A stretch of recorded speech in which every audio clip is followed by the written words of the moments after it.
Chapter 549. Everything happened too quickly. No one expected something like this to be hidden behind the water ball and water javelin. When the black tentacle reached Kinuhata Sai, everyone in the expedition team, including Fei and the other two, couldn't react in time. Frenda was the closest to Kinuhata Sai, but Frenda's strength was weaker than Kinuhata Sai's. If Kinuhata Sai couldn't handle the tentacle, there's no need to mention her. Wu Yan's group reacted quickly, but it was too late for them to come to Kinuhata Sai's rescue. Seeing that Kinuhata Sai was about to be attacked, even Kinuhata Sai herself tried her best to thicken her nitrogen armor in order to minimize the damage from the tentacle. She gave up on resisting. At this moment, an icy blue light appeared in front of Kinuhata Sai without any warning. In an instant, an ice cube with a diameter of 1 meter appeared between Kinuhata Sai and the black tentacle. The icy blue light expanded outwards and the ice cube spun in a circle at an extremely fast speed. Then, the black tentacle crashed into the spinning ice cube and was repelled by a huge force. Due to the huge force, the black tentacle retracted in midair and continued its attack on Kinuhata Sai. The ice cube that appeared out of nowhere only blocked the black tentacle's attack for a second, but that 1 second was enough to change the tide of the battle. From the appearance of the black tentacle to the removal of the ice cube and the attack of the black tentacle, the entire process took less than 3 seconds. Because of the black tentacle, Wu Yan's group finally reacted. Realizing that their stupor almost caused Kinuhata Sai to be injured, other than Ikaros and Flandrachon, Wu Yan's group was enraged. In the next moment, 2 flashes of blue and white lightning flashed from Wu Yan and Mikoto's body. The 2 flashes of lightning danced around each other and with an unstoppable force, they struck the black tentacle. The dense blue and white electric light illuminated the entire area. Caught off guard, everyone was secretly shocked. However, before they could recover from their shock, the black tentacle was wrapped up by the electric light. In the blink of an eye, the electric light flowed out of the black tentacle, crawled into the fog along the tentacle, and hit the tentacle's owner. Hiss! A strange cry of pain rang out from the fog that had been struck by the electric current. The voice was not loud, but a powerful aura swept out along with the sound, causing a huge gust of wind to blow in the middle of the field. The elite expedition team was blown all over the place, their faces filled with shock. Fei, Bingling, and Bishi were shocked. They raised their heads and looked in the direction of the voice, their eyes solemn. This aura, it's not something a peak tier 7 beast can release. Bingling's face sank. Even Wu Yan, who can challenge those of a higher tier, cannot release this aura. Bishi said bitterly.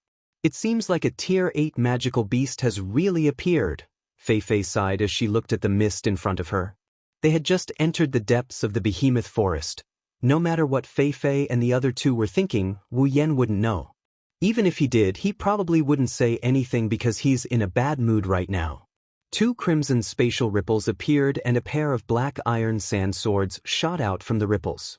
They pierced through the black tentacle that was paralyzed by the lightning for a dozen times.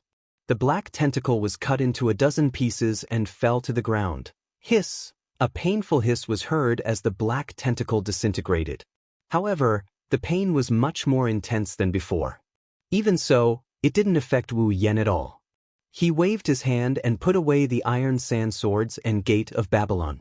His wine-red eyes were terrifyingly cold. Strands of golden light flashed through his eyes, revealing his inner emotions.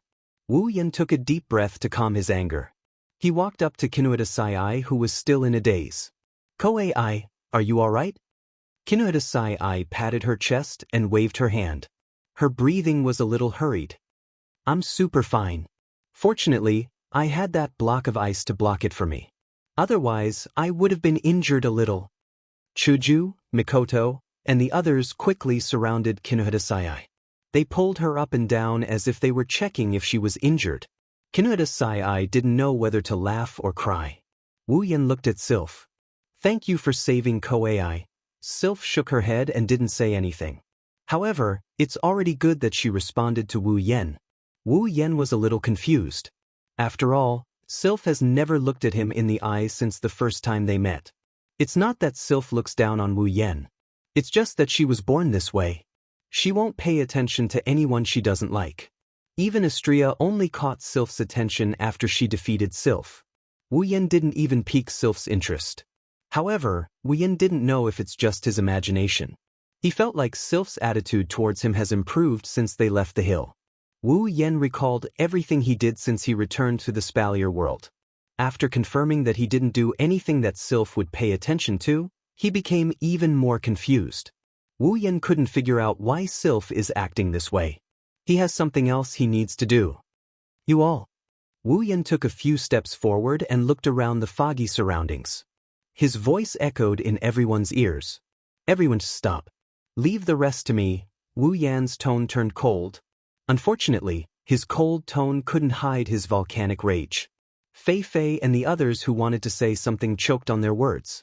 Ever since they entered the behemoth forest, Wu Yan's emotions haven't been affected by the presence of demonic beasts. Even if he knew he might encounter a Tier 9 demonic beast, he would at most get serious for a moment.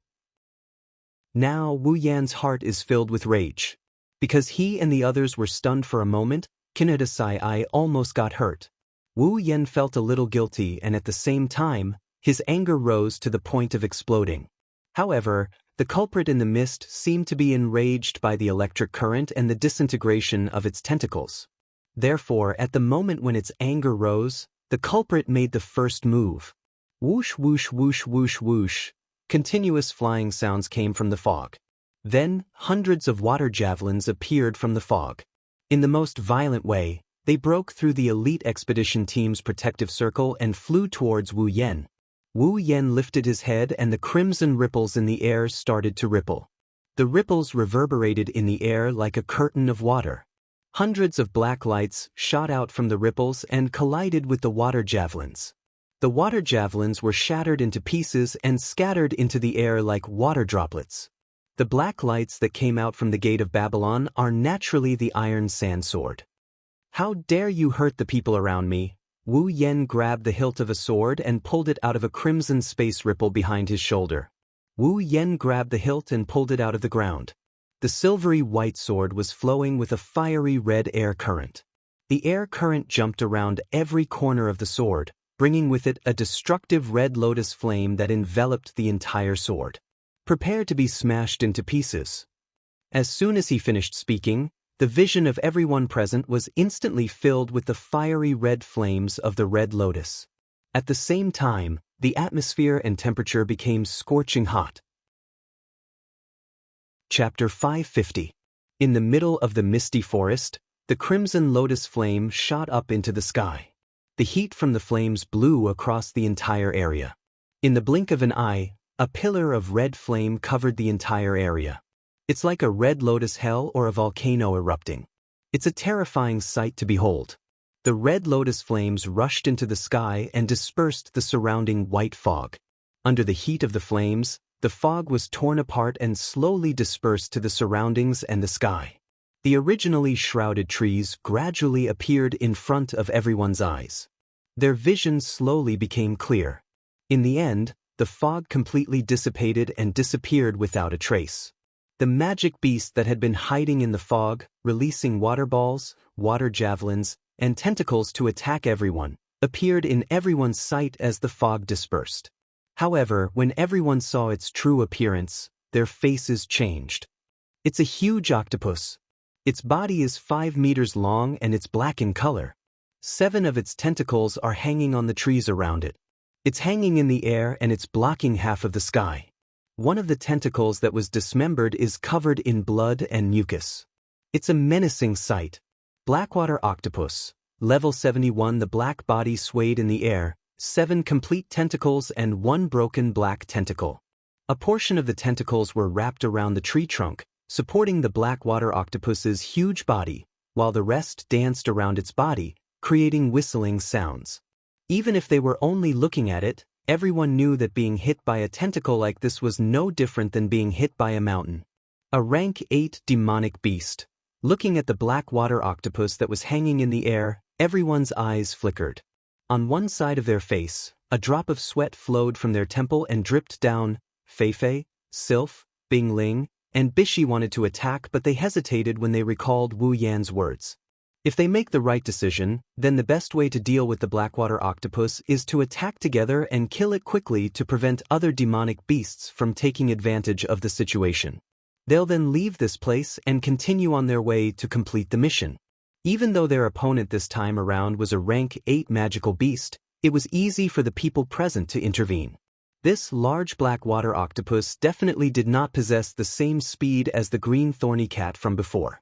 Instead, it was more like a live target. If that was the case, it would be possible for them to surround and attack it. With Fei Fei, Bing Ling, and Bishi around, they should be able to deal with the fast magic and tentacles for now. As for the other members of the expedition team, they only need to attack the tentacles.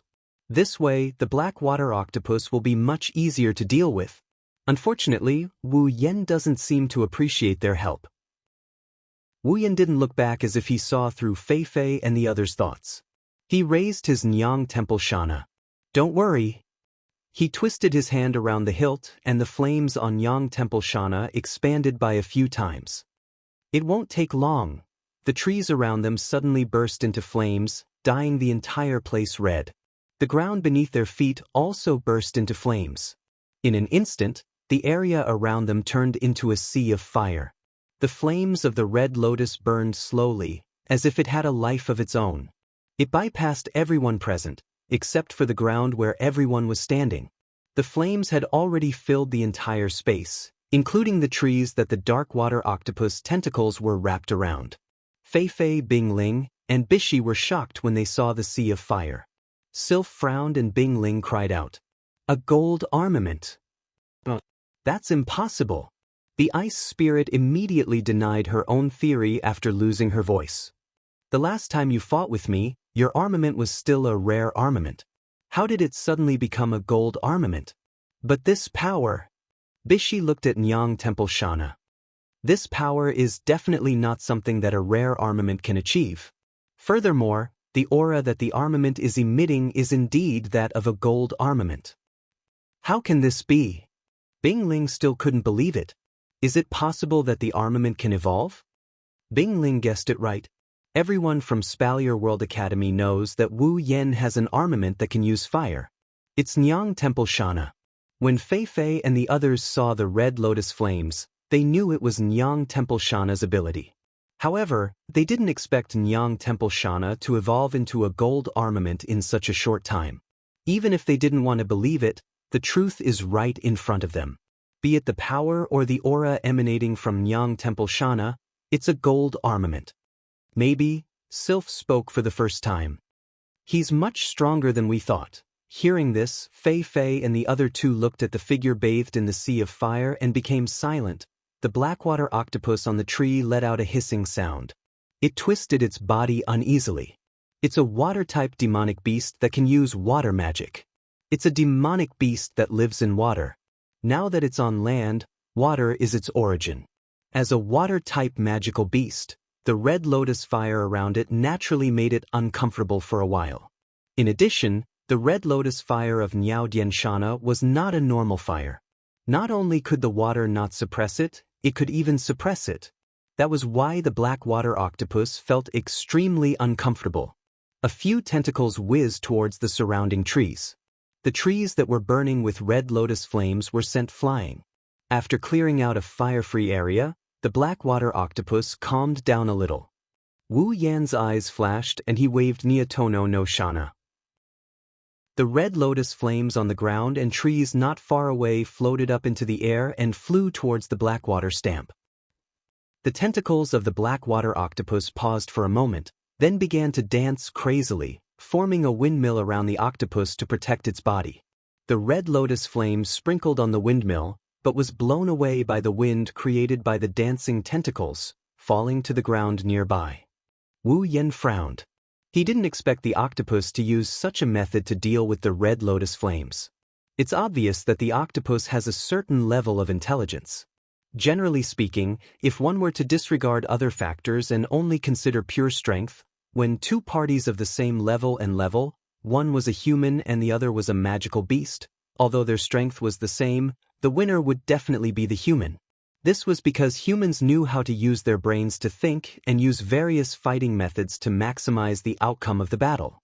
On the other hand, magical beasts were not very intelligent and their attacks were straightforward.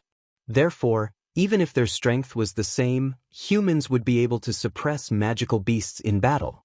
Against demonic beasts, as long as the disparity in strength isn't too great, it shouldn't be too difficult for humans to emerge victorious. However, the higher the rank of a demonic beast, the more intelligent it will be. Once a demonic beast advances, its combat ability will also increase very quickly. Just as the Thunder Emperor said, demigod beast kings have the same level of intelligence as humans. That's why they're such a threat to humans. The black water octopus in front of him already possessed a certain level of thinking ability. It knew how to fight in order to display its strength. From this, it could be seen that the intelligence of a Class 8 magical beast was gradually breaking away from the range of a normal wild beast. If a Rank 8 demonic beast is already like this, then what about a Rank 9 demonic beast? It shouldn't be too far from a human, of course. If it's only at this level, it won't be a problem for Wu Yan. When he was at the peak of Rank 7, Wu Yan was already at Rank 8. His strength can't be compared to the past. He pointed Nyang Temple Shana at the ground and the red lotus flames surged. Looks like it's going to be a little troublesome. Chapter 551. The red lotus flames rising from the opposite side caused the black water octopus's twisted body to squirm uneasily. It let out threatening cries, as if it was trying to calm the uncomfortable feeling. The 8 tentacles, along with the broken one, vibrated together. As they danced and swung, the terrifying power contained within caused the flames on the ground to distort. In response, Wu Yan held the blade with one hand. The blade trembled slightly as flames burst out from the blade. In the blink of an eye, the entire area was completely shrouded in hot air. In the sky, the red lotus flames gently drifted down, depicting the scene of a rain of fire. Suddenly, the wind howled. The falling flames paused for a moment, then began to swirl. Entangling with the howling wind, they gradually condensed into a whirlpool and then spread out. A long while later, a red flaming tornado covered in dense flames appeared in front of Wu Yan. The black water octopus seemed to feel threatened. It let out a low cry, looking like it was trying to bluff. This caused Wu Yan's lips to curl into a cold arc. With a wave of the Ni Dian Shana in his hand, the huge flaming tornado howled towards the black water octopus with a sharp wind-breaking sound and a slow burning sound. The black water octopus let out a loud cry when it saw the flaming tornado. Its huge body swayed, and a large amount of black liquid suddenly gushed out from its body. The black liquid continuously flowed out and condensed into an equally large black water snake above its huge head. A tentacle suddenly stretched out and swung on top of the black water snake. The black water snake, which was completely condensed from the strange unknown black liquid, shot out. It was mixed with a force like rotten wood, and faced the red flaming storm. Bang! One red, one black, one storm and one water snake collided. They were in a deadlock for a moment before exploding with a loud bang. The violent explosion caused a piercing pain in the ears of the people who were on guard not far away. It was extremely uncomfortable. At the moment of the explosion, a circle of strong wind rippled out from the explosion site, causing the surrounding trees to collapse one after another. They fell into the burning red lotus flames on the ground, causing the scope of the sea of fire to expand by a few degrees. The black water octopus's huge body shrunk, its sticky body strangely contracting. A layer of faint black liquid seeped out from under its body and quickly enveloped the black water octopus's huge body. Wu Yan's figure suddenly appeared beside the black water octopus. Then Idian Shana, covered in the red lotus flames, streaked across the air like a heavy hammer and ruthlessly smashed into the black water octopus's body. Bang! The Ni Dian Shana heavily smashed into the black water octopus's body. However, Wu Yan's face did not have the slightest bit of joy. This was because the black water octopus's body was extremely slippery. When the Ni Dian Shana smashed into the black water octopus's body, it actually flew off the surface of the black liquid film and deviated from its path. Looking at the unharmed dirty body, Wu Yen tightened his grip on the Nidian Shana. The red lotus flames on the blade rose, and the temperature on the blade instantly caused the unharmed body to be scorched. Hiss! The intense pain from the body caused the black water octopus's huge body to curl up.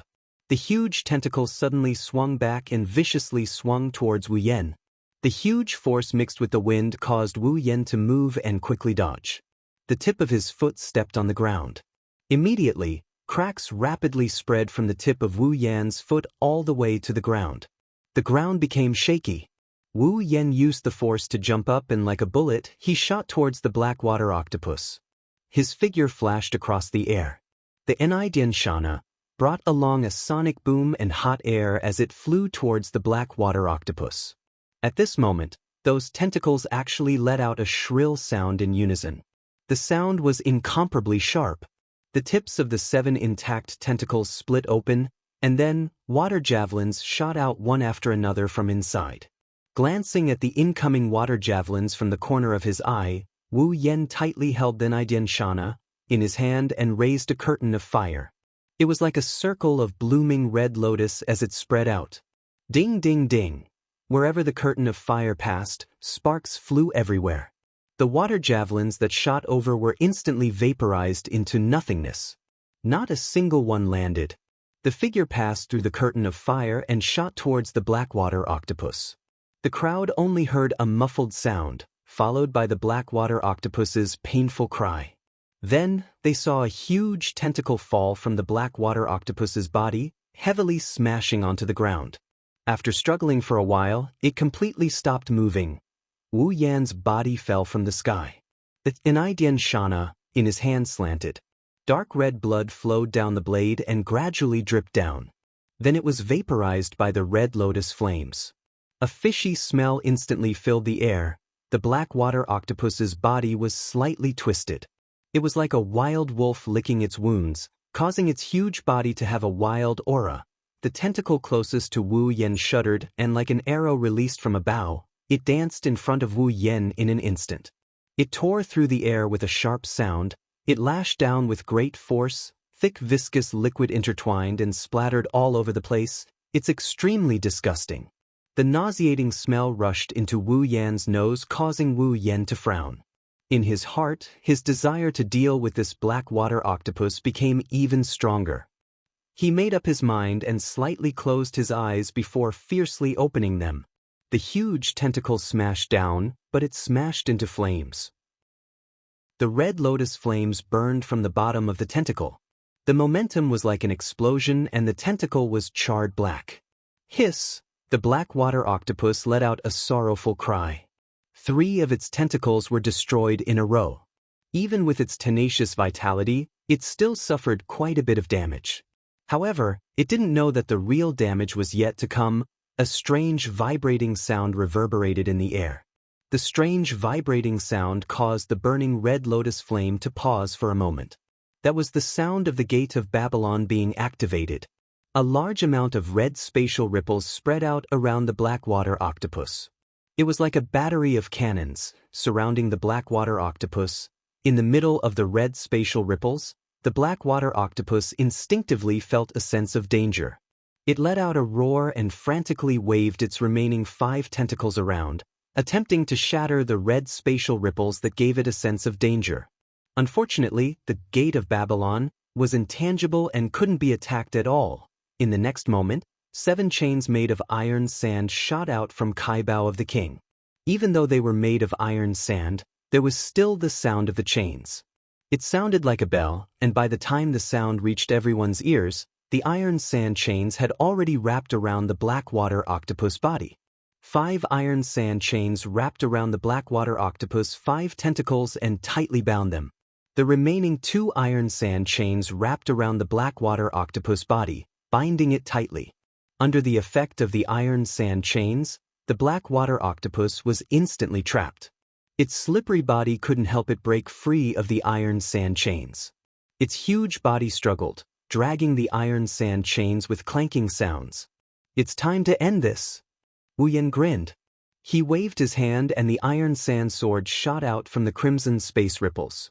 It circled around the black water octopus's head before it slashed down on its head. The iron sand swords cut through the remaining 5 tentacles of the dark water octopus. The 5 tentacles left the octopus body and hung on the iron sand chains. Before the octopus could make a sound, countless iron sand swords descended on its body. They streaked across the octopus body at an extremely fast speed. After maintaining this state for a long time, they finally stopped. Chapter 552. 5 tentacles that were nearly 10 meters long were tied up by iron sand chains, hanging in the air. There were 2 more on the ground, and there was another tentacle dismembered not far away. Such a scene could probably scare a timid person to death. Wu Yan didn't like the sight of flesh and blood around him. He waved Night on Shana and the red lotus flames rained down on the ground like water. The flames landed on the ground and with a muffled explosion, the flesh was incinerated into nothingness. Even the blood on the ground was charred black. The gory scene looked like the aftermath of a fire that burned through the area. The red lotus flame slowly calmed down. Even the flame on the red lotus flame was extinguished, revealing the silver blade. It returned to the gate of Babylon with the iron sand sword and iron sand chains. When the crimson spatial ripples calmed down, the scene also calmed down. Only the charred ground and the fallen trees were left as a reminder of the battle. On the other side, looking at the figures standing in the middle of the scorched earth, the members of the elite exploration team collectively looked at each other, as if they had not yet recovered from the series of changes. Only a faint murmur, with a strong sense of uncertainty, rang out in the middle of the crowd. A rank 8 magical beast died just like that? For these elite exploration team members who haven't even reached the peak of the 7th rank, a rank 8 magical beast is an existence they need to look up to. After all, after the 7th rank is the 8th rank. As long as one is at the 7th rank, there is no one who doesn't want to reach the 8th rank. But now, such an existence that they had to look up to had died right in front of them. It was no wonder that their tone was filled with uncertainty. Era. Shoko Misaki's eyes turned into crescents. She looked at Kinuhata Sai and said, "Looks like Yen-chan really cares about someone." In order to avenge her, she didn't even keep the rank 8 magical beast's body to exchange for points. Kinuhata Sai was stunned. She looked around for a while before pointing at her nose. When she saw Shokuhu Misaki nod, she made a weird noise. Kinuhata Sai's small face slowly turned red as she called out in surprise. "It's not like that." "Oh." Shokuhu Misaki turned around with a smile. "Then what is it?" Yes. Kinuhata Sai paced around in a panic and stammered, It must be because that octopus is super disgusting. That's why that guy didn't leave its body behind." "Yes, that's it, I'm super sure." "Aya." Shokuho Misaki covered her mouth and giggled. "It's rare to see such a cute side of you. What's with the tsundere?" "You're the tsundere," Kinuhata Sai shouted. Her voice attracted the attention of Chuju and the others. "What's wrong?" It's nothing." Shokuho Misaki was shocked when she saw Kinuhata Sai's shy expression. To be honest, she's never seen Kinuhata Sai like this before. But then again, she's pretty cute. Shokuho Misaki's eyes flashed with a sly glint as she giggled. She looked at Kinuhata Sai like she was looking at a toy. Kinuhata Sai, who was in a rare state of shyness, felt her hair stand on end. The teasing of Kinuhata Sai was still ongoing. Only girls with their own abilities could play around in the depths of the behemoth forest. Wu Yan returned to Fei and the others and showed them the magic crystals he got from the dark water octopus. "Do you guys need it?" Everyone shook their heads. What a joke. Even though a tier 8 magic crystal is precious, the person who owns it is someone they can't afford to offend. Who would want to steal from a tiger? Bing Ling looked at Wu Yan with a complicated expression. He lowered his head and seemed to be thinking about something. After a while, he asked with a trembling voice, "Have you reached tier 8? Other than Fei, who already knew about Bing Ling's question, everyone turned to look at Wu Yan. Sylph included. When he was at the peak of tier 7, Wu Yan was able to defeat Jaffer, one of the top 3 rankers of Silveria World Institute, and he took him down from his pedestal. In terms of intensity, the fight between Wu Yan and Jaffer wasn't as intense as the fight between Jaffer and Wu Yan. However, the Blackwater octopus isn't any weaker than Jaffer. It was a magical beast that wasn't inferior to Jaffer in terms of strength. Even though its immature intelligence had lowered its combat prowess, Jaffer's combat prowess had been reduced to nothingness in less than 10 minutes. Who could have done that? Others might not be sure, but Sylph is certain she can't do it. During the Great Academy tournament, with the strength that Wu Yan displayed, he couldn't have done it. But now he did it.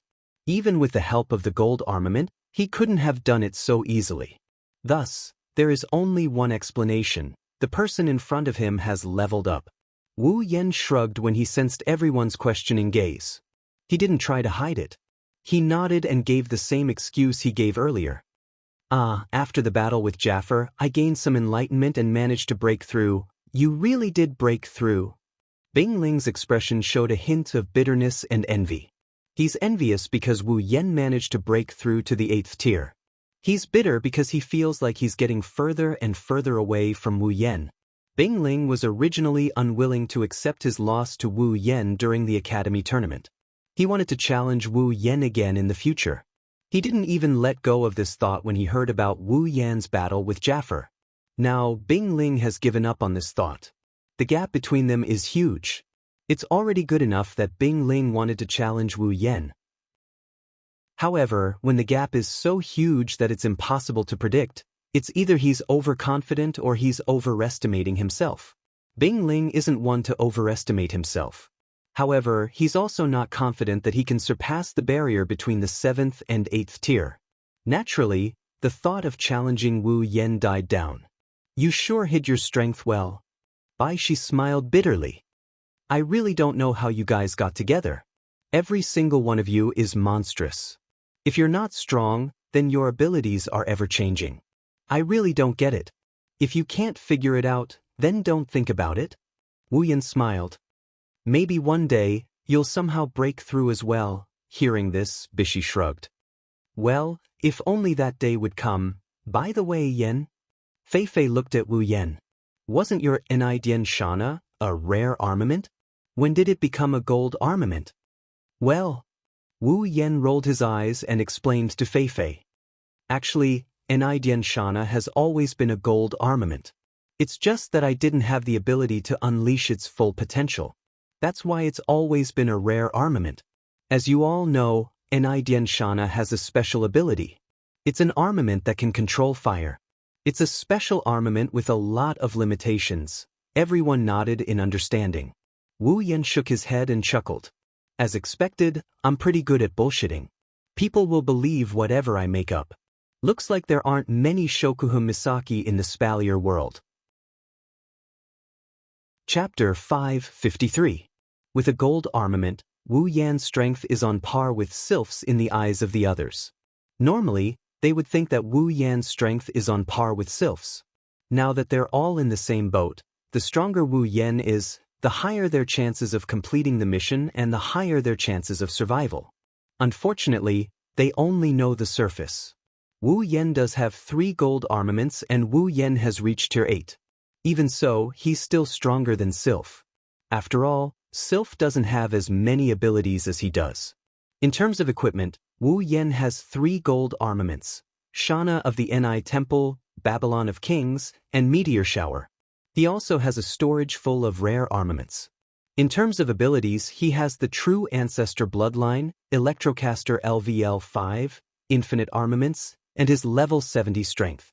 Wu Yan would have no trouble defeating Sylph. On top of that, Wu Yan also has a heaven-defying bloodline ability. Including Crimson Jade, Wu Yan wouldn't lose to Flandre-chan when Crimson Jade mode is in effect, let alone Sylph. After all, the strongest Crimson Jade mode came from Flandre-chan. Wu Yan didn't hide the fact that he leveled up and Ni no Shana's level. However, he also didn't want to reveal everything about himself. He didn't want to reveal too much about himself. Still, it's enough. At least, the expedition team thinks that they have another trump card on their side. Yan. Fei Fei muttered to herself. She looked at Wu Yan with a solemn expression. I might need you guys to take action next. Fei Fei's tone was solemn and helpless. Fei Fei doesn't want Wu Yan, Sylph, and the others to take action. If they do, there's a high chance that they won't be able to do anything. Fei Fei doesn't like this situation, but she can't do anything about it. They've only been in the behemoth forest for a short time and they've already encountered a tier 8 monster. Fei Fei felt helpless just thinking about it. That's why she has no choice but to accept it. Fei Fei understands that they won't be able to complete the mission with just her group. The key lies with Wu Yan, Sylph, Mikoto, and the others. Ever since they entered the behemoth forest, they rarely let Wu Yan, Sylph, and the others take action. Isn't this the reason they're waiting for? Although it's a little early for Fei Fei, Bingling, and Bishi, Bingling and Bishi looked helpless when they heard Fei Fei's words. However, they didn't say anything. As direct descendants of large clans, they knew that they had to look at the bigger picture.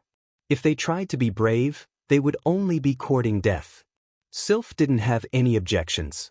If it wasn't for Fei Fei and the others' request, she wouldn't have held back. Dealing with a monster that isn't even a tier 8 monster won't take much of her mana. As for Wu Yan, he gave it some thought and nodded helplessly. Unlike Sylph, Wu Yan didn't really want to take action. It would be best if they could solve the problem without him and the others taking action. Unfortunately, it seems like this idea isn't realistic at all. Of course, Wu Yan was helpless, but Chuju, Mikoto, and the others were excited. They're all competitive people. Ever since they entered the behemoth forest, other than Shokuhun Misaki, Kinuta Sai, Frenda, and Takitsubo Riku, they've been doing nothing.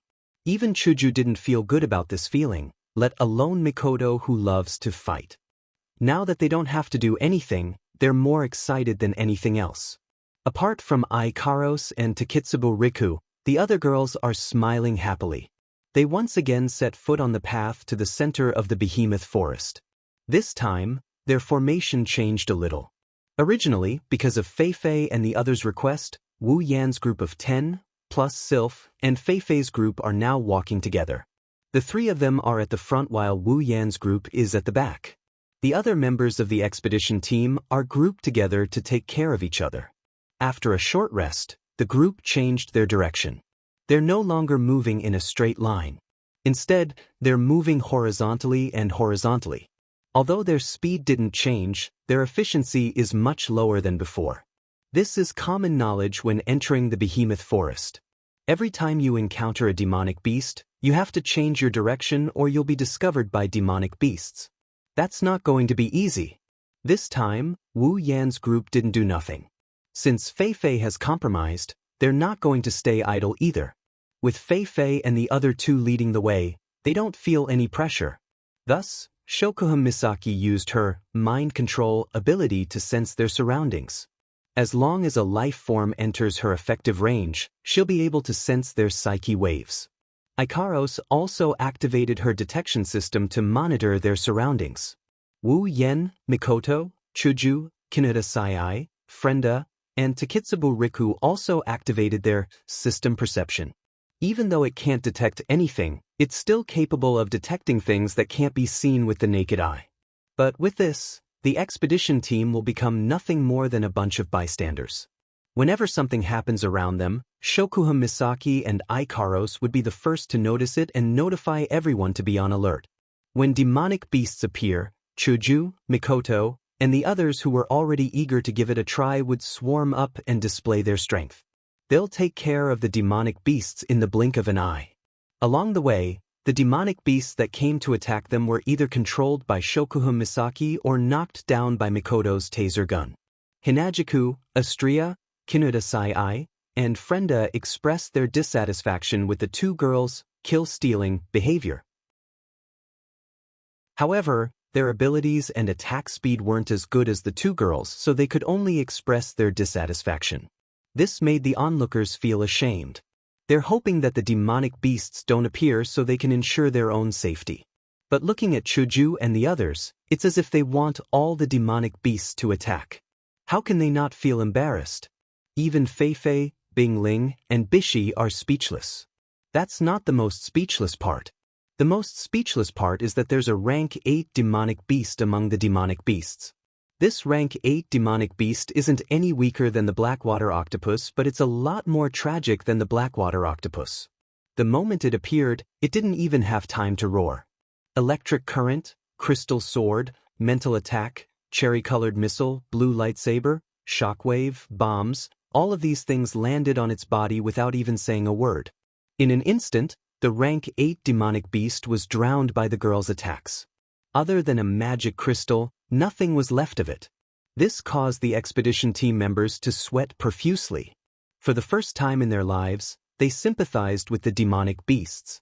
Of course, this only works on demonic beasts that aren't too troublesome to deal with. If the demonic beasts in the depths of the behemoth forest are only at this level, it wouldn't be a forbidden area for humans. As more than 100 people continued to move forward, finally, when it was close to night, a truly troublesome situation appeared in front of everyone's eyes. Chapter 554. Inside the giant beast's forest, although the terrain was not very complicated, it was still quite winding. Walking in an environment full of trees, it was not much different from walking into a maze. Everywhere was the same type of trees, some stood on the side of the road, some reached deep into the sky. Such a lively environment, but rippled with a gloomy, deathly stillness. Under the deathly stillness, even the air seemed to have solidified, and such an environment brought about a bad situation for the group of more than 100 people. At this moment, Wu Yan's group and the members of the elite exploration team were all hiding behind the trees. They didn't even dare to breathe too loudly. Their breathing had become extremely weak. The members of the elite exploration team were all holding their breaths, their foreheads were covered in sweat. In front of them, there was an undulating terrain that resembled a hill. Trees that were slightly smaller than the surrounding trees stood on top of it. It looked like another growth space. Even the species of the trees were much worse. There were even some small streams that flowed down from the top and into the surroundings, showing the difference between this terrain and the surrounding area. Such a terrain was very rare in the behemoth forest, because it was very suitable for people to live in. There was a water source and there were some fruits on the trees. Even if one didn't bring any resources with them, one could still live here for 10 days to half a month or even longer. Logically speaking, when such a terrain appeared in front of them, they should be happy. With this terrain, they would have a place to stay for the night. But now, when they saw such a good terrain, it was as if they had entered a tiger's den. Their expressions were extremely serious and they all hid. There wasn't a trace of joy on their faces. Because in this terrain, there was a group of natives. A group of natives that made everyone's expression change. Monkeys, to be more precise, apes. There weren't many of them, only less than 20 of them. Their bodies weren't as big as the other magical beasts in the behemoth forest. They were only a bit bigger than normal apes. Their fur was gray and their hands were a few centimeters longer than their bodies. They looked very funny. They stayed between the branches and leaves, laughing and playing with each other. Their flexible bodies were jumping up and down. They were no different from normal apes if one ignored the aura emitted from their bodies. Long-arm ape. Level 69, that's right. These less than 20 long-arm apes were all level 69, peak of the 7th rank. This was the reason why the elite exploration team's expression was so serious and nervous. After entering the depths of the behemoth forest, it's not that they haven't encountered peak of the 7th rank magical beasts, they've even encountered 8th rank magical beasts. Normally, the weakest magical beasts in the depths of the behemoth forest are peak of the 7th rank.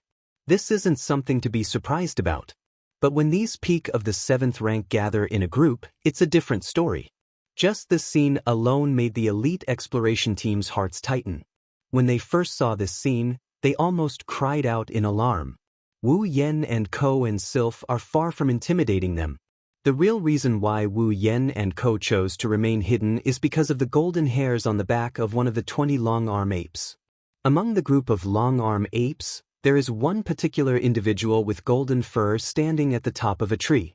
Long-arm ape, level 70, long-arm ape, level 72, long-arm ape, level 74, long-arm ape, level 75, long-arm ape, level 77, long-arm ape, level 79, 6 gray-haired long-arm apes with golden fur on their backs are at the top of a few trees. Under the protection of the long-arm apes, they're fiddling with the branches in boredom. They're lying on top of the trees and munching on fruits. From time to time, they'll squeak at the long-arm apes as if they're scolding them. They're like the elders of the long-arm apes, they're guarding the long-arm apes. 6 rank 8 long-arm apes and 12 peak rank 7 long-arm apes have formed a small group. It's obvious that they're a group and this terrain is their habitat. Everyone had no choice but to treat such a scene seriously. Shokuha Misaki is lying beside Wu Yen, they're hiding behind a tree. Her starry eyes are observing the long-arm apes. After a while, she spoke. It seems like the long-arm apes don't have strong senses. We've been hiding here for quite some time and we haven't been discovered. It's no wonder the rank 8 long-arm apes are guarding the long-arm apes like this, they're trying to prevent an ambush.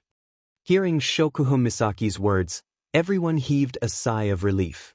They all trusted Shokuha Misaki's analysis. Along the way, they've seen her sharp mind with their own eyes.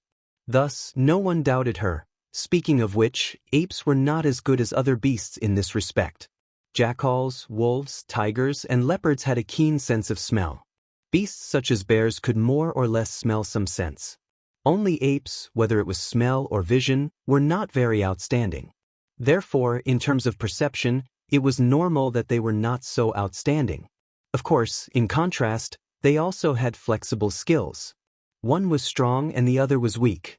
6 rank 8 long-arm apes and 12 peak rank 7 long-arm apes. Fei Fei's eyes glimmered. This kind of fighting strength is not just a little bit strong. It's better for us to leave this place before they discover us. Yeah, that's true. Shokuha Misaki's expression turned serious. Otherwise, if we are discovered later, I'm afraid that all of us will be buried here. Who knows? Everyone who was about to retreat froze when they heard that. Everyone including Wu Yen, Chuju, Sylph, and Fei Fei looked at Shokuha Misaki in shock. We'll all die here? Mikoto scrunched up her nose. That's impossible. Even though the monkeys aren't weak, with 6 8th tier and 12 peak 7th tier, our side isn't that bad either. Including you and Hinajiku, we only have 5 peak 7th tier, but the 7th tier is more than 100. As for the 8th tier, we have quite a few on our side as well. How can it be that we're all going to die here? Ha! Shokuha Misaki shook her head, she looked around and sighed. If it's just these demonic beasts, it's not like we can't handle them. But haven't you noticed? Shokuha Misaki pointed at the area where the long-arm apes lived. Look, those apes are very familiar with the terrain. They have a clear division of labor and they have plenty of food and water. They must have been living there for quite some time. What does this mean? Shokuha Misaki turned around and looked at the long-arm apes and long-arm backs apes who were still playing around. She said slowly, that means that's their territory. If I'm not mistaken, there is only one type of demonic beast that has the ability to own a territory in the depths of the behemoth forest. Everyone's expression changed when they heard that. The only type of demonic beast that has the ability to own a territory in the depths of the behemoth forest is a rank 9 long-arm ape. In other words, within that group of seemingly ordinary monkeys, there was definitely a 9th level magical beast that was in charge of leading them to occupy this piece of land. At the same time, it also meant that they had entered the territory of a 9th level magical beast. There might be a rank 9 long-arm ape around them. When this thought arose in the minds of the elite expedition team, they all gulped in unison. Wu Yan's expression turned grim. He made a decision. We can't stay here any longer. Let's retreat. No one objected to Wu Yan's decision. Everyone nodded in agreement. Wu. Suddenly, a cry came from above everyone's head.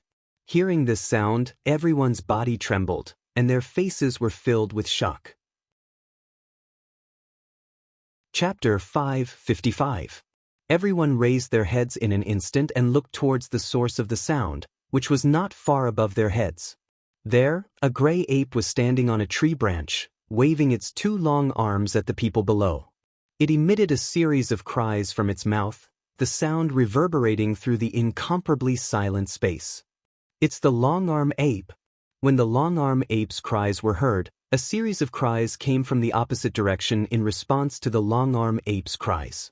Along with the cries came the sound of wind flying through the air, approaching the group. "We've been discovered." Wu Yan's face sank.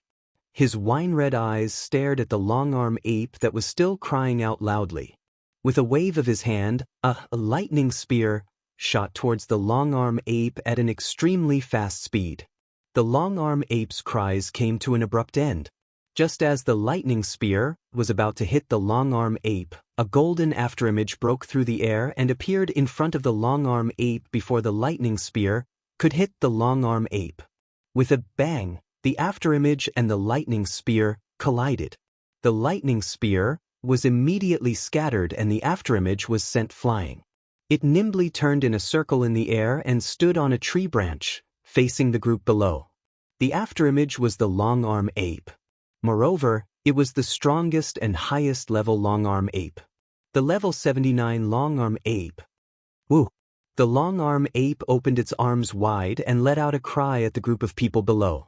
Its voice was like that of a bird or a wolf, and it sounded very ear-piercing. Its pair of fierce eyes stared straight at the group of people, and a fierce aura rose from its small body, enveloping everyone below. The elite exploration team's bodies slightly sank, then struggled to stand back up. Seeing how they were clenching their teeth, it was clear that the aura of the long-arm ape had a huge effect on them. That was only natural. This long-arm back ape was level 79, which meant it was at the peak of rank 8. On the other hand, none of the members of the expedition team had reached the peak of rank 7. They were more than a rank lower than the long-arm back ape. It was already very good that they hadn't collapsed to the ground under the pressure of this aura. "Everyone be on guard."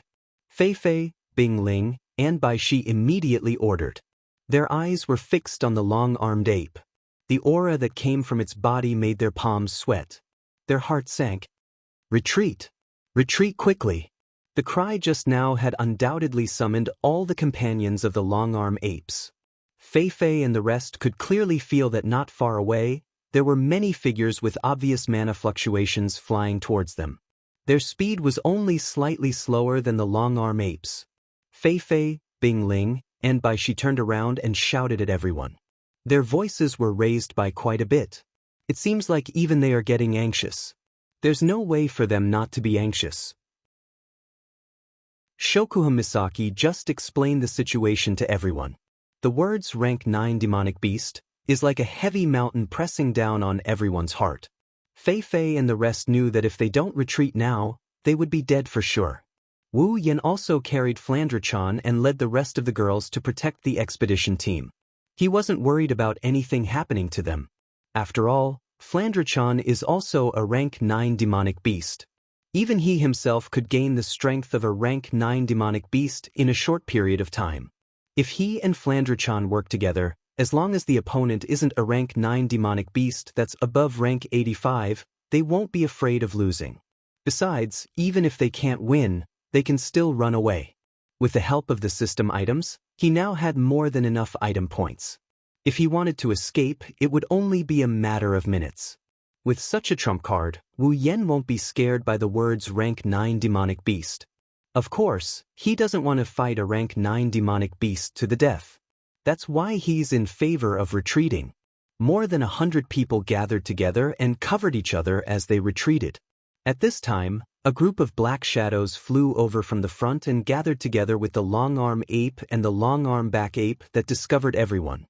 They scattered on the surrounding branches and cried out one after another, including in the direction where everyone was retreating.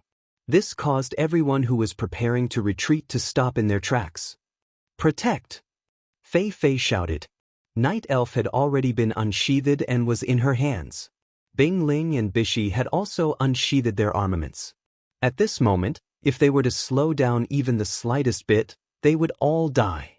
The members of the elite expedition team moved.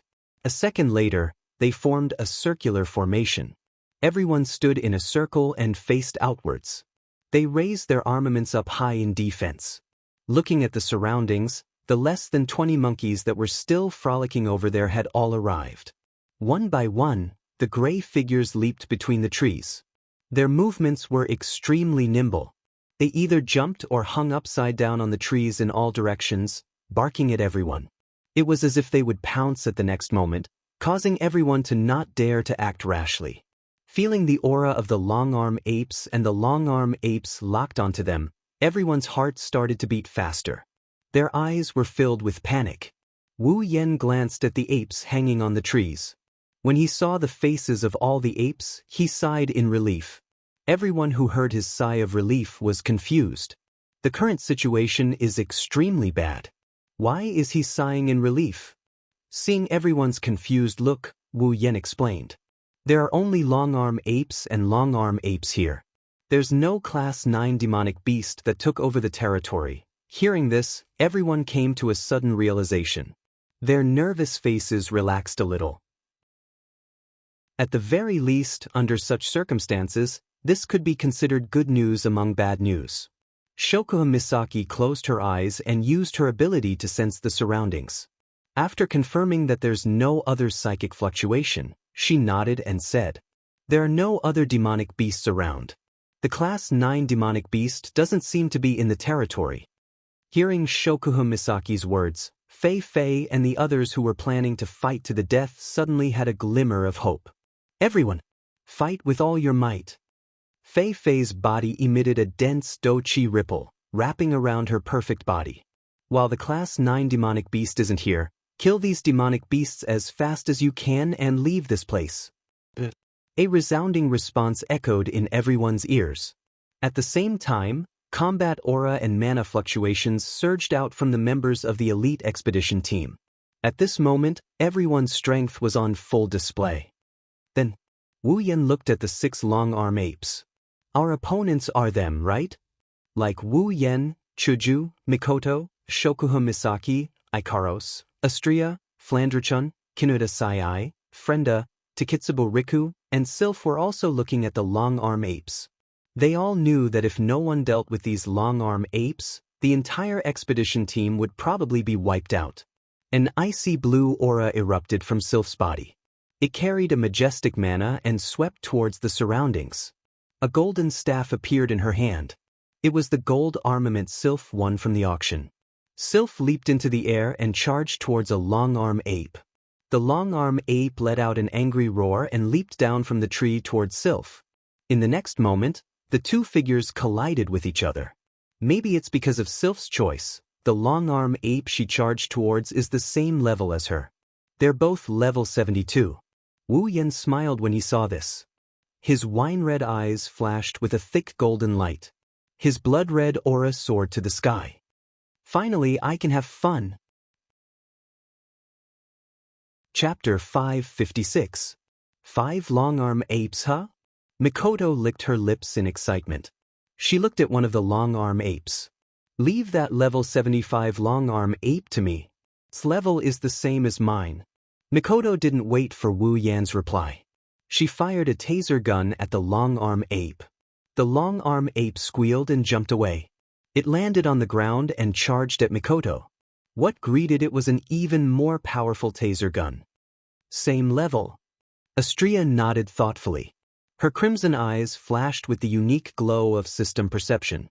She scanned the long-arm apes above her and paused. "Then I will be the level 77 long-arm ape." Astria's clothes faded away in a second and a blue light armor covered her body. A pair of pure white wings unfurled and white feathers fluttered down. Astria flew towards the level 77 long-arm ape with a wave of her wings.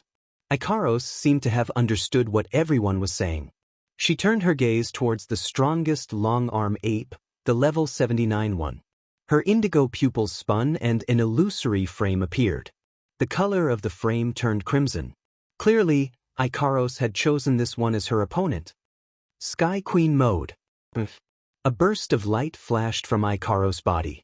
Not long after, the light dimmed and Ikaros in her white light armor was exposed to the air. The blue wings of light fluttered gently like a pair of hands, bringing up a cool breeze. Under the influence of the cool breeze, Ikaros disappeared from the spot and reappeared in the air above her target. Target locked. Beginning elimination.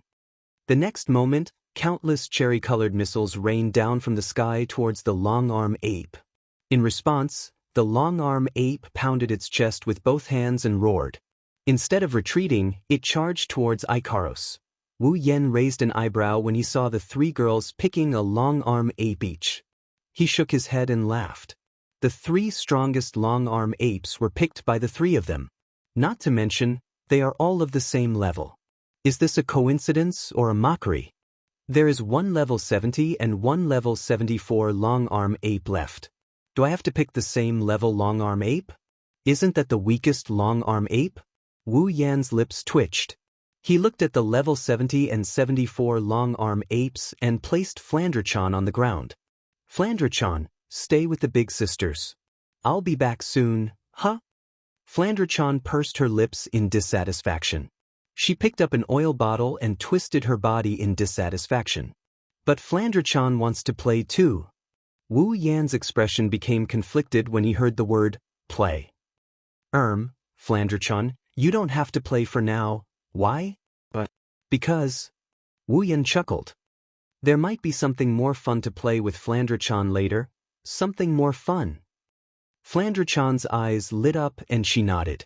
Looks like she's looking forward to that, something more fun. Hold on. Shokuhun Misaki suddenly spoke. You don't want Flandre-chan to fight? Are you going to fight two tier 8 long-arm apes at once? Is there a problem? Wu Yan nodded as if it's a given. It's just two class 8 magical beasts. If they were level 75 or above, I might be a little worried. Unfortunately, these two long-arm apes are only level 70 and level 74. Level 70. Shokuhun Misaki looked at the level 70 long-arm ape, then turned to look at Hinajiku, Kinuda Sai, Frenda, and Takitsubo Riku. Their eyes met and they all smiled at the same time. Yen. With white cherry in hand, Hinajiku stepped in front of Wu Yan who was about to step forward. Amidst Wu Yan's stunned expression, she smiled. Leave the level 70 long-arm ape to us. You guys? Wu Yan flinched with a surprised expression. That's a tier 8 long-arm ape. Even if it's only level 70, it's not something a tier 7 long-arm ape can handle. Shokuhun Misaki ran her fingers through her hair and said casually. I remember when you fought with Jaffer, you were only tier 7, I'm different. I've combined the true ancestor's bloodline, infinite martial arts, Electromaster LV5, Gate of Babylon, Nether Temple Shana, and almost all of my abilities and equipment to be able to achieve that. That's why I said, we. Chuju interrupted Wu Yan. We may not have as strong abilities and equipment as you, but there are still 5 of us. Against a tier 8 long-arm ape, we should have a chance, right? Wu Yan fell silent after hearing Chuju's words. He looked at the level 70 long-arm ape. Wu Yan hesitated. Are you sure? Is it really okay? Aya, can you stop being so wishy-washy? Kinuda Sai jumped in. Even if we can't beat it, we won't be killed. If we can't, we can just run away. That should be fine, right? Let's give it a try. Frenda also tried to persuade him. If we can't, with our abilities, the 5 of us should be able to protect ourselves. We'll be fine. Frenda wanted to say that with life fusion, even if they die, they can be revived with a summoning point. But Frenda knew that Wu Yan didn't like the idea of using life fusion as an excuse to do things that would endanger him. Even if they could be revived, he wouldn't allow it. That's why Frenda changed her mind. Even the most cowardly Frenda said so. Wu Yan had no choice but to nod and agree to her request. Then be careful. If you can't handle it, remember to use the items I gave you, don't worry. Takitsubo Riku said softly. Even though her voice was soft, her tone was firm. Everyone could feel her determination. Before entering the behemoth forest, Wu Yan exchanged for items from the system list that could be used in times of crisis. For example, a return scroll for escaping, a resplendent breath for survival, etc. He divided them into 9 portions and gave them to each of the 9 girls. With these, the girls can guarantee their own safety. After all, if they really can't handle it, they can use the return scroll to return to the camp outside the behemoth forest. This is why Wu Yan brought the girls into the behemoth forest without worry. That night, Wu Yan even thought of looking for something like a satellite or a moving camera from the system list. He wanted to use these items to investigate the situation in the Behemoth Forest. It would be best if he could find clues about the Behemoth Forest and the Behemoth King. Alas, he failed in the end. First of all, large items like a satellite have a lot of restrictions. In this spalier world where Do-Ki and mana are abundant, it's impossible to use it successfully. Second, items that can be used physically can't pass through the Behemoth Forest's natural insurance. It's either the detection range is insufficient or it's blocked by various behemoth. This is why Wu Yan had to come out personally to protect them. Chuju, Shokuhu Misaki, Kinohita Sai, Frenda, and Takitsubu Riku stood in a line below the level 70 long-arm ape. Chuju looked at the long-arm ape that was baring its fangs at her. Chuju raised White Cherry. Hey, Shokuho, your ability hasn't reached the point where you can control a tier 8 behemoth, right? Are you sure you can come with us? Yes. If you want to control it, a tier 8 behemoth is a bit too much? Shokuho Misaki tilted her head and smiled. But if you want to influence it, it shouldn't be a problem. With Takitsubu's help, that's good. Perhaps it was dissatisfied with the 5 girls boasting in front of it. The long-arm ape swung its 2 long arms and dashed towards Hinajiku and the other girls. Chapter 557. The situation was much more dangerous than they imagined. Although the members of the expedition team were quite strong, their defense was still breached by the 12 long-arm apes in a hurry. Although the peak grade 7 long-arm apes were not as strong as Fei Fei, Bing Ling, and Bishi, they weren't too far off. Even if the members of the expedition team were to fight against 2 long-arm apes, they would still be defeated in an instant, let alone 1 against 3. In the end, it took 7 or 8 people to deal with a single long-arm ape before they managed to gain the upper hand. A peak of rank 7 magical beast was equivalent to the top 20 magical beasts in the Spalier World Academy. Even though it wasn't as strong as the top 10 magical beasts, it wasn't too far off. After a while, everyone was held back. It seemed like they wouldn't be able to win in a short period of time. Seeing the elite expedition team members being held back by the long-arm apes, Fei Fei, Bing Ling, and Bishi were very anxious. They didn't forget that these long-arm apes were under the protection of a rank 9 magical beast. If they didn't end the battle quickly, they would all be finished when the rank 9 magical beast appeared. Bing Ling. Fei Fei's face was dark as water. She hurriedly walked up from the back of the team. Use your ice Do-Chi to restrict the speed of those long-arm apes. But with Fei Fei's reminder, Bing Ling finally woke up from his daze. He quickly raised the daggers in his hands. Instantly, a wave of icy blue Do-Chi that contained a chill surged out from Bing Ling's body. The Do-Chi lingered around his body. The icy blue Do-Chi turned into cold currents that left his body and floated into the air, forming numerous blue flowing lights. A special oppressive feeling was emitted from these flowing lights and enveloped the area below. Under the sudden pressure, the nimble long-handed apes that were jumping around and toying with the members of the expedition team suddenly staggered and slowed down. Some of them even had a few wounds on their bodies because they were caught off guard. When Bing Ling had used this move to deal with Wu Yan back at the academy, she had used quite a bit of time to accumulate energy. But this time, Bing Ling had only used a few breaths of time to use the special skill of Ice Do-Chi. From this, it could be seen that Bing Ling's control of her own Ice Do-Chi had obviously improved. Under the effect of the Ice Do-Chi, the long-handed apes were all restricted and slowed down. In the eyes of the elite exploration team, this was a very good opportunity to strike. They all ignited their Do-Chi, grabbed their armaments, and rushed forward while shouting, beating the long-hand apes until they were forced to retreat. The situation was completely reversed. Woo! Woo! Woo! Woo! Woo! The long-arm apes that were fighting against the elite expedition team were suppressed by this pressure. Their movements became sluggish, and they fell into a very passive situation. Seizing this opportunity, Bishi rushed into the group of monkeys with his knight's sword in hand. He injured several long-arm apes in a row, and many of them cried out in pain. Bing Ling didn't stop using her Ice Do-Chi. She pushed her own do qi to control the flowing light in the sky above the arena. She stood at the back of everyone.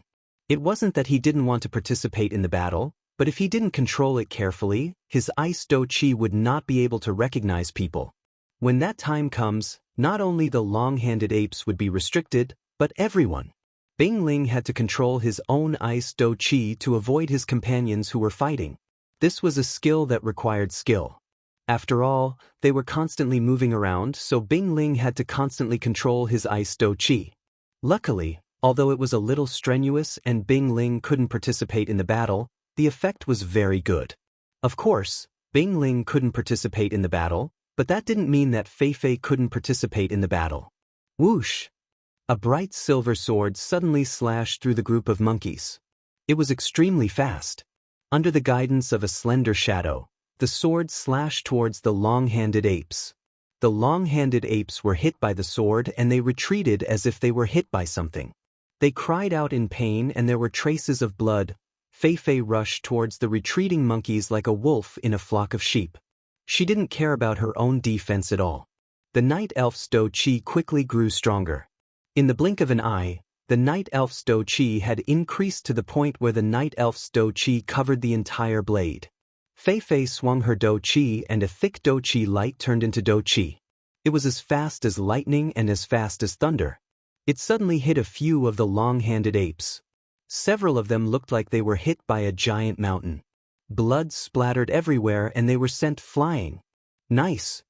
Seeing how Fei Fei took care of several long-handed apes in a blink of an eye, Bishi couldn't help but shout out loud. He didn't want to admit defeat, so he chased after Fei Fei and slashed at the long-handed apes with his night sword. While the two of them were attacking the long-handed apes with all their might, the other members of the expedition party also rushed towards the group of monkeys at full speed. They didn't hesitate to add insult to injury. Not long after that, a few of the long-arm apes that Fei Fei, Bishi, and the other members of the expedition team had taken care of were finally unable to hold on any longer. Their bodies were covered in blood, and their gray fur was dyed red. Their attacks had also begun to fade, and they began to defend themselves. It was obvious that they were no longer able to fight. Seeing this, Fei Fei and Bishi's eyes lit up. They both appeared beside the long-handed apes at the same time.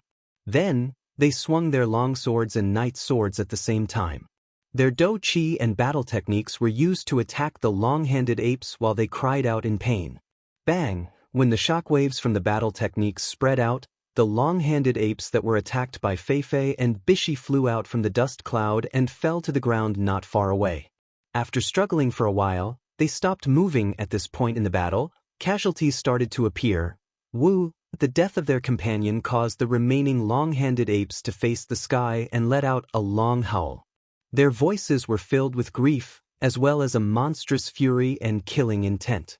The ferocious qi on their bodies spread out, causing the flowing light that was created from ice do qi that was restricting their speed to begin to sway, appearing as though it was about to disappear. Bing Ling's expression involuntarily changed. He sensed that his ice do qi was actually showing signs of dissipating. Bing Ling hurriedly urged his do qi once again, increasing the output of his ice do qi and stabilizing his ice do qi. However, repeatedly urging his do qi had already caused Bing Ling's do qi to be a little depleted. The do qi on his body was slightly dim. A green vein protruded from Bing Ling's forehead. Bing Ling! Bishi turned around and shouted at Bing Ling, who is barely holding on. Quick! Use a potion to recover your do qi. Otherwise, your body won't be able to take it. Bing Ling gritted his teeth when he heard Bishi's words. He knows that this is not the time to be stingy. He immediately took out a bottle of potion from his space storage item and swallowed it. In the next moment, the slightly dim do qi on Bing Ling's body surged once again.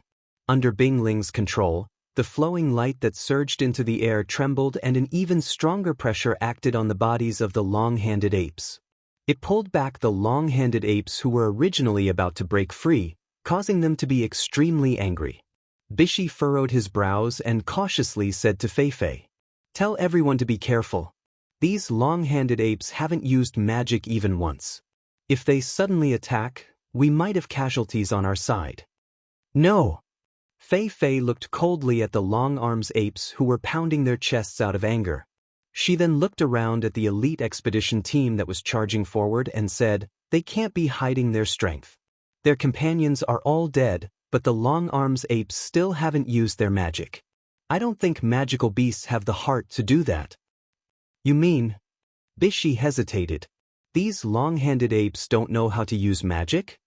"That should be the case," Fei Fei said. "Otherwise, there's no other way to explain why they're so angry when their companions are dead." "They're not using magic?" Bishi smiled. "Looks like the situation is still in our favor." Chapter 558. The battle between the elite scouting party and the long-arm apes is still going on. Chaotic shouts, explosions, and screams can be heard all around Mikoto's ears. Looking at the human and monkey silhouettes that keep appearing from the other side of the forest, Mikoto glanced sideways. Her brown eyes seemed to be able to see through the obstacles of the trees. Looking at the group battle over there, a heroic smile appeared on her pretty face. "Looks like Fei Fei's side is fine." Turning her gaze towards the long-arm ape not far from her, Mikoto's smile slowly receded. She no longer pays attention to the other battles and focused all of her attention back on the battle. Her hand lightly brushed the bangs in front of her forehead. Between the bangs and her hand, there's a blue and white electric current that's connecting the two. It's very eye-catching. At this moment, Mikoto's entire body seems to be sparkling. Under Mikoto's gaze, the long-arm ape couldn't help but let out a roar. Its eyes flashed with a ferocious glint. A ferocious aura burst out from its body. Its aura is filled with anxiety. It's obvious that the long-arm ape also discovered that its own people are gradually dying. This made the long-arm ape furious. Its long arms reached out to its front and beat its chest to express the anger in its heart. A monkey really is a monkey, beating its chest when it's angry. Mikoto glanced at the long-arm ape. She raised her hands and lightly clapped them together. Then she separated them and a ball of blue and white electric current shines from her hand. "I think you should go back to the zoo." Her palms gently intertwined with the blue and white electric current. The electric current suddenly expanded.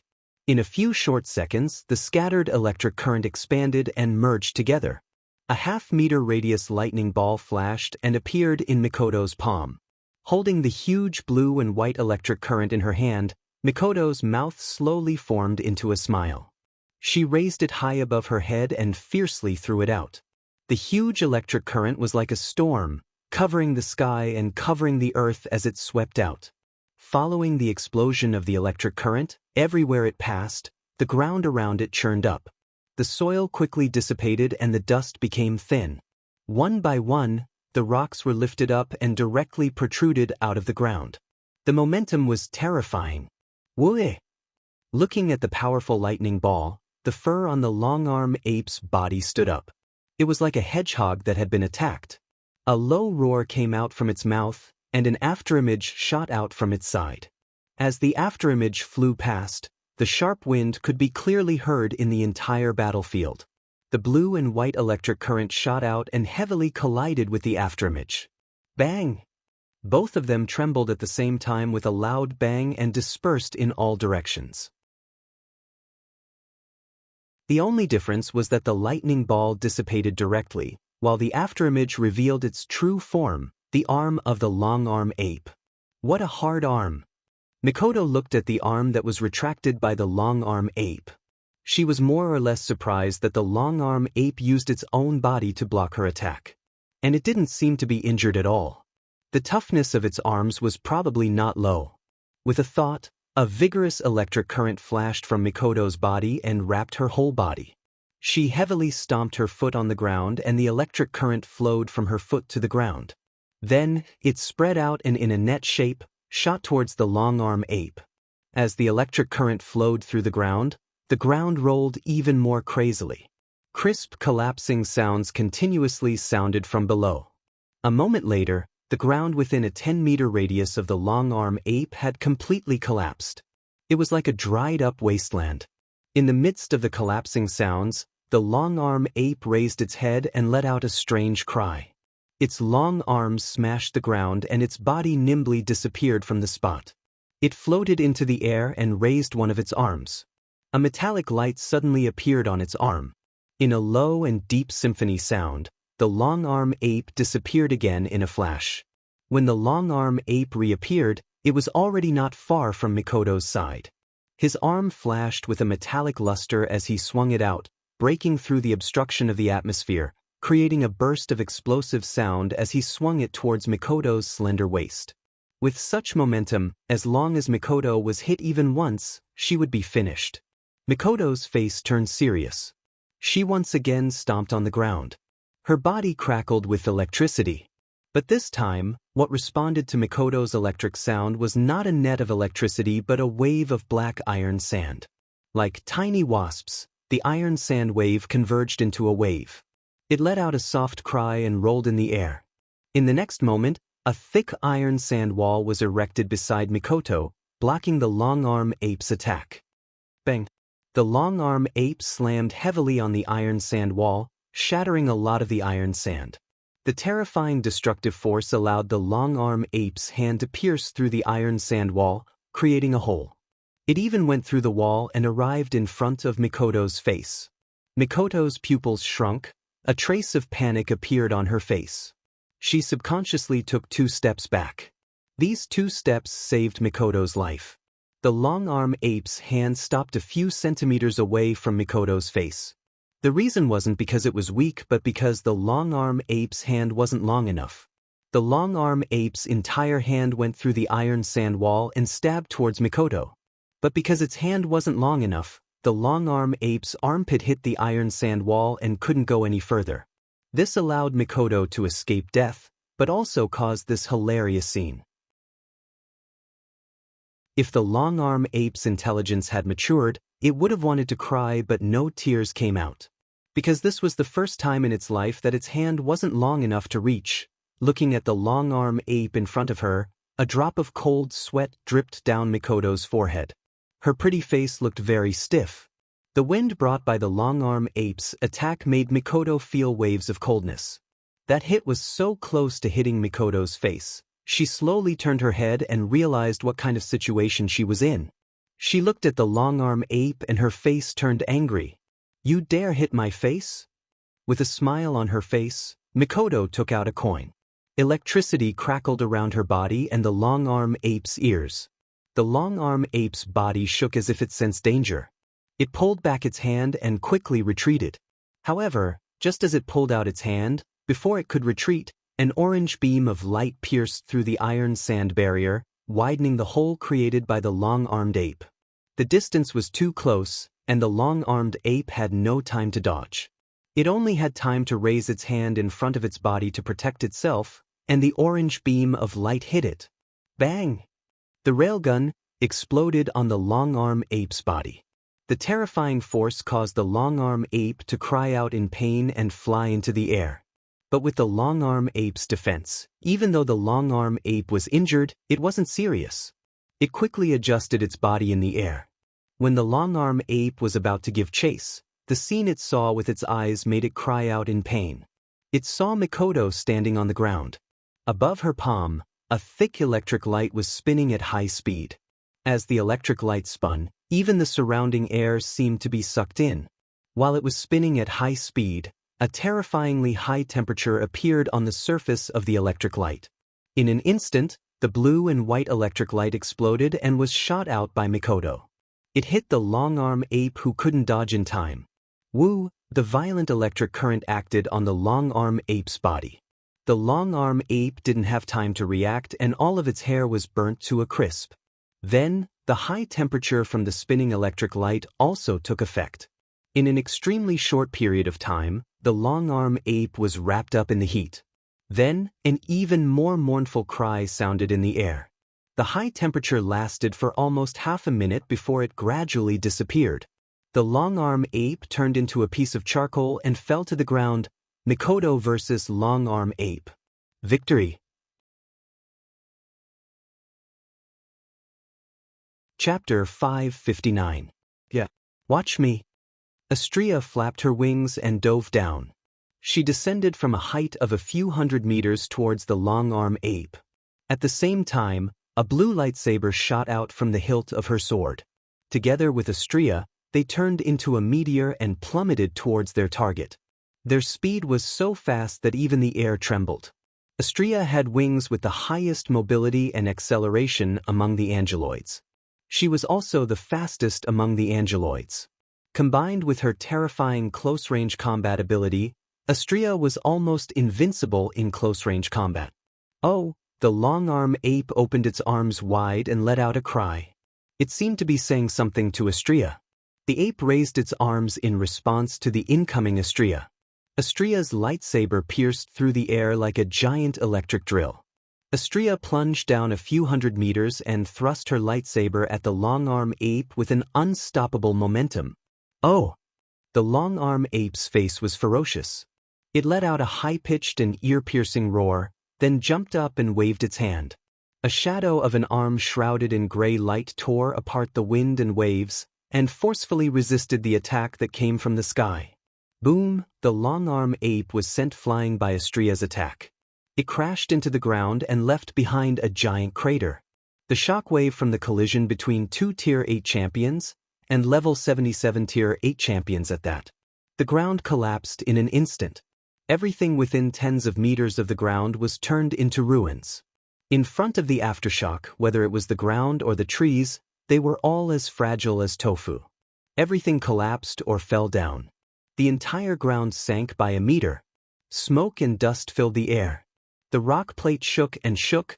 The sound of Astrea and the long-arm apes clashing against each other caused the scouts and long-arm apes to cover their ears in pain. They were shocked by the sudden loud noise. Astrea was sent flying by the shockwave. Her petite body flipped back and forth in the air. Astrea quickly spread her wings and tried to stabilize her body with the help of her wings. Ouch! Astrea pressed her shield-wielding left hand against her sword-wielding right hand and rubbed her wrist. Even though Astrea had the upper hand in that exchange, her wrist was still numb from the impact. It was only because the momentum of her dive helped her increase her strength. Otherwise, her hand would be red and swollen by now. From this, one could tell how strong the long-arm back ape's front body was. Ouch! Astrea puffed up her cheeks in pain. She complained in a pitiful tone. If I knew this would happen, I wouldn't have picked the same level as me. It hurts. While Astrea was complaining about the wrong treatment, the long-arm ape roared and charged out of the rubble. It stood on the ground and roared at Astrea. Its eyes were filled with anger. It was obvious that the attack just now had angered it. You're fine. Astrea was surprised to see the long-arm ape unscathed except for a bit of dust. She might be dumb, but she's not brainless. The collision just now caused the ground to crumble, but the long-arm ape was unscathed. Astrea was surprised to see the long-arm ape unscathed. Fine, let's do it again. Astrea shouted in dissatisfaction. She placed her lightsaber behind her back and flapped her wings. She swooped down again. She was just complaining about picking the wrong opponent, but now she wants to do it again. I have to admit, she really is an idiot. You! The long-arm ape's voice was still echoing in the air. It turned into a shadow and floated away. Astrea thought it was going to attack again, but the long-arm ape turned around and floated away.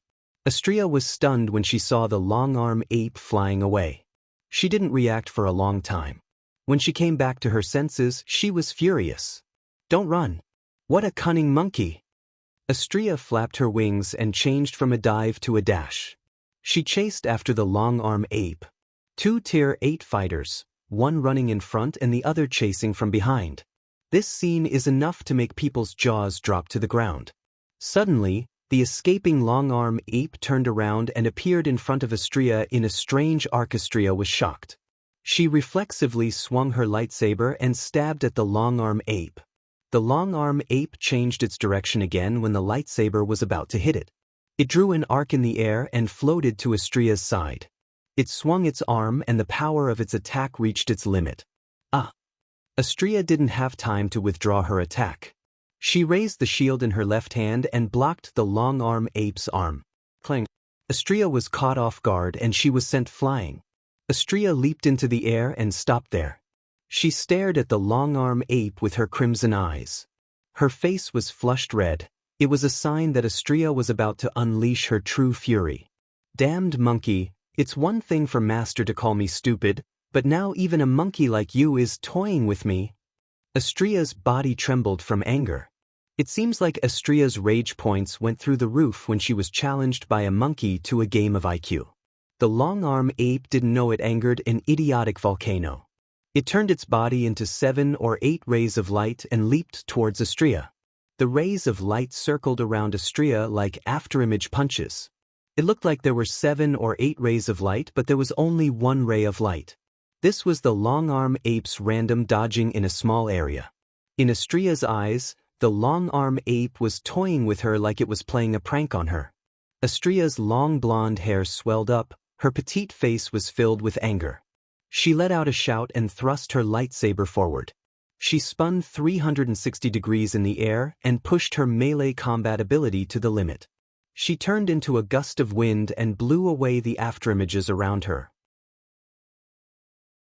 Astria swung her lightsaber at least a dozen times in a row, attacking relentlessly. A gentle breeze blew past. When Astria reappeared, all the afterimages around her were gone. Only 1 ray of light was left.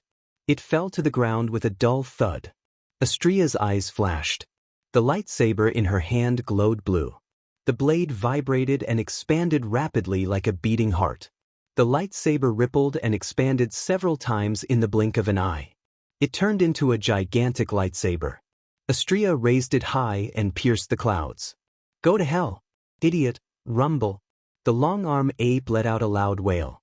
A several 100-meter-long fissure appeared on the ground behind it. It looked like a deep abyss. Countless rocks and debris flew everywhere. A deafening explosion sounded. The long-armed ape's hands hung down, and its body strangely stopped in midair. Then, a crack of the same plane as the crack on the ground spread out from its body, accompanied by scarlet blood and a body that was split into 2 halves, Astria versus long-arm ape. Victory.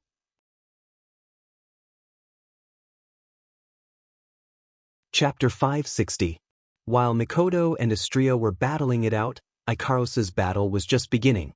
Unlike Mikoto and Astria, Ikaros's abilities are focused on group battles and destructive power. Once she gets involved in a fight, it's hard for her to control her strength.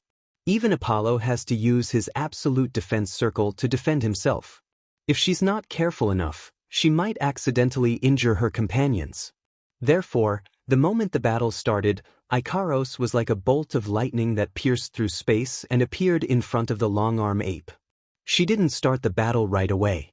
Instead, she used the wings of light on her back to slap her opponent away from the battlefield. The moment Ikaros moved, the long-arm ape moved as well. Its speed isn't slow either, but it's still slower than the winged Ikaros. Unable to react in time, the long-arm ape only had time to get into a defensive stance before it was sent flying by the wings of light. In the process of flying backward, the long-armed ape broke many trees, and in the end, it even smashed into the ground, creating a long horizontal ditch. After that, it flipped over and stabilized its body. Feeling the searing pain on its back, the long-arm ape's face scrunched up. It opened its mouth wide and let out a series of soft cries. If it were any other long-arm ape, they would have most likely flown into a rage. However, this long-arm ape was level 79. It was only a step away from reaching tier 9. Naturally, its intellect was the most mature among the long-arm apes. At its level, it already knows what to do in order to make sense, and what to do is meaningless. That's why it didn't get angry. It stood up and looked up at the sky. There, an angel with a pair of blue wings of light is floating in the sky. Artemis! Ikaros's eyes flashed, the wings of light behind her back flapped, and countless pink light beams shot out. Cherry-colored missiles with meteor-like long tails were launched towards the long-arm ape. The long-arm ape thumped its chest and raised one of its arms. A series of bone-cracking sounds came from its arm. When the sound came, the ape's arms started to twist as if there's something expanding inside. Then, its arms suddenly grew several times bigger. Before the cherry-colored missile arrived, the long-arm ape put its swollen hands together in front of its body to protect itself. The missile also took advantage of the momentum to bombard the long-arm ape's huge hands. Boom, boom, boom. The sound of the explosion was loud and clear. All the missiles hit the hands of the long-arm ape, rolling up a cloud of thick smoke. In an instant, the long-arm ape's body was covered in the smoke. Ikaros looked down. The sci-fi-like frame in her dark red pupils rotated slightly as if she could see through the situation inside. Artemis, permanent homing missile, struck again and blasted into the thick smoke. The entire sky was filled with a sea of pink light. It's incredibly fast. In the blink of an eye, explosions came from the smoke and the dust on the ground got even thicker. Right now, Ikaros seemed to have transformed into the most violent of cannons. Her eyes stared straight at the ground. Artemis, permanent homing missiles, on her luminous wings continued to fire without pause. The sky shone brightly as pinkish meteors poured down from the sky, creating sonic booms that sounded like landslides and tsunamis as they smashed into the thick smoke one after another. The number of Artemis seemed to be endless, causing the entire sky to be filled with the sound of explosions. Under the attack of the Artemis, the ground was already unable to bear the heavy burden.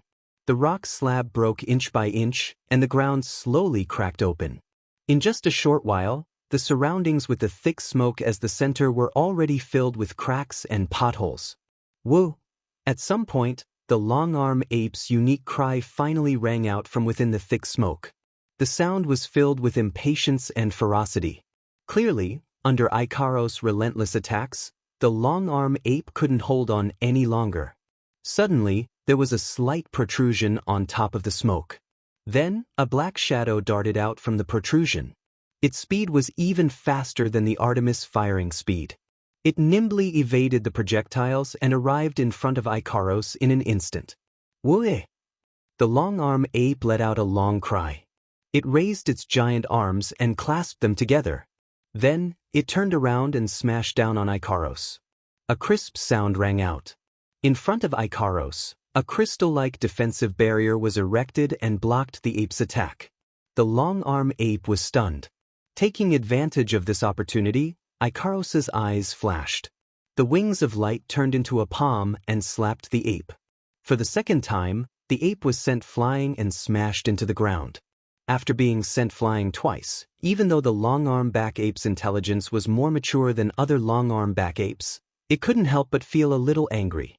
Lying on the ground, the long-arm back ape didn't get up and directly threw out one of its giant hands. In the next moment, the long-arm ape's hand expanded and lengthened again. Like a cannonball, the giant hand swelled up and extended for more than 10 meters before landing a punch on Ikaros' body. Ikaros didn't expect the long-arm ape's arm to have such a function. After all, the other apes didn't use it. For the first time, a trace of surprise appeared on her emotionless face. Then, the punch landed on her body. Ikaros groaned in pain. Her delicate face flushed red, but it quickly disappeared. Looking at the long-arm ape below, Ikaros ignored the pain and expanded her wings. She extended her wings into the void and disappeared into thin air.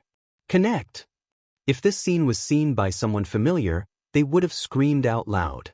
A series of electric wiring shadows extended from Ikaros' back. Then, the shadow of a fighter jet appeared behind Ikaros. It was Ikaros's trump card, gold armament. Uranus system. The sudden change made the long-arm ape's expression change. Its eyes reflected the shadow of the fighter jet behind Ikaros, and a sense of extreme danger surged in its heart. Danger. Very dangerous. Very dangerous. The long-arm ape retracted its hands without hesitation. In an instant, the pair of swollen and elongated arms returned to their original size. The long-arm ape leaped up and roared as it reached out with both hands. Once again, the pair of arms that had returned to their original size shot out and blasted towards Ikaros. Without the gigantification, the long-arm ape's speed increased by a notch. Even though its power was reduced, its speed was increased. Almost at the same time the Uranus system appeared, its arms reached its target. The Uranus system slowly emerged from the void and revealed its full appearance. On top of it, one of the cannon muzzles transformed into a claw. With a twist, it appeared in front of Icaros and slammed into the arm of the long-arm ape, knocking it aside. Series rear-end missiles. A cold voice came out from Icaros' throat, causing the long-arm ape to shiver. In an instant, a rain of cherry-colored missiles shot out from the Uranus system and hit the long-arm ape's body. Explosions sounded, followed by a mournful cry. Just as the cry sounded, a huge beam of light passed through the place where the cry came from and crushed it. Icaros versus long-arm ape. Victory.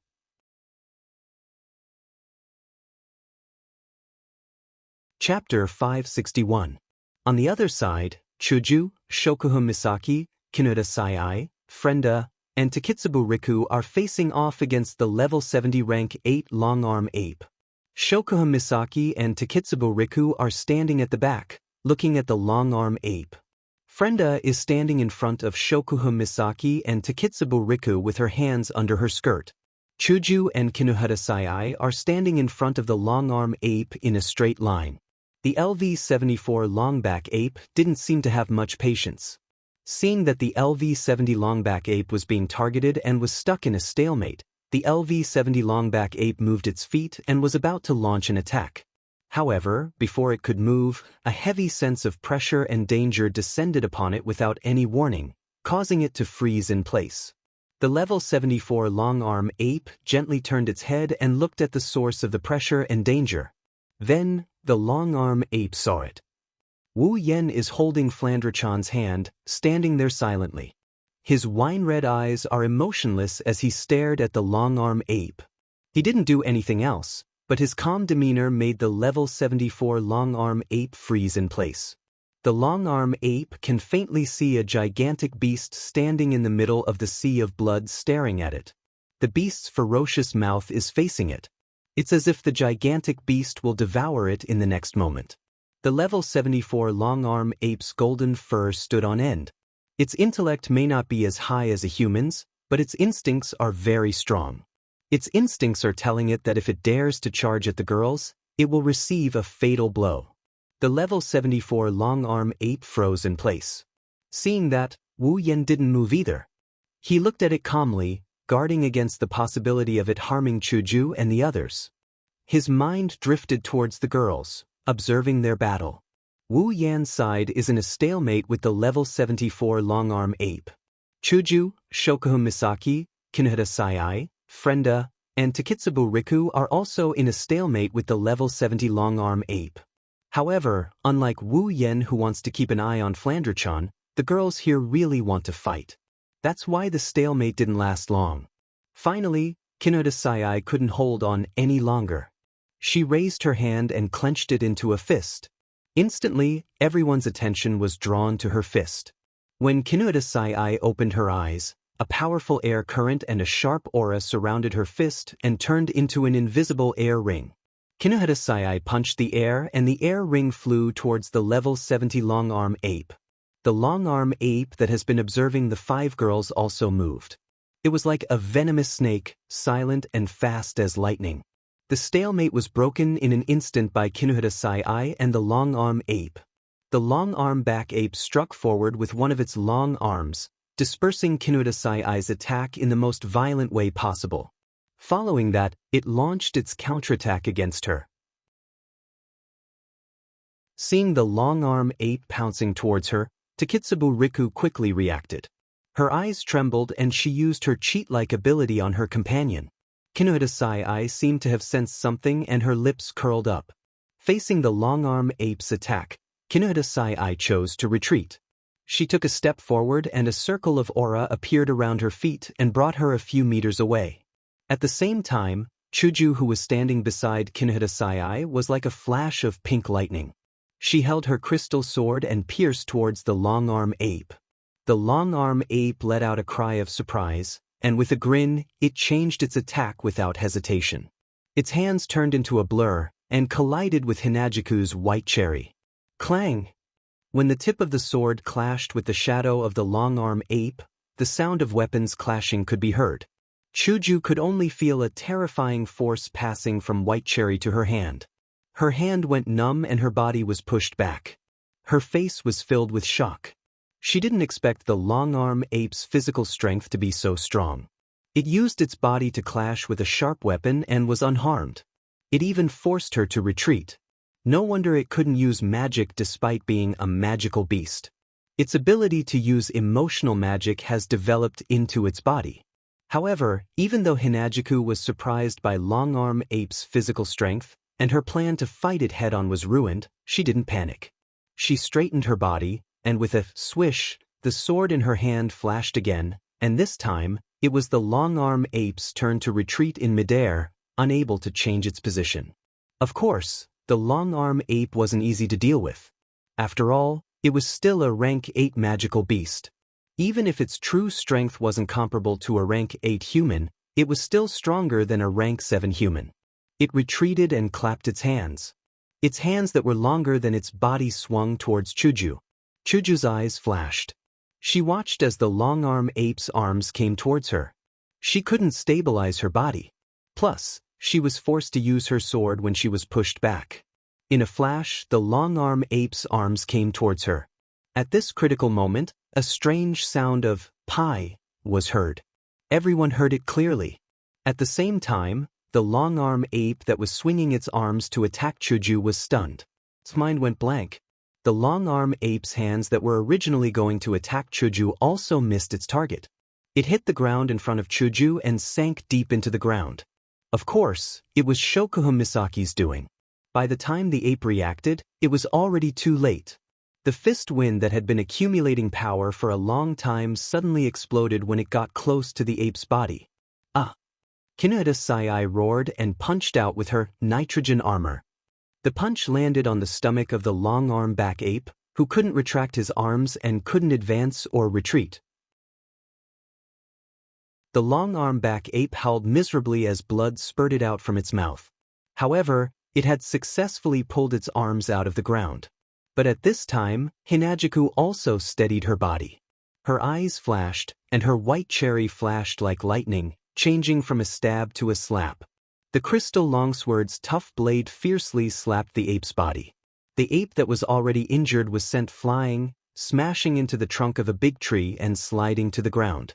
Along with it, a strange-looking doll slid down from the tree and fell into the long-arm ape's arms. The long-arm ape caught the doll instinctively, and at the same time, the doll's stomach started to swell.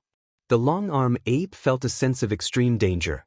The ape yelled and raised its hand, intending to throw the doll away. However, as soon as it raised its hand, it heard a "thigh" sound again. The ape's hand trembled, and it changed its action from throwing to hugging. Boom! A huge explosion resounded. The flames engulfed the long-handed back ape that was holding the dolls. At the same time, many dolls also rushed into the flames, causing a series of continuous explosions. Amidst the explosions, everyone could vaguely hear the long-handed back ape's final howl. When the fire dissipated, there was only a dead long-armed dorsal ape left on the ground. Its body was charred black, and smoke was coming out of its body. The cooperation of 5 people. It was flawless. With the cooperation of 5 people, the rank 8 long-arm ape died faster than Wu Yen did with the blackwater octopus. But we won. Kinohita Sai and Frenda cheered. Chuju, Shokuhun Misaki, and Takitsubu Riku looked at each other and laughed. You sisters are amazing. Flandre-chan also cheered and ran towards Chuju and the rest.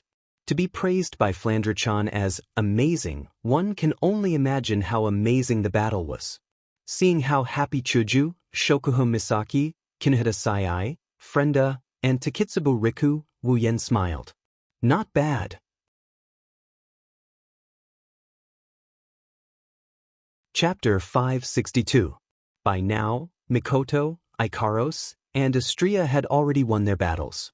With the addition of Chuju, Shokuhun Misaki, Kinohita Sai, Frenda, and Takitsubu Riku, other than Sylph, the rest of the Tier 8 combatants have finished their battles. The results were gratifying. The girls are the best of the best in their respective worlds. After becoming Wu Yan summons and gaining unlimited potential, their growth is terrifying. Even if they have different fighting styles, the results didn't change because of that. In the 4 battles, other than Astria and Ikaros who received light injuries, the other girls didn't receive any damage at all. This is a battle between Tier 8 combatants. If the results of this battle were to spread, the reputation of these 8 girls would definitely soar. Wu Yan had a faint smile on his face after learning the results of the battles. He couldn't hide the joy in his heart. Of course, Wu Yan is happy, but his opponent, the long-arm ape, who is the only one left other than Sylph's opponent, is infuriated. Wu, the long-arm ape, raised its head and let out a long howl after witnessing the death of its companion. Its howl was filled with sorrow and violence. It pulled the girls back to reality. The long-arm ape no longer cared about anything. Its instincts, its sense of danger, everything else was tossed aside. The only thing left in its heart was endless anger and killing intent. It stared at Wu Yan with its bloodshot eyes. The long-arm ape isn't very intelligent, but it knows that this person is the one who made it unable to fight alongside its companions. It can only watch as its companions die in front of its eyes. Blinded by anger, the long-arm ape didn't hate the culprits, Hinajiku and company. Instead, it turned its anger onto Wu Yan. One has to say, this is an injustice that one doesn't know whether to laugh or cry. However, this was exactly what Wu Yan wanted. Oh, looks like it's about to explode. Wu Yan raised an eyebrow and smirked. Good, it's about time for me to end this as well. The long-arm ape didn't understand the meaning behind Wu Yan's words. However, it could hear the disdain and contempt in his words. It let out an angry howl that reverberated throughout the battlefield. Chuju and the others frowned. So noisy. Wu Yan's eyes flashed coldly. He pointed at the long-arm ape and a bluish-white electric current shot out. The long-arm ape's howl stopped abruptly like a strangled duck. With a leap, the long-arm ape dodged the electric current and flew into the air. At the same time, it used its special attack method. Its long hands swung through the air, creating 2 whistling sounds. The long-arm ape let out a cry and tightened its hands. A metallic luster appeared on its hands, making them look like 2 steel rods.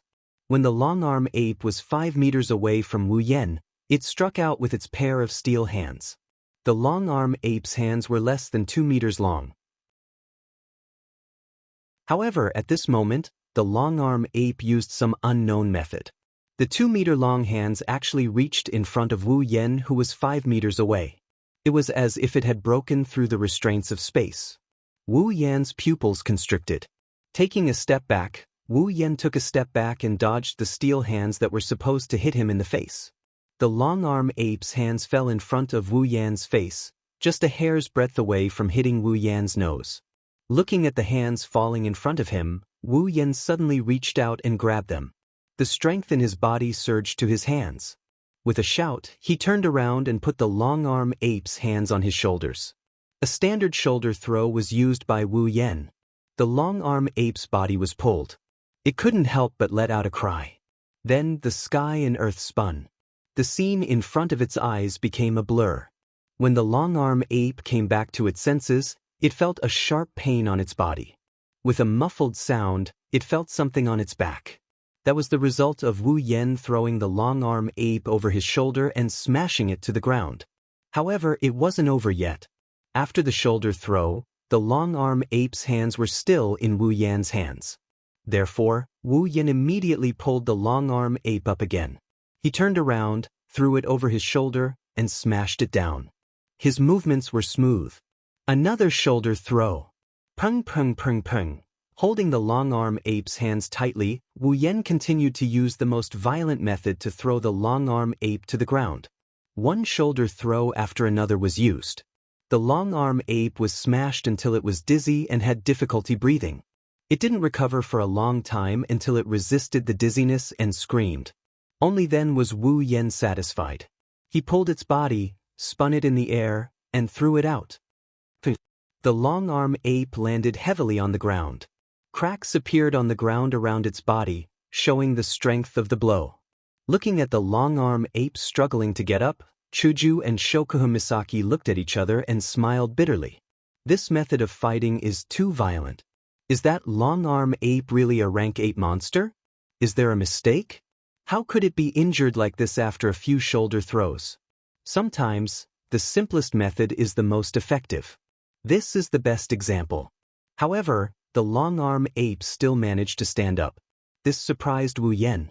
Shoulder throw may be simple and violent, but it was done with the help of his true ancestor body. Even a rank 8 monster would have injuries all over its body. Yet, the long-arm ape still managed to stand up. Its injuries don't seem to be that serious. As expected of a monster with a strong body. It doesn't even know magic, it's a monster that specializes in physical training. Wu Yan sighed and smiled. That's fine. Let me try out the effect of this ability. Rubbing his chest, Wu Yan slowly closed his eyes. He sank his consciousness into his body and started moving towards his chest. Underneath his clothes, on his chest, there are 3 red Magatama engravings. They don't give off the slightest hint of strangeness. They look like ordinary tattoos, plain and unremarkable. However, when Wu Yan's consciousness touched one of the engravings, it suddenly lit up. First red jade. Activate. Under his clothes, there were 3 neatly arranged jade hooks. The leftmost jade hooks rotated slightly. Streaks of blood-red light shone from it. The jade hooks that looked like a tattoo a moment ago came to life at this moment. Red jade mode. Activate. Suddenly, the jade engravings that came to life flashed and slowly sank into Wu Yan's body. At the same time, an indescribable power came out of the jade engravings and merged with Wu Yan's body. Under the watchful eyes of the crowd, red runes appeared on Wu Yan's black clothes. The red runes spread on his black clothes, and in just a few moments, Wu Yan's clothes turned into a black and red trench coat. Feeling that he has entered the red jade mode, Wu Yan gently opened his eyes. A red light flashed in his wine-red pupils. Then, Wu Yan's left eye fluctuated and turned golden. There's a clock inside. This left eye is exactly the same as Tokisaki Kurumi's golden eye clock. Needless to say, the red jade mode of the first red jade was undoubtedly Tokisaki Kurumi. At this time, Wu Yan has become a level 75 existence with the power of the Time Fairy.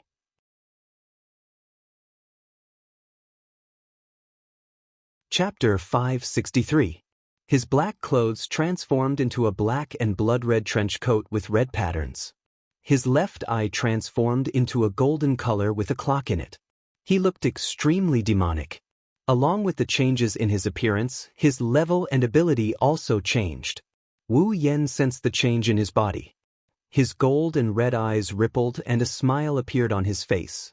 Chuju, Shokuho Misaki, Flandre-chun, Kinuda Sai-ai, Frenda, and Takitsubu Riku were stunned by Wu Yan's transformation. Oniai-chan transformed. Flandre-chan muttered. Her mouth opened wide as she looked at Wu Yan. Flandre-chan was shocked by Wu Yan's transformation. What's going on? Kinuhata Sai-ai pointed at Wu Yan and she exclaimed in shock. That guy, how did he turn into this super appearance? And his level increased by so much. This. Shokuho Misaki furrowed her brows for a moment before relaxing. This should be the bloodline ability that Xiao Yan mentioned before. Bloodline ability? Hinajiku regained her senses, as if recalling something, she hesitated. You mean the ability called Red Jade? That should be it. Shokuho Misaki nodded and praised. When I heard Xiao Yan talk about it, I thought he was exaggerating. I didn't expect him to really have such an ability. Takitsubu Riku stared at Wu Yan for a while and said, I feel like something changed in him. I feel the same way. Hinajiku nodded and said to the girls in an ethereal tone, I feel like Yan's existence has undergone a fundamental change. Shokuho Misaki nodded. She felt the same way. No, it should be said that all the girls who are familiar with Wu Yan felt it. Chuju and the others didn't know that this feeling was accurate. Wu Yan's existence has undergone a fundamental change because he's not only a true ancestor, he's also an elf. This is a spiritual equipment? Touching the strange windbreaker he is wearing, Wu Yan's expression is filled with surprise. He is surprised by the appearance of the spiritual equipment he is wearing, but more importantly, he is happy. This is to be expected. If the spirit equipment displayed in the red jade mode were the same as their original owners, Wu Yan wouldn't be able to use the red jades of the elves even if he was beaten to death. In the first red jade mode, which is Kurumi's red jade mode, Wu Yan could clearly feel a mysterious energy swimming around his body. This mysterious energy is the power of the elves, which is also known as spiritual energy.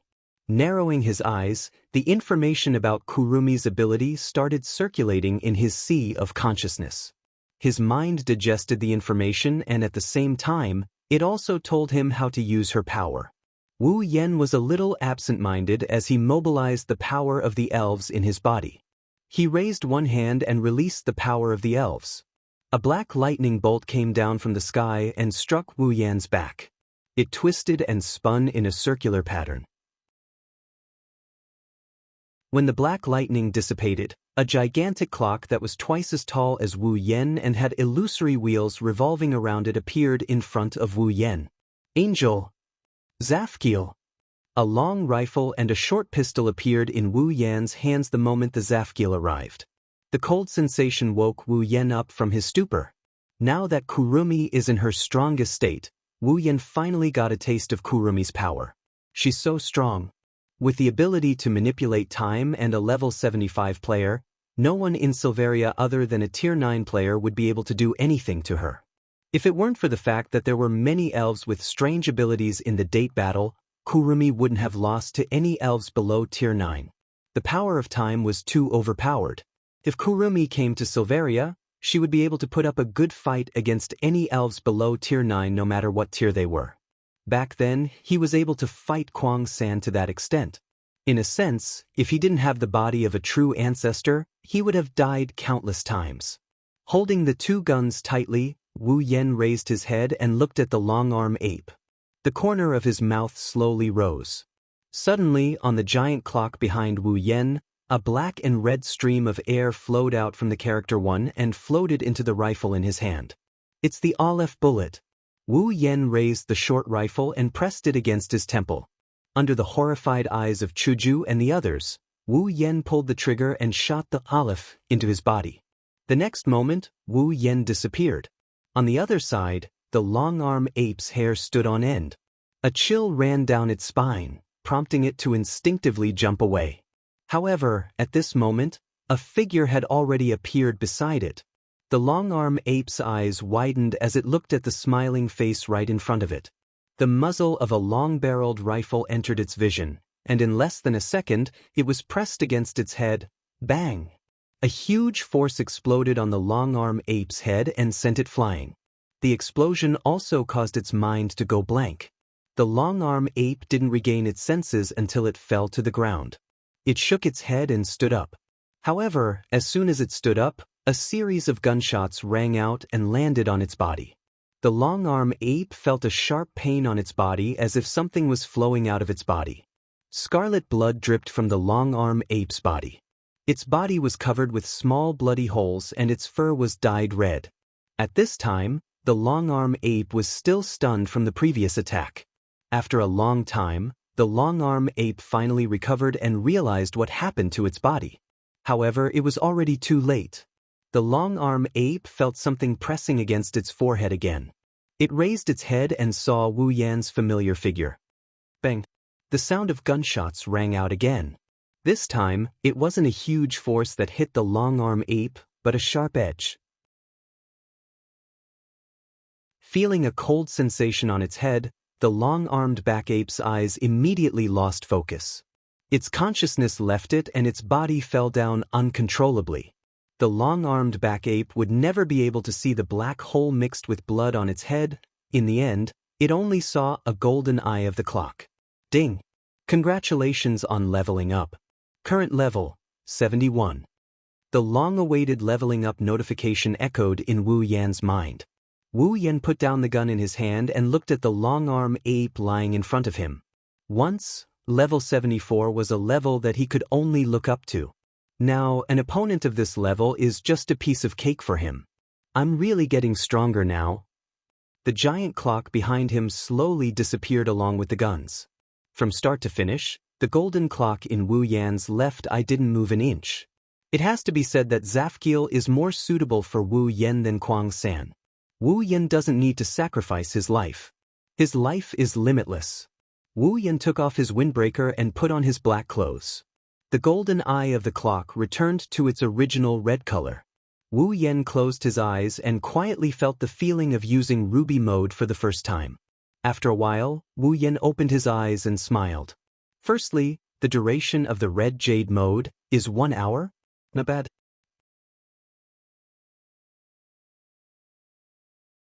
Chapter 564. The duration of the red jade mode was related to the level difference between the user and the red jade owner. The closer the user's level was to the red jade owner's level, the longer the duration of the red jade mode would be. On the other hand, the higher the level difference between the two, the shorter the duration of the red jade mode would be. Wu Yen was currently level 71, while the owner of the red jade mode, Kurumi, was level 75. There was only a 4-level gap between the two, so the duration of Kurumi's red jade mode was 1 hour. That was a good result. After exiting the red jade mode, Wu Yen received another message. If he exited the red jade mode before the duration of the red jade mode was up, Wu Yen could continue to use the red jade mode for the rest of the day until the duration was up. Wu Yen was pleasantly surprised by this information. There are a lot of restrictions when using the 3 red jade modes. Not only is there a time limit, but after using it, you can't use it a second time within 24 hours. But now, as long as Wu Yen didn't use up the duration of the red jade mode, he could continue to use the red jade mode for the rest of the day until the duration was up. For example, if Kurumi's red jade mode lasted for an hour, and Wu Yen only used it for 10 minutes, then Wu Yen could continue to use the red jade mode for the rest of the day until the remaining 50 minutes were up. Only then would he have to wait for 24 hours to use it again. Of course, if Wu Yen only used the red jade mode for 10 minutes within 24 hours, then the remaining 50 minutes would return to the original duration of the red jade mode after 24 hours. Wu Yan's eyebrows twitched when he received this message. Why does it feel like I'm playing a game where I have to wait for my skills to return to full cooldown? Shaking his head, Wu Yen looked at the long-arm ape on the ground and the one that was killed by Chuji's group. He waved his hand and the 2 long-arm apes were given to the system in exchange for some item points and ability points before he turned around. As soon as he turned around, he saw Hinajiku, Shokuha Misaki, Kinuhata Sai-ai, Frenda, and Takitsubu Riku all glaring at him angrily. Even Flandre-chan was the same, which gave him quite a shock. What are you doing? Wu Yen took a step back and looked at them. He didn't offend them, did he? Why did they all look so angry? What? Chuju's lips curled into an angry grin. You still have the nerve to say what? Do you know that we were almost scared to death by you? Scared to death? Wu Yen couldn't help but roll his eyes. I'm the one who should be scared to death, right? Why didn't you guys make a sound when you walked? By the way, when did you guys get here? I didn't even notice you guys. Am I a fake Tier 8 or something? Wu Yen ridiculed. To be honest, this is one of his questions. Shokuha Misaki sneered. Her tone was laced with anger. Next time you want to commit suicide, can you please tell us first? Wu Yen flinched for a second before he came to a realization.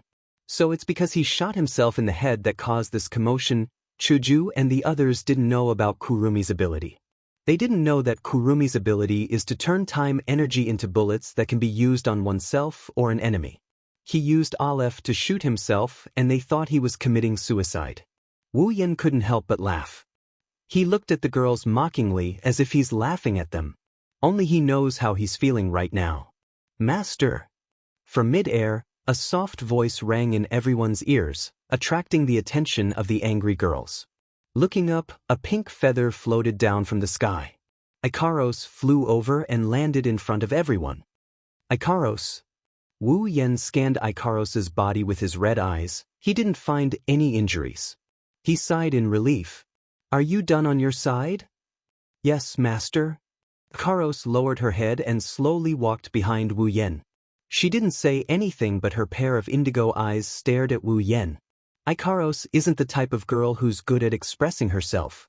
This way of sticking to Wu Yen is the embodiment of her love for Wu Yen. It's also the reason why Wu Yen loves Ikaros so much. Master, Astria also came back. She retracted her wings and landed in front of Wu Yan. Her delicate face had a hint of joy. Everyone was confused. Astria, have you dealt with it too? Wu Yan was confused by Astria's cheerful expression, but he didn't ask. Retarded children are the happiest. It's obvious when it comes to Astria. Yes, master. Master. Astria giggled and waved her little fists in the air. I cut that idiot in half. Teeth. Wu Yan's mouth twitched. He averted his gaze and patted Astria's head. Well done, Astria showed a satisfied expression. She rubbed her head against Wu Yan's hand like a kitten. Wu Yan laughed. Ikaros, who was behind Wu Yan, had a hint of envy and yearning in her eyes. I really want Master to pat my head too? Ikaros didn't get a chance to express her wish because Mikoto's appearance interrupted her mercilessly. Ah, why am I the last one? Mikoto stomped her feet in dissatisfaction. Unlike Astria, Mikoto was frustrated. After all, she was almost scared to death by that long-arm ape. Wu Yan was speechless. Isn't there still Sylph to deal with? Right after he said that, an icy blue figure appeared in front of everyone. Everyone knew it was Sylph when they saw her. Sylph had it easy, her clothes weren't even messed up. Glancing at everyone who returned, Wu Yan slapped his cheeks and grumbled in a resentful tone. Why didn't they bring the corpses? Those are all item points and ability points. Since everyone is done, let's hurry back to Feifei's side. Wu Yan adjusted his emotions and said, I'm afraid Feifei's side is the most anxious one right now. All the girls nodded one after another. Feifei and the others were the ones who were most worried about the battle situation. At this time, if they had already dealt with the long-handed ape group, they should be anxious. They had to hurry over, so as to avoid unnecessary trouble. The 11 of them hurried back to Feifei's side. They were worried that Feifei's side would be affected, so they chose to lure the long-arm ape horde to a more suitable location to fight. By the time Wu Yan and the girls returned to Feifei's side, the last long-arm ape had fallen under Feifei's blade. Admittedly, this group battle was the slowest to end. Yan, Feifei, Bingling, and Bishi heaved a sigh of relief when they saw that Wu Yan and the girls were unharmed. They quickly ran over to Wu Yan's side with the other members of the expedition party following closely behind. Looks like everyone settled it in time. Feifei originally thought that it would take a lot of time to deal with the 6-rank 8 long-arm back apes. She didn't expect that her side would be the slowest. Let's leave. Before Feifei could finish her sentence, something unexpected happened. Roar! A sudden roar came from afar, blowing down all the trees on the ground. The sound was terrifying.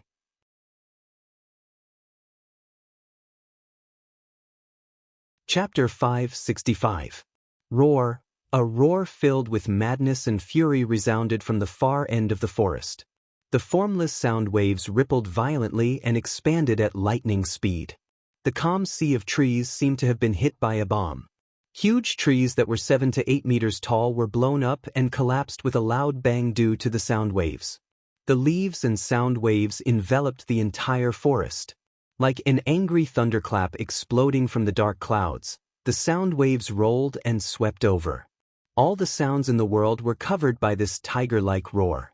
Wherever the sound waves passed, all the magical beasts within a 10-kilometer radius, regardless of whether they were at the peak of the 7th or 8th level, all fell limp to the ground. Even some of the stronger magical beasts that were about to advance to the 9th level trembled because of this angry roar. Some of the weaker magical beasts that were slightly closer were directly knocked unconscious by this angry thunderclap like sound waves. Everyone who was originally planning to leave was stunned on the spot by this violent roar that seemed to have directly exploded in their minds. They could no longer move, and their faces were as white as paper. Their hearts and minds had been blasted to the point where they lost consciousness in an instant by this violent roar. Wu Yan's group and Sylph's group stared blankly at the fallen trees in front of them. They tried their best to hold on under the thunderous roar, but they couldn't move their bodies. As for the expedition members, some of them were so scared that they fell to the ground. With just a roar, he was able to intimidate everyone present to such an extent. With such a frightening aura, One did not even need to think to know just what level the owner of the voice had reached. Ikaros' eyes turned crimson uncontrollably. The illusory frame in her eyes kept spinning and red alarms kept flashing. Ikaros knew how dangerous the situation was. There's a very powerful life form approaching. There's a high possibility that it will endanger Master's life. It's very dangerous. Ikaros' soft voice rose to an unimaginable level. The seriousness and anxiety in her tone woke Wu Yen and Ko up from their stupor from that intimidating roar. "Big brother." Flandre-chan grabbed Wu Yan's shirt. Her red eyes lost their usual liveliness and became serious. It's not hard to imagine what kind of attitude Flandre-chan has towards the owner of this roar. "Quick, get out of here." Bing Ling and Bishi roared. Their faces were as pale as paper. It's obvious that they've guessed the owner of this roar. They're already scared out of their wits. "No, it's too late," Fei Fei said without turning her head. Her voice was trembling. In the distance, a faintly discernible figure flashed over with a dazzling speed. Everywhere it passed, traces of ripples actually arose in space. It wasn't because of its speed, but because of the terrifying aura that surged out from its body, and it caused space to tremble. In the blink of an eye, the silhouette passed by and landed in front of everyone. It was a 2-meter-tall ape with golden fur all over its body. Its hands were so long that they reached down to its heels. It had a pair of blood-red eyes that appeared in the air. It looked particularly fierce. At the corner of its eyes, there was a scar that extended all the way to its cheek. It told people what kind of cruel life it had gone through. Long-arm Ape King, level 83-inch level 83. Chuju felt her throat dry up. Even the words coming out of her mouth were dry. Her face was drained of blood. Shokuha Misaki, Kinheta Sai, Frenda, Takitsubo Riku, Fei Fei, Bing Ling, and Bishi reacted the same way. As one of the top powerhouses among the 7th Order, their performance was already so bad when facing a 9th Order magical beast. The elite expedition team was even worse off. Only Wu Yen, Mikoto, Ikaros, Astria, and Sylph managed to pull it off. They're all Tier 8 fighters after all. It's impossible for them to be intimidated by a Tier 9 demonic beast. However, the difference between Tier 9 and Tier 8 is like the difference between heaven and earth. Even if the long-arm Ape King can't intimidate Wu Yen and the others, it's enough to intimidate them. Wu Yan's group of 5 tensed up. All of their attention was focused on the long-arm Ape King. Wu Yen and the others shuddered when they sensed the long-arm Ape King's aura. The long-arm Ape King gave them a feeling of power. It's too strong. Even Ikaros, who doesn't care about anything other than Wu Yen, didn't dare to make a move. She kept her eyes on the long-arm Ape King to prevent it from going berserk and injuring Wu Yen. The Tier 7 demonic beast is intimidated. The Tier 8 demonic beast is intimidated. None of them had the heart to pay attention to anything else. They didn't notice Flandre-chan, who looked like a normal child. She's the calmest of them all. No, it shouldn't be calmness. Flandre-chan looked at the long-arm Ape King with a playful expression. It's as if she's looking at something. It was like an oversized toy. The long-arm Ape King stared coldly at the humans in front of it. Its irritable eyes were filled with indifference. It's like it's looking at a bunch of ants. It didn't even look them in the eye. However, this cold and indifferent expression completely changed when it saw the corpses of the long-arm apes on the ground. Its blood-colored beast pupils shrunk and slowly shrunk to the size of a needle. Immediately after, a boundless berserk and vicious aura filled its entire eye sockets. Roar! The long-arm Ape King let out a roar that's several times more violent than before. The ground around the long-arm Ape King was shattered and the trees around it were blown away. The roar hit everyone in front of it. The sound waves seemed to have turned into a tornado, blowing everything in the surroundings. In just a few seconds, everything was blown away, including the rock plate, leaving only an empty space. Everyone was blown away by the wind, and even their bodies were emitting waves of screams. Like a volcanic eruption, the aura of the long-handed Ape King burst out from its body, enveloping the entire arena. After this roar, the long-handed Ape King seemed to have vented its anger. and returned to its cold and indifferent state. However, its pair of bloodshot eyes and the murderous aura that pervaded the entire space mercilessly expressed its current state of mind. Wu Yan's face changed. He shouted at everyone. "Back off! Everyone back off!" Hearing Wu Yan's shout, everyone was stunned. They subconsciously followed Wu Yan's instructions and took a few steps back. In the next moment, a figure fell from the sky and smashed into the ground where everyone was standing, creating a deep pit. The ground crumbled and rubble flew in all directions. The messy rubble whistled through the air and hit the elite expedition team members, causing them to spit out blood and fall to the ground, moaning in pain. Looking at the culprit, the long-handed ape king, their eyes were filled with fear. If it wasn't for Wu Yan's reminder, they wouldn't have just been sent flying by the rocks. They would have become minced meat in the pit under the long-arm ape king's feet. Roar! Seeing that its attack had failed, the long-arm ape king was furious.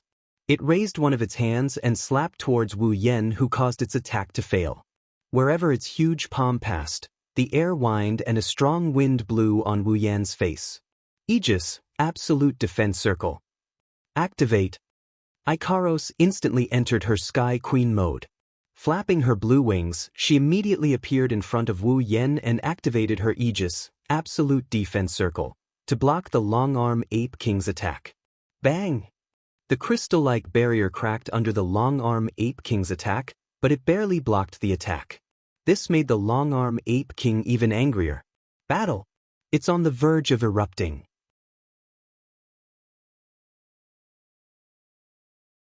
Chapter 566. Roar! The long-arm ape king fiercely slapped its chest with its huge and sharp claws. Then, it opened its bloody mouth and let out an ear-piercing roar that could shatter a huge rock.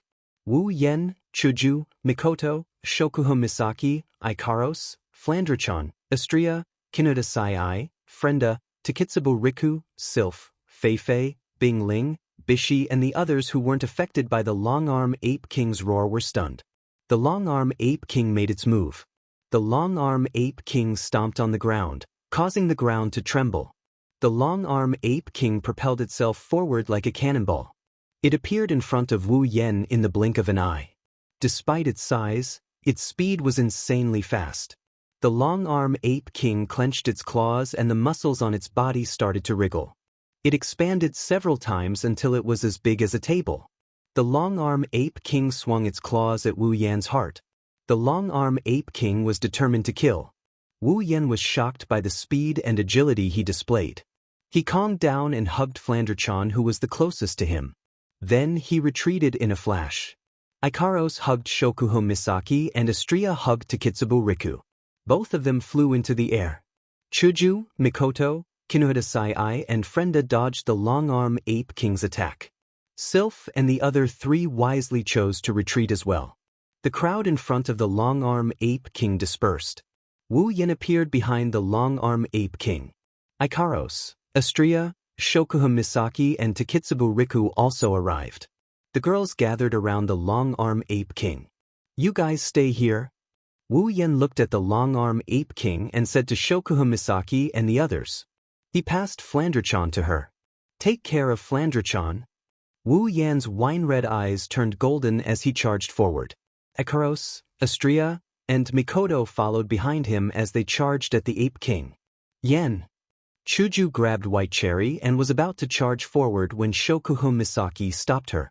Shokuho Misaki looked at Wu Yan and the others and said, "The opponent this time isn't something we can interfere with." Startled, Hinagiko lowered her head with a look of unwillingness. But in the end, she returned to her original spot and crouched down to hug Flandrachan tightly. Seeing this, Shokuho Misaki sighed. How could she be willing to accept this? She believed that Kinoda Sai, Frenda, and the others were just as unwilling as she was. They couldn't fight alongside him. Of course, the girls didn't keep their unwillingness for long. They knew their situation and they believed that one day, they would be able to fight alongside Wu Yan on the front lines. However, just because Chuju and the others understood, Feifei and the others didn't. Feifei shouted when she saw Wu Yan, Mikoto, Ikaros, and Astria charging at the long-arm ape king. She thought her eyes were playing tricks on her. Come back. Fei Fei's heart was about to jump out. That was a magical beast of the 9th rank. Where did they get the courage to challenge a magical beast of the 9th rank? Don't they know that the higher the tier, the greater the gap between them? If the gap between Tier 7 and Tier 8 is separated by a stream, then the gap between Tier 8 and Tier 9 is separated by a yellow river. Fei Fei wouldn't believe that Wu Yen can challenge a tier above him again. The situation this time is completely different from the last time. Back then, Wu Yen was level 69, the peak of Tier 7. Jaffer was only level 70, the gap between them wasn't that big. But this time, even if the long-arm Ape King just reached Tier 9, Wu Yen just reached Tier 8. Even with Ikaros, Astria, and Mikoto's help, he won't be a match for the long-arm Ape King. That's why Tier 9 demonic beasts are so rare. In Fei Fei's eyes, Wu Yen is going to die. That's why she's going crazy. Bing Ling and Bishi aren't close to Wu Yen, but they're his companions. Sylph is the only one who's staring ahead. Her icy blue eyes are fluctuating, no one knows what she's thinking. Regardless, Wu Yen and the others are already in front of the long-arm Ape King. A battle is inevitable. Crimson spatial ripples appeared behind him as Niatono no Shana slowly appeared. Wu Yen held it tightly in his hand. He didn't feel any fear just because his opponent is a Tier 9. In fact, his golden eyes showed a hint of eagerness. Wu Yen knows how strong a Tier 9 demonic beast is. The memory of Flandre-chan blowing him up twice was still fresh in his mind. That's why Wu Yen wants to test his strength. He has Flandre-chan's support so he won't die. What's the harm in giving it a try? Flashing through the air, Wu Yen, Mikoto, Ikaros, and Astria landed in the 4 directions of the Ape King. They surrounded the Ape King in the center and sealed off its escape route. The lightsaber in Astria's hand vibrated as she levitated into the air. Due to entering combat mode, Astria's hair swelled up a little. Her innocent face gained a hint of majesty. She looked down at the long-arm Ape King with a serious expression. She channeled energy into her lightsaber and started vibrating violently. The blade of the lightsaber started vibrating rapidly. Even the long-arm Ape King wouldn't be able to escape unscathed if it was hit by the lightsaber. The long-arm Ape King seemed to have sensed something brewing in the air. Its hair stood on end. It roared with a ferocious expression. It stomped on the ground and its gigantic body soared into the sky. It appeared in front of Astria in an instant. Its blood-red eyes were filled with murderous intent. It swiped its sharp claws at Astria's head. Even if Astria was an angel, she would at least be stained with blood if she gets hit. Astria flapped her wings and shot out. She flapped her wings again and dodged the long-arm Ape King's attack. She rose a little higher. The lightsaber in her hand vibrated violently. The lightsaber let out a crisp sound of abrasion. Ha! Astria shouted coldly. Everyone felt the wind in the forest solidifying. Then a strong gust of wind gathered in the air. It tore through the air. The sharp sound of wind breaking echoed in everyone's ears. Astria brought out her full strength. The lightsaber arrived in front of the long-arm Ape King. Unlike Astria, the long-arm Ape King didn't have the ability to fly. It could only use its palm to block the lightsaber. The light sword and the palm violently collided. The sky rumbled and the long-handed Ape King immediately fell. The moment it landed, the long-handed Ape King adjusted its body. Just like at the beginning, it stomped on the ground like a cannonball, creating a huge hole. Numerous arm-thick cracks spread out in all directions and finally extended into the forest. In midair, Astria was sent flying by the collision with the long-arm Ape King. She managed to stabilize herself, but her delicate face was pale. It was a stark contrast to the lively long-arm Ape King on the ground. It was obvious that Astria was at a disadvantage even though she used all of her strength in that clash. Astria was still in the air while the long-arm Ape King was flying. The long-arm Ape King's attack was weakened. If it wasn't for that, Astria would have suffered greater damage.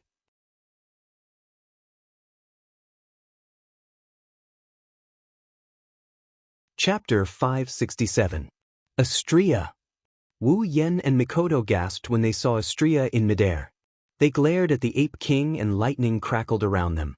2 blue and white lightning bolts shot towards the Ape King. The Ape King didn't have enough time to react due to the fact that it just landed on the ground and got caught in the middle of the lightning bolts. Roar! The electric current hit the Ape King's body, charring its golden fur a little, but it didn't cause any damage to the Ape King at all. However, the Ape King seemed to be very angry that it was hit by this attack that didn't hurt it at all. It immediately roared and pushed its hands, breaking the electric light on its body. Turning into a ray of golden light, the long-arm Ape King shot towards Wu Yen. Due to the speed of the long-arm Ape King, the ground beneath its feet was left with a deep trench. Hinajiku and the others who were watching from afar could only see the ground being cut open by the long-arm Ape King before they saw nothing else. Wu Yen clenched his fist as he watched the Ape King charge at him. Red lotus flames ignited on his blade and enveloped Wu Yen in an instant. Wu Yen turned into a man of fire. The long-arm Ape King raised its claw.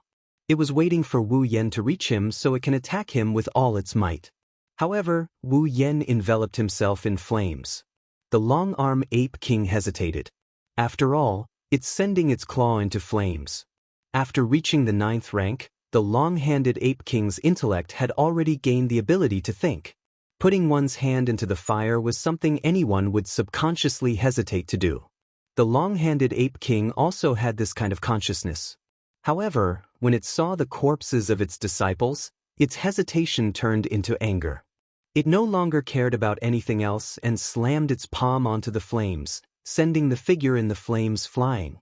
Yen. Mikoto was shocked. She immediately took out a coin and flicked it into the air. Electricity flowed from her body to her hand and formed a white light between her fingers. When the coin landed between her fingers, a crisp sound was heard. An orange light shot out from her hand and landed on the Ape King's body. Boom! The railgun collided with the Ape King at 0 distance and exploded into a cloud of dust. In midair, Ikaros's eyes lit up and her wings opened wide. Countless pink beams shot out and landed on the Ape King in the cloud of dust. Boom, boom, boom. The continuous bombardment landed on the body of the long-armed Ape King, causing it to cry out in pain as it retreated backwards. Feeling the pain coming from its body, the long-armed Ape King was furious. It waved its hand to disperse the smoke and dust around it.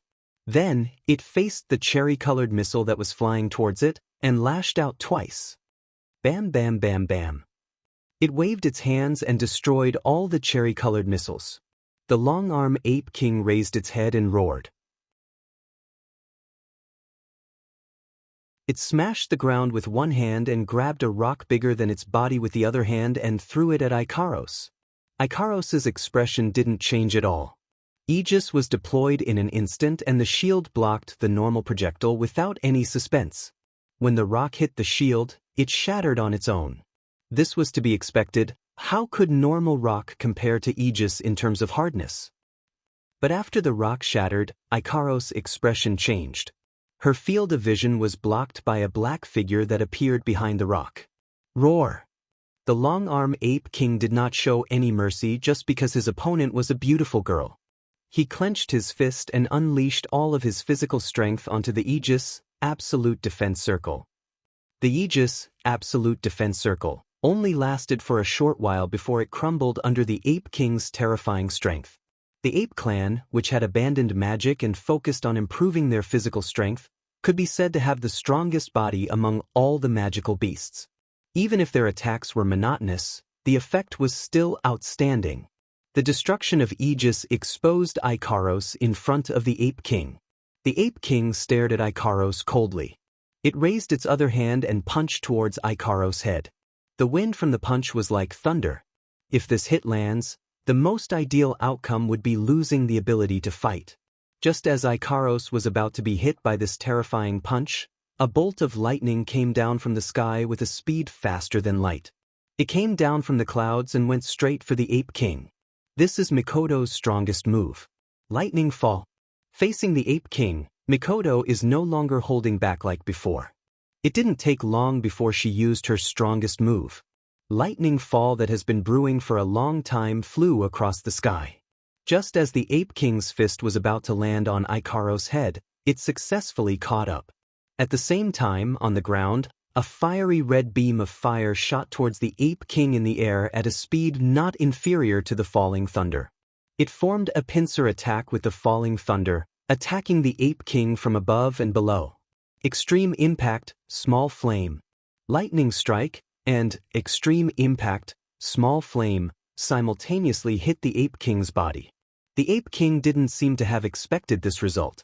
It was blown away, and fell to the ground with a cloud of smoke.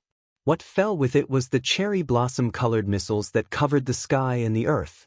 Artemis, boom boom boom boom boom. One cherry-colored missile after another ferociously bombarded the body of the Ape King before it could even land on the ground. The force of the bombardment pushed the Ape King down. The barrage of attacks made Wu Yen, Mikoto, Ikaros, and Astrea gasp for air. However, they didn't stop there.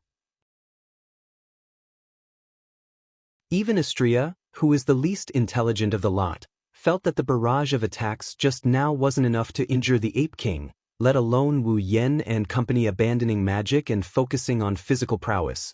The Ape King's physical prowess can only be described as terrifying.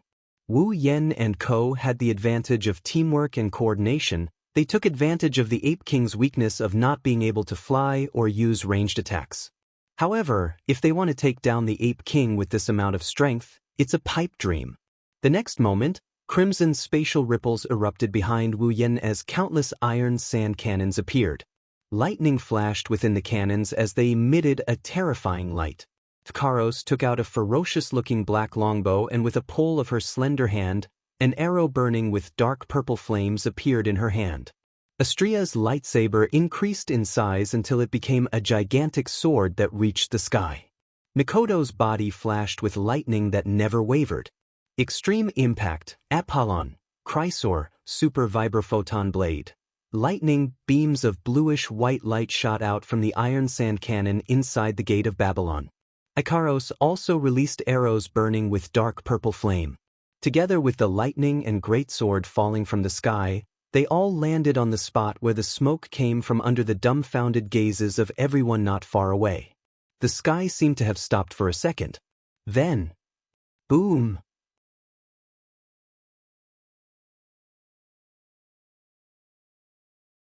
Chapter 568. Extreme Impact, Apollo, Super Vibrophoton Blade, and Thunderfall.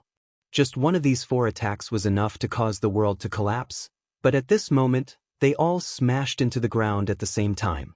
The unparalleled destructive power directly turned the surrounding terrain upside down, and the frenzied shockwaves spread in all directions.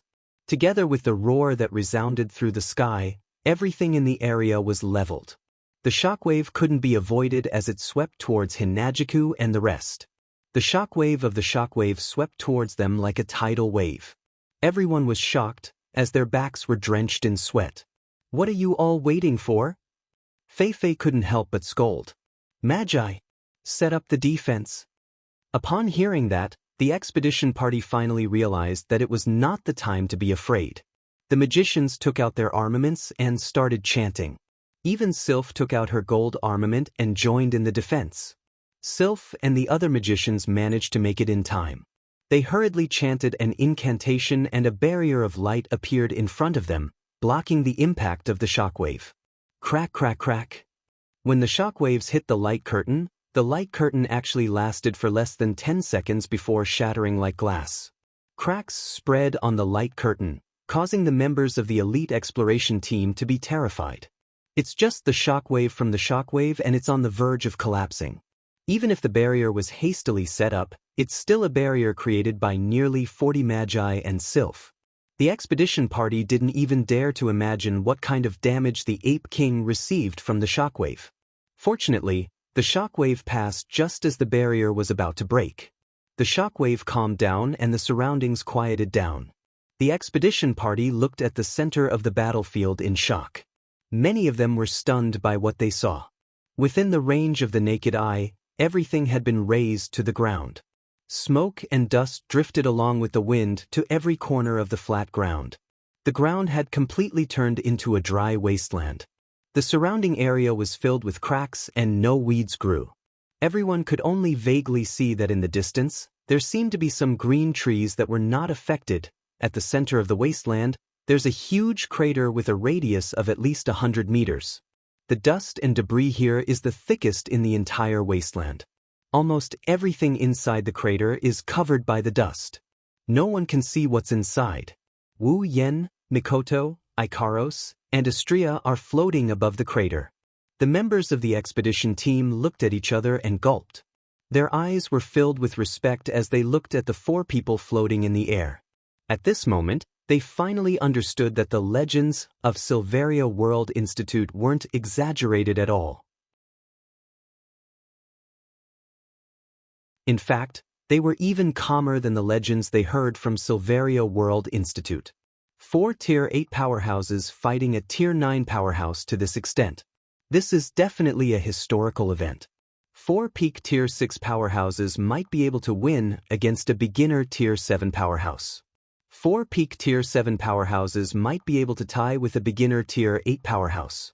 However, 4 peak Tier 8 powerhouses would have no choice but to run for their lives if they were to fight a beginner Tier 9 powerhouse.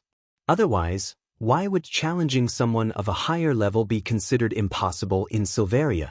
Right now, Wu Yan and the other 3 aren't fighting against someone of a higher tier. They're just teaming up to surround the enemy. However, to be able to fight to this extent is enough to make any Tier 8 powerhouse proud. If the members of the elite exploration team knew that the 4 people floating in the air, other than one of them, were not at the peak of the 8th rank, who knows what they would think? Is he defeated? Kinuhata Sai panted as she asked the people around her. She forgot to add in her catchphrase. It's easy to imagine how shocked she is right now. Chuju and Shokuhu Misaki looked at each other and lowered their heads. They saw the seriousness in each other's eyes and told each other what they were thinking. Sylph, Feifei, Bingling, and Bishi's expression also changed. They don't know why, but they have a bad feeling about this. In the sky, Wu Yan was panting heavily. His red eyes stared at the smoke-shrouded crater. His palm was sweating as he held onto the Nyeranshana.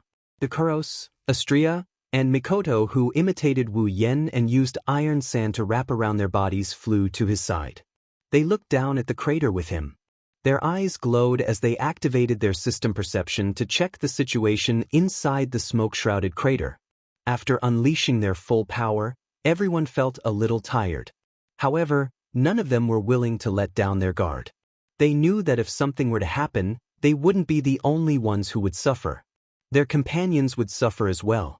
Yen. Mikoto couldn't help but ask. Did we win? Wu Yan looked at the smoke-shrouded area carefully. He couldn't make up his mind even though his instincts told him that it wasn't going to be that easy. Suddenly, an explosive sound came from the crater, causing Wu Yan, who was about to say something, to feel his heart tighten. He turned his head to look below and saw an extremely blurry black figure rushing out from the dust. This speed is so terrifying that it left one speechless. Such extreme speed startled Wu Yan, Mikoto, Ikaros, and Astria for a split second. Their expressions changed and they didn't even have the time to say goodbye before they fled the scene like eagles. The black figure suddenly appeared in front of the retreating Wu Yan. Wu Yan didn't even get a good look at the other party's appearance before a violent gust of wind tore through the air in front of him and smashed towards him. Wu Yan's pupils shrunk. He quickly raised Ninden Shana to block in front of him. However, when the violent gale smashed into Ninden Shana only lasted for a moment before it was deflected. The attack didn't slow down and it landed heavily on Wu Yan's body. Wu Yan spat out a mouthful of blood. He was sent flying like a cannonball. Yen, master. Mikoto, Ikaros, and Astria were shocked. They forgot that Wu Yan was a true ancestor and made a stupid mistake. They gave up on the Ape King and flew towards Wu Yan. Seizing this opportunity, the long-arm Ape King let out an angry roar and miraculously made a turn in the air. With a speed no slower than before, it charged towards Mikoto and the others. Don't come here. Wu Yan, who saw this scene with his own eyes, was scared out of his wits. Ignoring the fact that his body is about to crumble, He roared and leaped forward with a speed that he would never be able to achieve under normal circumstances. Miraculously, he arrived before the Ape King and appeared between Mikoto and the others. The Ape King roared. They were all its enemies, so it didn't matter who it was. It punched out and its fist was like a drill. It penetrated Wu Yan's body and left a bloody hole in Wu Yan's chest. An indescribable pain radiated from his chest into his brain. Wu Yan braced his battered body and with all his might, he lifted one of his hands. On top of it is the sealing ring. Release the seal. As his voice fell, a circle of red lines disappeared from the sealing ring. At the same time, a boundless aura that was like a sea of blood directly rushed over from a distant place. The Ape King froze and turned towards the source of the aura. A moment later, a scarlet figure appeared in front of it. Ha! Flandre-chan's eyes flashed red.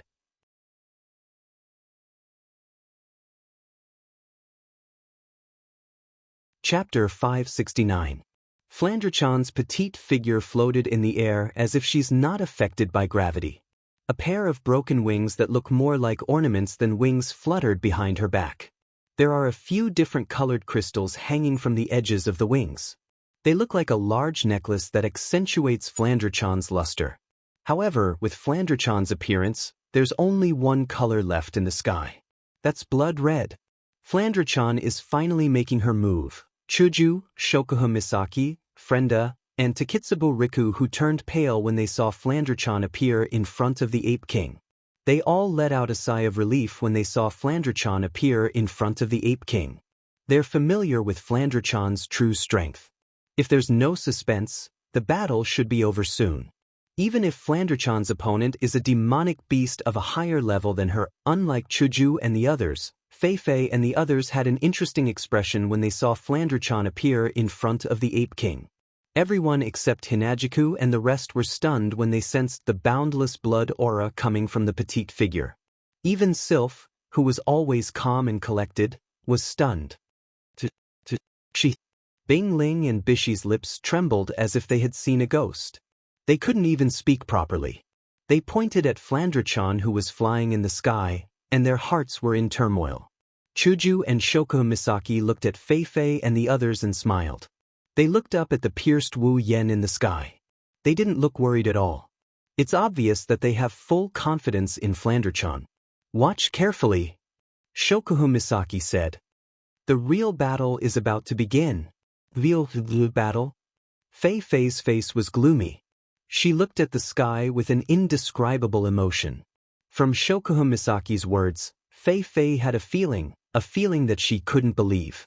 Flandre-chan, who she had always treated as a child, was about to challenge the long-arm Ape King, a Class 9 magical beast, and she might even win. Up in the sky, Flandre-chan's eyes were half closed in satisfaction, feeling the long-awaited feeling of strength returning to her body. The expression on her face was one of extreme comfort. Flandre-chan had an excited smile on her cute face, showing her master's mood. However, when she saw Wu Yan's body being impaled on the Ape King's arm, that smile slowly disappeared. The Ape King's wine-red eyes lit up with a bloody light. It's staring at Flandre-chan for a while, its body trembled. It sensed danger and instinctively wanted to throw Wu Yan away. Alas, it was too late. Bang! A soft muffled sound rang out from the long-handed Ape King's arm, causing it to widen its eyes. A few drops of blood splattered on its face. The warm blood and the intense pain it felt told it that everything it saw was real. In the blink of an eye, one of the hands of the long-handed Ape King exploded into a bloody flower and disappeared without a trace. Roar! The Ape King roared in pain. It didn't care about Wu Yan, who fell to the ground because of the explosion. The Ape King hugged its severed arm and roared in agony. What? Fei, Bing Ling, and Bishi on the ground shouted in shock. Sylph's expression froze as she clenched her fist. Master! Ikaros flapped her wings and with a whoosh, she flew behind Wu Yan and picked him up in her arms. Master! Astria also came to Wu Yan's side. She looked at the bloody hole in his chest and gently caressed it. Her heart ached so much that it felt like it was going to bleed. Cough, cough. Coughing up some blood, Wu Yan's complexion improved quite a bit. He smiled at Ikaros and Astria before saying with much difficulty, "I'm fine. Don't worry, Yan." Mikoto, who couldn't control her flight, was the last one to come to Wu Yan's side. She looked down at Wu Yan's chest and saw the bloody hole in his chest healing at an alarming rate. His complexion also looked better. The four of them raised their heads and looked at Flandre-chan and the long-arm ape king who was howling in pain. Mikoto was immediately bewildered. What's going on with the ape king's arm? Mikoto saw the ape king's arm explode with her own eyes. That's why she was so shocked. The ape king's strength is terrifying. Even with the four of them working together, they still needed Wu Yan's help to survive.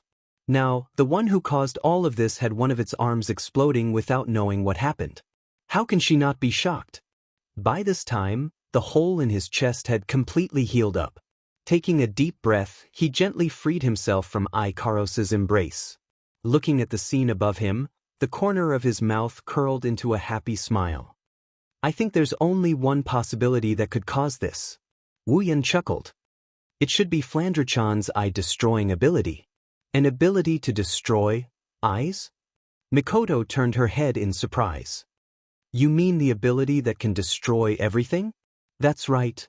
Wu Yan nodded heavily, his eyes started shining. Looks like Flandre-chan's mental state has stabilized after being sealed for so long.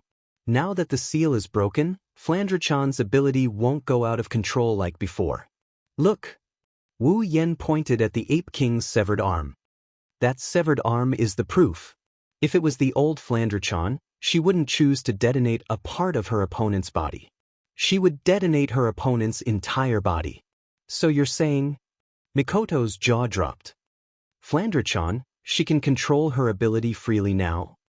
Wu Yan laughed out loud, his laughter was filled with joy. There's no need for an answer. Now, Flandre-chan is truly the strongest.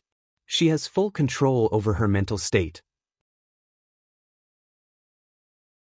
Although her level hasn't changed, her strength has at least doubled. I'm afraid that even a Tier 9 pinnacle being would die in front of Flandre-chan if they don't have something up their sleeves.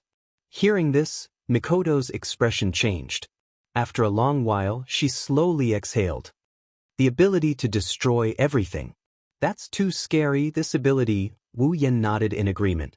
Flandre-chan's ability is terrifying.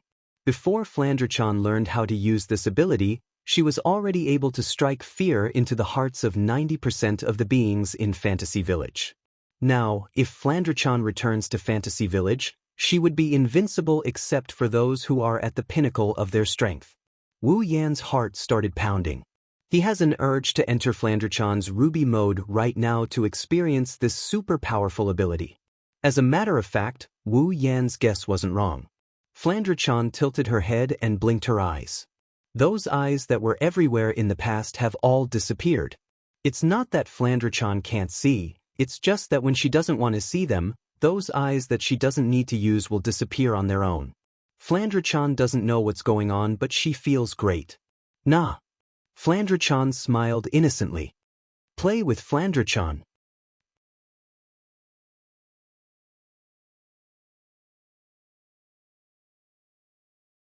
Chapter 570.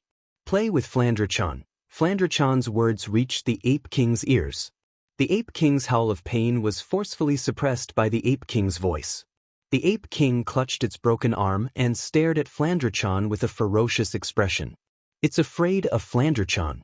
The Ape King has a feeling that if it doesn't figure out why its arm exploded for no reason, it's going to die here today. Magic beasts trust their instincts, so does the Ape King. However, it's really difficult for the Ape King to use its immature brain to think about this kind of question. Thus, the Ape King had a second thought. The long-handed Ape King didn't hesitate as soon as this thought appeared in his mind. He turned around and transformed into an afterimage. He left a trail of blood behind him as he fled into the distant forest. As for taking revenge for his disciples, the Ape King didn't even think about it. Magic beasts were like this. Compared to their direct bloodline descendants, although they also valued them, but compared to themselves, of course they wouldn't hesitate to take revenge. At least, this Ape King was like this. However, The actions of the long-handed ape king made everyone's jaws drop to the ground. They didn't dare to believe it. As a rank 9 existence, it actually ran away just like that. There was nothing more shocking than this. After all, in their eyes, rank 9 was an incomparably noble and powerful existence. Running away? Is that even possible? Indeed, if it was any other 9th stage human, they would rather choose death than escape. Unfortunately, the ape king was not a human. It was arrogant, but compared to its life, it would rather choose the latter. Flandre-chan didn't expect the ape king to run away like that. She stared at the ape king in a daze. She was a little angry at the sight of the ape king running away in a sorry state. "Aren't you going to play with Flandre-chan?" Flandre-chan's eyes glowed red and her blood aura started to fluctuate. Her tiny body started to distort like a ferocious beast about to go berserk. Her murderous aura shrouded the entire area. Hinajiku's group and the elite scouts felt a chill down their spine. Then, Flandre-chan disappeared from the sky. Up in the sky, Flandre-chan's silhouette silently appeared above the fleeing ape king. Then, with a wave of her hand, a ring of light shot out from her palm and rained down on the ape king like a rain of rain. The long-arm ape king felt a chill run down his spine. He turned around and saw the bullet screen that was raining down from the sky. He was scared out of his wits. Using his remaining arm, he smashed the ground with all his might. In an instant, countless rocks flew up and covered the long-arm ape king's body. Bam bam bam bam bam. The light beam landed on the flying pebbles and crushed them into powder. However, the light beam also exploded upon contact with the pebbles. In an instant, a curtain of flames erupted between Flandre-chan and the long-arm ape king, separating the two of them. The ape king took advantage of this opportunity to increase its speed. Like an arrow, it dashed into the forest. Because of the ape king's attack and Wu Yan's group, the terrain here has been turned into flat ground. It's not a good thing for the ape king. The long-handed ape king was good at jumping and dodging in the forest. As long as it could enter the forest, then with its flexible body and familiarity with the giant beast's forest, it might be able to escape successfully. But that was only possible if it could enter the forest. Between running on the ground and flying in the sky, who was faster and who was slower? It was almost impossible to guess. Flandre-chan appeared on top of the ape king before it could get far. She conjured a photon bullet in her hand and tossed it into the ground. A second later, a barrage of bullets shot up from the ground and headed straight for the ape king.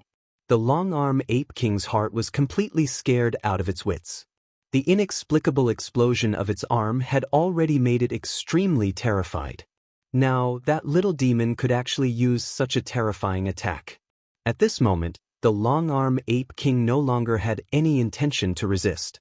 It had to be said that Fantasy Village's bullet screen was really a very intimidating existence.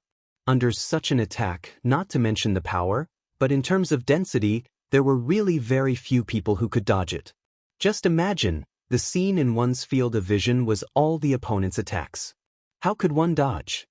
Coupled with the bizarre scene of Flandre-chan destroying the eye, even a human of the 9th grade would be scared out of their wits if they didn't run away. They might even be traumatized, let alone a magical beast. The long-armed ape king could only muster all of its strength and run forward with all its might.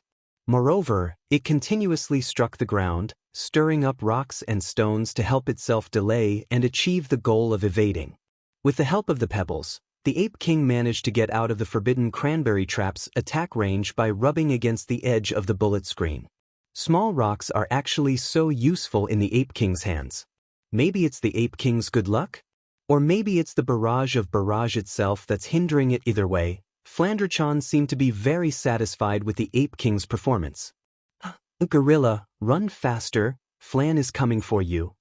Flandre-chan is treating this chase as a game of hide and seek.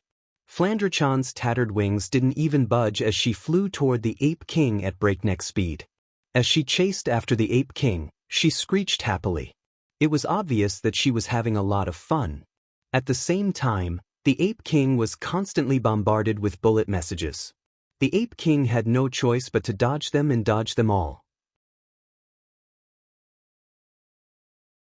And so, The unbelievable scene of a Tier 9 long-arm ape king being chased around by a kid appeared in front of everyone's eyes. Forget about the elite expedition team, even Hinajiku and the others couldn't believe what they're seeing, that little girl. Bing Ling and Bishi couldn't help but be afraid of Flandre-chan. Who the hell is she? Fei smiled bitterly. She looked at Chuju, Shokuhu Misaki, and the others and shook her head bitterly. You guys? You've been keeping me in the dark for a long time. Chuju and Shokuhu Misaki looked at each other and laughed dryly. They didn't know what to say, so they kept quiet. To be honest, they didn't know what excuse they could come up with to explain this. Even Shokuhu Misaki, who's always been a smart person, didn't know what to say. She decided to just keep quiet. In the distance, Wu Yen and Mikoto shook their heads with a bitter smile. They didn't expect a fight between Tier 9 to have such a dramatic turn of events. If they were to tell others about what happened today, they would probably become a laughingstock. Wu Yen looked at Flandre-chan, who's happily firing barrage. He hesitated for a moment before shouting at her. Flandre-chan, stop playing around. Hurry up and finish it off. This is the deepest part of the behemoth forest. High-tier demonic beasts are everywhere. They've already wasted a lot of time fighting here. If they continue to waste time here, other demonic beasts might come knocking on their door. Flandre-chan's happy eyes froze when she heard Wu Yan's shout. She quickly turned serious. Wu Yan's words are more important to Flandre-chan than her sister's. Flandre-chan will listen to whatever he says. Flandre-chan reached out her hand towards the fleeing long-arm ape king. All of the long-arm ape king's eyes flowed into Flandre-chan's hand and were crushed by her grip. Boom! The long-arm ape king's body stiffened, and its 2-meter-tall body instantly exploded into a pool of blood, smashed into pieces.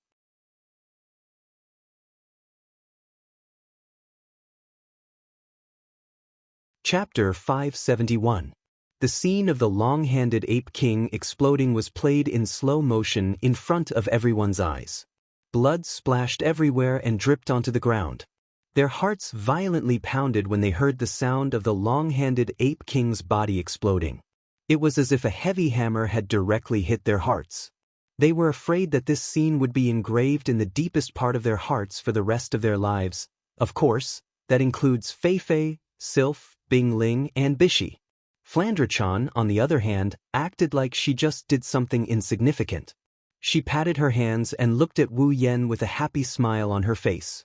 Flandre-chan drew a beautiful arc in the air and landed in front of Wu Yen. She didn't slow down at all and jumped into Wu Yan's arms. She clung onto his body like an octopus and rubbed her head against Wu Yan's chest. Big brother. Flandre-chan's face lit up with joy. This is so fun. Wu Yan's lips twitched. He lamented inside. A level 83 demonic beast is just fun in Flandre-chan's eyes. As expected of Gensokyo village, a place filled with perverts, she's known as the demon beast sister. Wu Yen stroked Flandre-chan's light yellow hair and said softly, "As long as you're happy." "Hey, big brother." Flandre-chan's eyes flashed with hope. "Are there a lot of fun toys here?" Wu Yen almost fell to the ground when he heard that. He bitterly smiled and shook his head. "Well, I don't know. Like you, this is my first time here. I usually wander around the outskirts." "Oh." Flandre-chan nodded. She didn't really understand Wu Yan's explanation. Wu Yen sighed helplessly and patted her on the back. He exchanged a smile with Mikoto and led the 3 girls towards Chuju and the others. "Flandre-chan."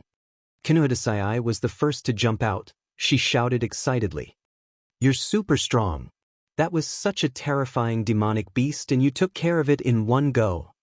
Flandre-chan's face blushed when she heard Kinuhadasai's praise. She bashfully buried her head in Wu Yan's chest. She's actually shy, but she's still very cute. Of course, in the eyes of Wu Yen and Ko, she might be cute, but in the eyes of Fei and Ko, that's not the case. No matter how cute this little girl is, they don't dare to treat her like a child anymore. "Yen." Fei took a few steps forward. She looked at Flandre-chan and sighed. "Now, I finally know why you were so confident in bringing Flandre-chan into the behemoth forest." Fei rolled her eyes at Wu Yen. "You've really hidden it well." Wu Yan shrugged with a smile. At this point, the more he tries to explain, the more troublesome it will be. He might as well not try to explain anything. Bing Ling and Bishi sneakily stared at Flandre-chan. They're trying to figure out how she can hide such a terrifying power in her tiny body. However, they don't dare to be like Fei Fei and mix with Wu Yan and the others. They're not familiar with Wu Yan and the others, but more importantly, Flandre-chan. Flandre-chan is an existence that can crush a Tier 9 demonic beast into dust with a flip of her hand. In the eyes of the elite expedition team, Flandre-chan was an existence even stronger than the Thunder Monarch. Their eyes were filled with fear as they looked at Flandre-chan. Flandre-chan noticed the fear in the eyes of the expedition members. She frowned and she tightened her grip on Wu Yan's shirt. She leaned her head against his shirt and the excitement and embarrassment on her face disappeared. Instead, she had a heavy expression on her face. Wu Yan raised an eyebrow when he noticed Flandre-chan's strange expression. He asked her in a low voice, "What's wrong, Flan?" "Big brother." Flandre-chan raised her head and looked at Wu Yan with a pair of dim eyes. "Do you hate Flan?" Wu Yan chuckled. He shook his head without hesitation. "Of course I don't hate Flan." "Really?" Flandre-chan's face lit up. She asked seriously, "You really won't hate Flan like them?" "Them?" Wu Yan tilted his head in confusion. When he saw the expressions of the expedition team members, he understood. The reason must be because of them. "Flan." Wu Yan nudged Flandre-chan's forehead. "Why do you think they hate you?" Flandre-chan fell silent and lowered her head. After a while, she said, "Because they are the same as the fairies in Scarlet Fiend Mansion and my guests." Wu Yan paused for a moment before he understood what she meant. The fear in the eyes of the expedition team members reminded Flandre-chan of how she was treated back in Scarlet Fiend Mansion. In the past, Flandre-chan was mentally unstable and would often go on a rampage. Aside from Remilia and a few other people, no one dared to interact with her. They were afraid that the second miss of Scarlet Fiend Mansion would mess with them if they weren't careful. Now, the eyes of the expedition team members are probably the same as the ones who, unfortunately, met Flandre-chan in Scarlet Fiend Mansion. Flandre-chan is very sensitive to emotions like this. That's why she subconsciously thought they hated her. Wu Yan tightened his grip on Flandre-chan's petite body. He felt pity for her. It's hard for him to imagine how Flandre-chan lived back in Scarlet Fiend Mansion. If he was in Flandre-chan's shoes, he wouldn't be able to take it if everyone around her looked at her with fear. Her family members were afraid of her and they were afraid of her. He might not be able to handle it, let alone the immature Flandre-chan back then. No, it's more accurate to say that Flandre-chan was able to survive hundreds of years in that dark basement due to her immature mind.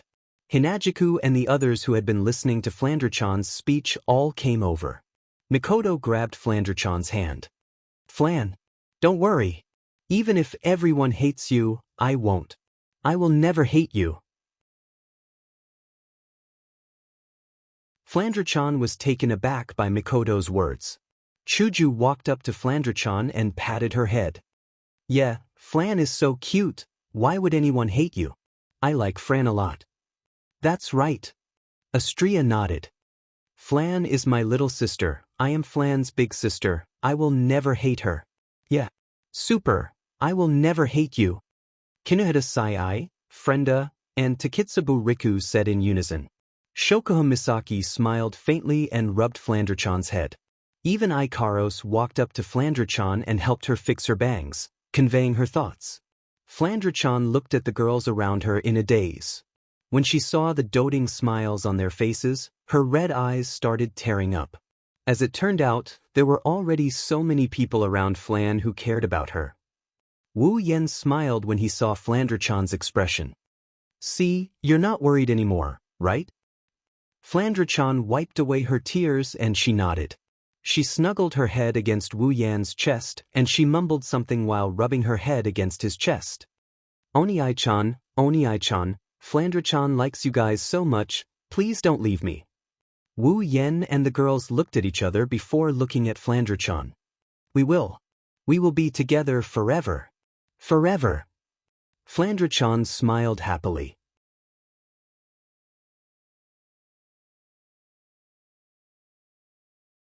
Chapter 572. In a certain corner of the behemoth forest, there's an area that's completely flat. There aren't any trees or weeds in sight, there's only a wide rocky plain. A gentle breeze blew through the area, stirring up some dust. No one would have thought that this place used to be filled with trees and greenery. Not far from the flatland, there was an undulating hill-like terrain with fruit trees and streams. Fortunately, this place wasn't affected by the battle. It wasn't razed to the ground like the terrain not far from here. Moreover, the natives of this place were all killed, including the local landlord, the long-handed ape king. Therefore, the group of more than 100 people who had finished their battle chose this place as their resting place for the night. It would be a waste if they didn't use such a good environment as their resting place. This place used to be the territory of the long-arm ape king. It was located in the depths of the giant beasts forest. Generally, there were very few magic beasts living here. Even if there were some magic beasts, they wouldn't be able to attract the attention of the owner of the territory. For example, some magic beasts at the peak of the 7th rank and 8th rank wouldn't easily appear in the territory of a 9th rank magic beast. There was no need to mention class 9 magical beasts. Once they appeared, the owner of the territory would definitely treat them as an intruder and would not hesitate to wage war against them. As a result, it was very unlikely for other class 9 magical beasts to appear in a territory other than the owner of the territory, unless they wanted to fight for the territory. That's why Wu Yan's group of 10 and the 100+ members of the elite scouting party didn't hesitate to occupy this advantageous terrain. They don't care if any rank 9 demonic beasts noticed that something happened to the lord of the area and came to fight for the territory. They're only staying here for one night anyway. Due to the presence of the fruit trees, this place isn't suitable for everyone to set up their tents together like the previous hill. The elite scouting party can only set up their tents in a circle. Then, they set up the tents of Feifei, Sylph, Bingling, Bishi and Wu Yan's group in the middle of the circle. They're not too far away from each other, so if something happens during the night, they can take care of it in time. Now, Wu Yan's group is enjoying the same treatment as Feifei's group. The elite scouting party no longer has any objections. It can be said that if it weren't for Wu Yan's group's performance today, they wouldn't have been able to deal with the long-handed apes even if they could handle the rank 7 and 8 demonic beasts along the way. Moreover, there are 4 rank 8 demonic beasts among the 10 of them. In terms of strength, they're definitely stronger than the elite scouting party. It's all thanks to these people that they were able to avoid a calamity today. If they want to complete the mission successfully, Wu Yan's group's strength is indispensable. Of course, the most important thing is that there's one more person among the 10 that they can't ignore no matter what. A rank 9 powerhouse. No, to be more precise, it's a super powerhouse that can kill a rank 9 demonic beast with a wave of her hand. It would be strange if such a powerful group didn't receive such treatment. Moreover, the other 5 are also powerful individuals of different levels. At the very least, they're much stronger than the 100 of them. They're not much weaker than the 3 peak rank 7 demonic beasts. Each of them has their own unique abilities. They'll play a huge role in this expedition. Thinking back on today's experience, the elite scouting party members couldn't help but sigh in their hearts. If they were the only ones who came to the behemoth forest to investigate, they wouldn't have ended up well. They don't know about this. Feifei, Sylph, Bingling, and Bishi are the pillars of their respective families' younger generation. Even if they aren't as strong as Wu Yan's group, with their powerful backgrounds, how can they not have any trump cards? Since they had chosen to let them lead the team in, the forces behind them naturally had to take out some of their wealth to suppress them. Otherwise, if something happened, there would be a lot of fun. Even without Wu Yan's group, Sylph and the others can still rely on their trump cards to protect themselves. For example, Feifei's trump card is Wu Yan's group. After all, Wu Yan's group was personally invited by Lei Wang to protect Feifei. This is something that no one, including Feifei, knows about. Of course, Feifei and the others can rely on their trump cards to protect themselves. The same can't be said for the other members of the scouting party. It's not like they're wrong. They're at a loss. It's only been a day since they entered the behemoth forest and they already encountered a rank 9 magical beast. What about tomorrow? When they thought of this, they could not help but feel at a loss. However, when they remembered that they still had a team of 4 8th level and 1 9th level expert on their side, they no longer felt at a loss. Instead, they felt slightly at ease. How ironic. The members of the scouting party don't know that 4 rank 8 magical beasts and 1 rank 9 magical beast are already a thing of the past. During their one-day trip into the behemoth forest, they encountered countless peak rank 7 magical beasts and even rank 8 magical beasts. Including the Long-Arm Ape clan, the peak rank 7 Long-Arm Apes were all killed by the scouting party. 1 rank 8 Long-Arm Ape was killed by Sylph and the other 5 were killed by Wu Yan's group. These are all experience points. With so many magical beasts, peak rank 7 and even rank 8 magical beasts, the amount of experience points Wu Yan's group gained is unimaginable. On top of that, there's the rank 9 Long-Arm Ape King as well. Right now, the level of the 10 members of the scouting party has undergone a drastic change. Wu Yan, level 73, Chuju, level 70, Mikoto, level 78, Flandrachan, level 83, Ikaros, level 80, Estria, level 79, Shokuhu Misaki, level 70, Kinuda Sai, level 70, Frenda, level 70, Takitsubu Riku, level 70.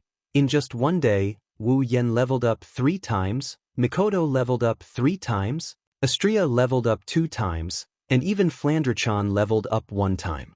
As for Hinajiku, Shokuhu Misaki, Kinuda Sai, Frenda, and Takitsubu Riku, they had all broken through to the Type 8 realm.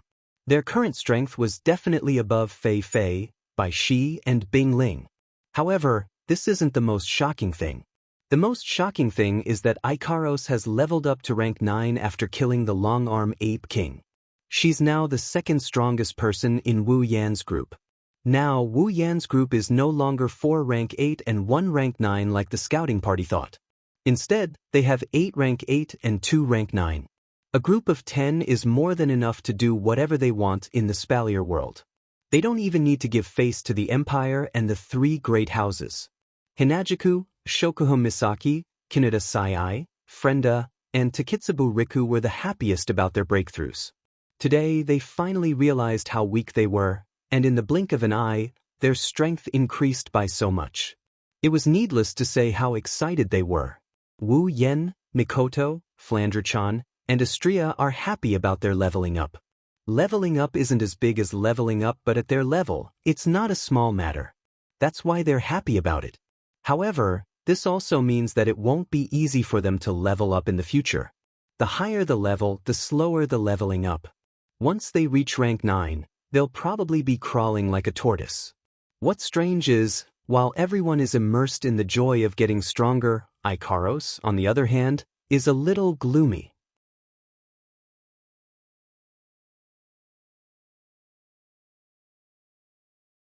Chapter 573.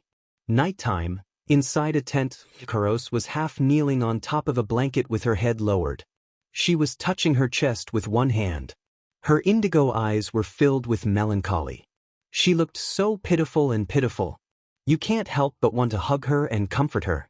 Angeloids don't dream. They don't even dream. They don't even sleep.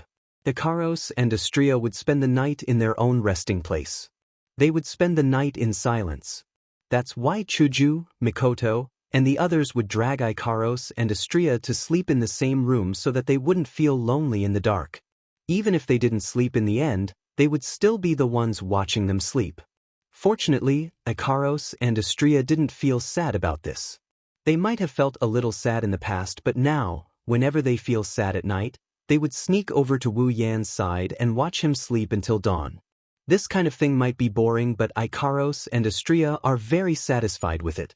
To them, being able to watch the most important person in their lives sleep for countless nights is a kind of happiness that is hard to come by. He doesn't know if this is the reason why Hinajiku, Mikoto, and the others would force the 2 girls to sleep together every night. Maybe they're jealous, who knows? Unfortunately, after Chuju, Mikoto, and the others fall asleep, Ikaros and Astrea would still sneak to Wu Yan's side and watch him sleep. That is, unless they notice Wu Yan doing something that's forbidden to children. For example, last night when Wu Yan was with Shokuha Misaki, the two angeloids blushed and didn't dare to enter.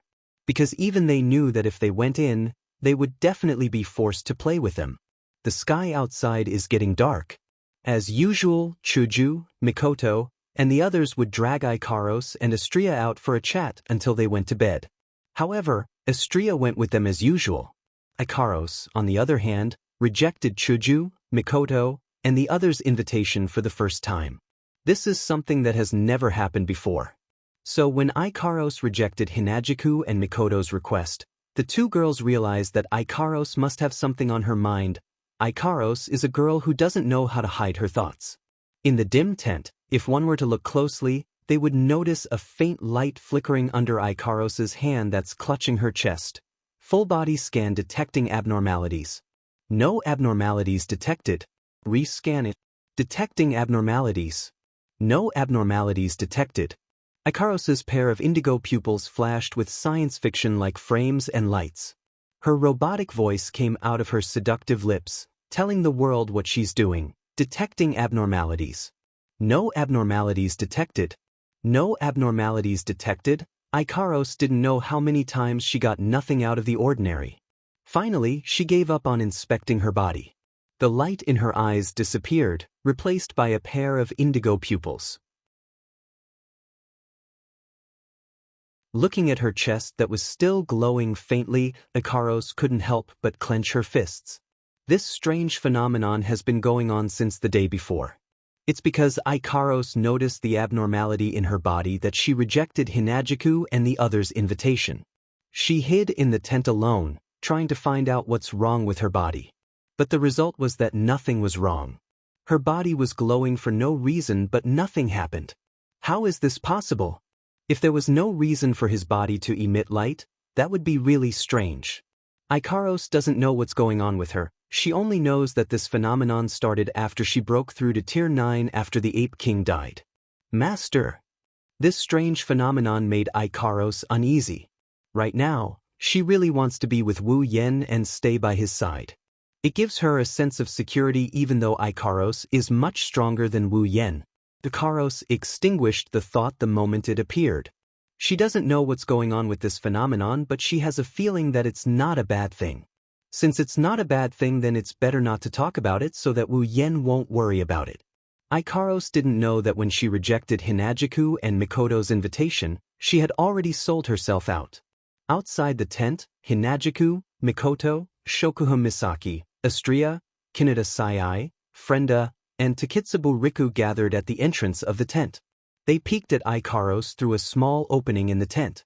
Naturally, they also noticed the glow on Ikaros' chest. Ikaros-senpai, what's going on? Astrea widened her eyes in shock. She looked anxious.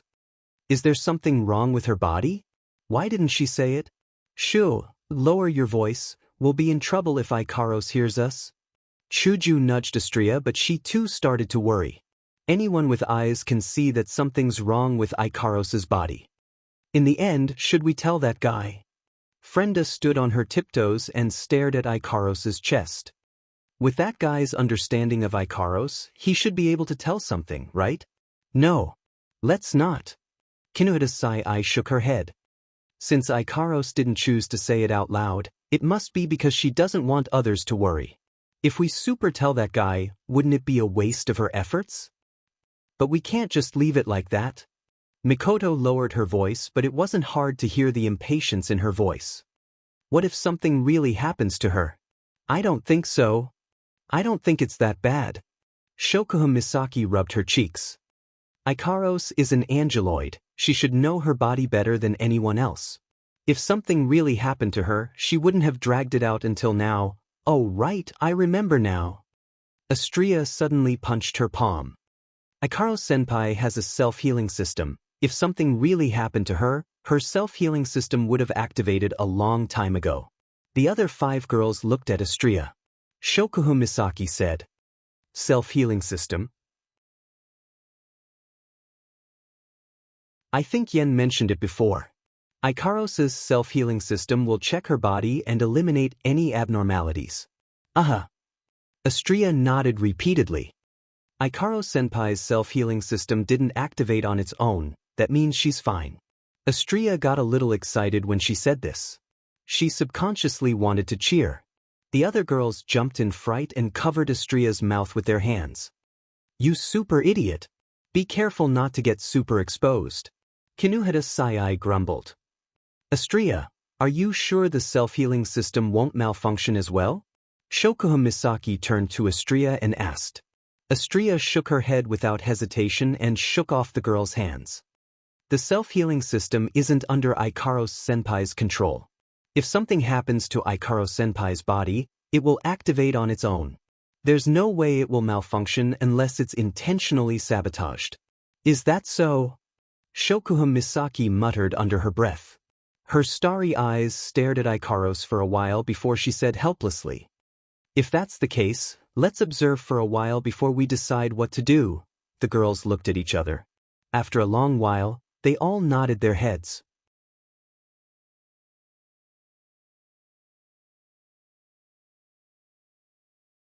Chapter 574. While Chuju, Mikoto, and the others are worrying about Ikaros, in another tent, Wu Yen, who didn't know what happened, finally let out a sigh of relief. Glancing at his side, he saw a pair of broken crystal wings crossed in front of him. Little Flandra-chan was sleeping soundly with her fingers sucked in her mouth, causing him to smile wryly. Today, the elite expedition team's fear of Flandra-chan reminded her of her bad past. Even though Flandra-chan's mood improved after being comforted by the girls, she didn't want to leave Wu Yan's side at night no matter what. She clung onto Wu Yan and didn't want to let go.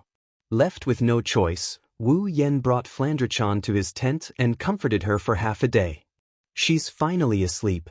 Kids sure are hard to please. Sighing, Wu Yan reached out and stroked Flandra-chan's hair. Looking at her cute sleeping face, he couldn't help but smile. Good night, little one. Wu Yan kissed Flandra-chan's cheek and covered her with a blanket. Then he shook off Flandra-chan's hand and got up to leave the tent. At this time, the sky was already completely dark.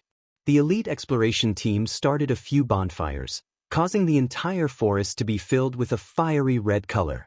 As for them, they began to divide into shifts and get busy for the night patrol mission. Of course, there were also some who were roasting some meat over the bonfire or picking fruits from the fruit trees, preparing for dinner. Standing in the center of the encirclement of tents, Wu Yan surveyed his surroundings. From here, he could clearly see that not far away from him, there is a wall of light that looks like glass that encircles this area. That was a defensive barrier set up by the mages. It was meant to block the magical beasts when they appeared and allow them to react. In addition, it also had the function of soundproofing, concealing, and so on. It would not attract unnecessary trouble due to the bright bonfire and the sound of everyone's conversation. All in all, the elite expedition team did a pretty good job in this aspect. Their methods are professional and they're well prepared. If it wasn't for the fact that this trip to the giant beast forest was beyond their capabilities, they would have played an important role. They wouldn't be like right now where they can only fight small monsters, help patrol, cook, and so on. They're still elites after all. Wu Yan raised his head and looked at the night sky. His wine-red eyes shone with a strange light. His black robe fluttered in the wind, his short hair fluttered in the wind. His entire body blended in with the night sky.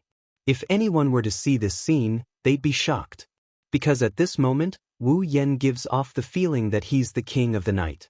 He's born to live in the night. His entire body is filled with a strange charm that makes people intoxicated. The night sky in the behemoth forest is especially bright. Specks of starlight adorn the dark sky. Between the twinkling and blinking, it moves the hearts of those who watch. Unfortunately, it's unknown if it's because of the surrounding trees. This beautiful night sky is missing an intoxicating bright moon. In Wu Yan's eyes, the stars in the sky form 4 patterns. They're like constellations, interconnected and particularly enchanting. Those 4 patterns are 4 exquisite and beautiful faces. Kodori, Kurumi, Toka, Yoshino, Looking at those four beautiful faces, the longing in his heart seemed to have a reaction. It moved along with the stars in the sky, constantly tugging at Wu Yan's heart. When he woke up, Wu Yan couldn't help but laugh mockingly. He's really a fickle person. In the date battle world, he missed Chuju, Mikoto and the others. Now that he's back in the Spalier world, he's starting to miss other girls. It's not until now that he realized how many ties he has tied himself down. Speaking of which, he would always have this kind of discovery every time he wakes up in the dead of night. Is this what they call loneliness and emptiness? Thinking of this, Wu Yan immediately shook his head. He cursed in his heart. Lonely and emptiness? I have so many beautiful and cute wives around me, what's there to be lonely and empty about? Or is this the so-called eating from the bowl and looking at the pot? Impossible. I'm so devoted, how can I eat from the bowl and look at the pot? That's what he's thinking, but Wu Yan's expression is getting more and more guilty. His shameful self-consolation is mercilessly broken. He sighed and looked up at the night sky. No matter what, it's a fact that he misses Kotori and the others. As the longing in his heart burst forth, Wu Yan's eyes started to flicker with hesitation. He has an urge to summon Kotori and the others. But when Wu Yan really wants to summon them, he's troubled. His summoning points aren't enough to summon Kotori, Kurumi, Toka, and Yoshino. If he really wants to summon them, who should he summon first? For a while, Wu Yan was stuck in a dilemma about who to summon. He didn't even notice that there were a few more people behind him. Chuju, Mikoto, and Shokuho Misaki looked at each other. They saw Wu Yan's troubled expression. He didn't notice them at all. They couldn't help but feel curious. He didn't even notice that there were people approaching him. This Tier 8 sure is incompetent. What's troubling him to this extent? After watching quietly for a while, Mikoto was the first to get impatient. What are you thinking about? Why are you so engrossed in your thoughts? Wu Yan jumped out of his stupor when he saw Hinajiku, Mikoto, and Shokuho Misaki. His face turned red when he noticed that Hinajiku, Mikoto, and Shokuho Misaki were also startled by him. What are you guys doing? It's fun to scare people? She rolled her eyes in annoyance. In the end, the thick-skinned person began to accuse her in advance. Mikoto raised an eyebrow and poked Wu Yan with her finger. You're the one who's scaring yourself. We've been standing here for a long time and you didn't even notice us. How dare you accuse us of scaring you? We've been standing here for a long time? Wu Yan scratched his head. Have you been standing here for a long time? I really didn't notice. So, what are you thinking about? Why are you so engrossed? Chuju crossed her arms in front of her chest and looked at Wu Yan suspiciously. This made Wu Yan recall the reason why he was in such a dilemma. His expression turned unnatural. I wasn't thinking about anything. I was just casually thinking about it. His eyes drifted and shifted away.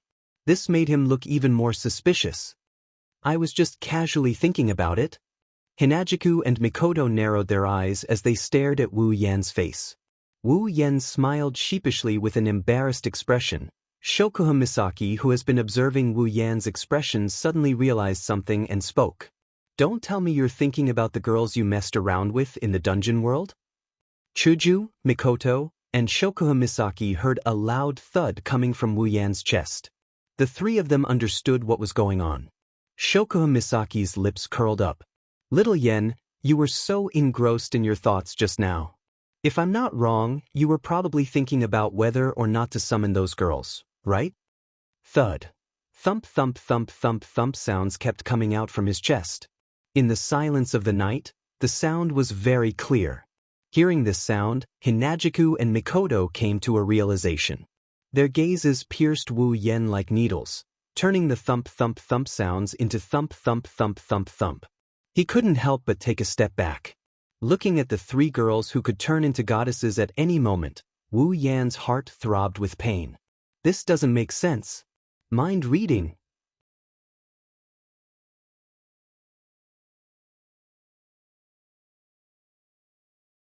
Chapter 575. Hinajiku and Mikoto instantly turned black when they saw Wu Yan's expression that was basically admitting to it. It seems like you have a good relationship with them. Chuju closed her eyes and said expressionlessly. Actually, it's not that good. Wu Yen forced a smile and raised his hand weakly. It's best to avoid Kaishisama's sharp edge for now. You miss them so much that you didn't even notice us approaching you. How can you say you don't have a good relationship? Mikoto chuckled coldly. Tell me, what do those girls look like that you're so engrossed in your thoughts? They must be prettier than us. Actually, they're not that pretty. Wu Yen wanted to wipe his forehead to see how much sweat he's sweating. He's sure that his back is completely soaked. They're not pretty? Shokuha Misaki looked at Wu Yen with a smile that doesn't look like a smile. Tell me, which of the girls you've taken a fancy to are slightly ugly? Actually, they're not just slightly ugly. What did you say? Chuju, Mikoto, and Shokuha Misaki were furious. They yelled at Wu Yen to wake him up from his stupor. Wu Yen is sure that his face is completely soaked in sweat. Wu Yen backed away with cold sweat on his forehead. He's crying on the inside.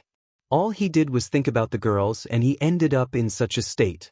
If he really did summon them, wouldn't his backyard be on fire? Calm down. Wu Yen pushed his hands forward. He forced a smile on his face, but his heart was bleeding. Every inch of his backyard is an inch of blood. This is the first time he's experiencing this feeling. Wu Yen pursed his lips and looked at Shokuha Misaki with hatred. It's all because of this damned Queen-sama. It seems like she didn't learn enough from last night's lesson. Shokuha Misaki felt her head go numb. She instantly remembered how the man in front of her played with her last night. Like a bucket of cold water, she poured it all over Shokuha Misaki's body. The anger in her heart was extinguished, and all that was left was fear and trepidation. He won't come looking for her again tonight, will he? Shokuha Misaki's heart started pounding when she thought of this. Last night, Wu Yen put her in all sorts of positions and taught her a lesson.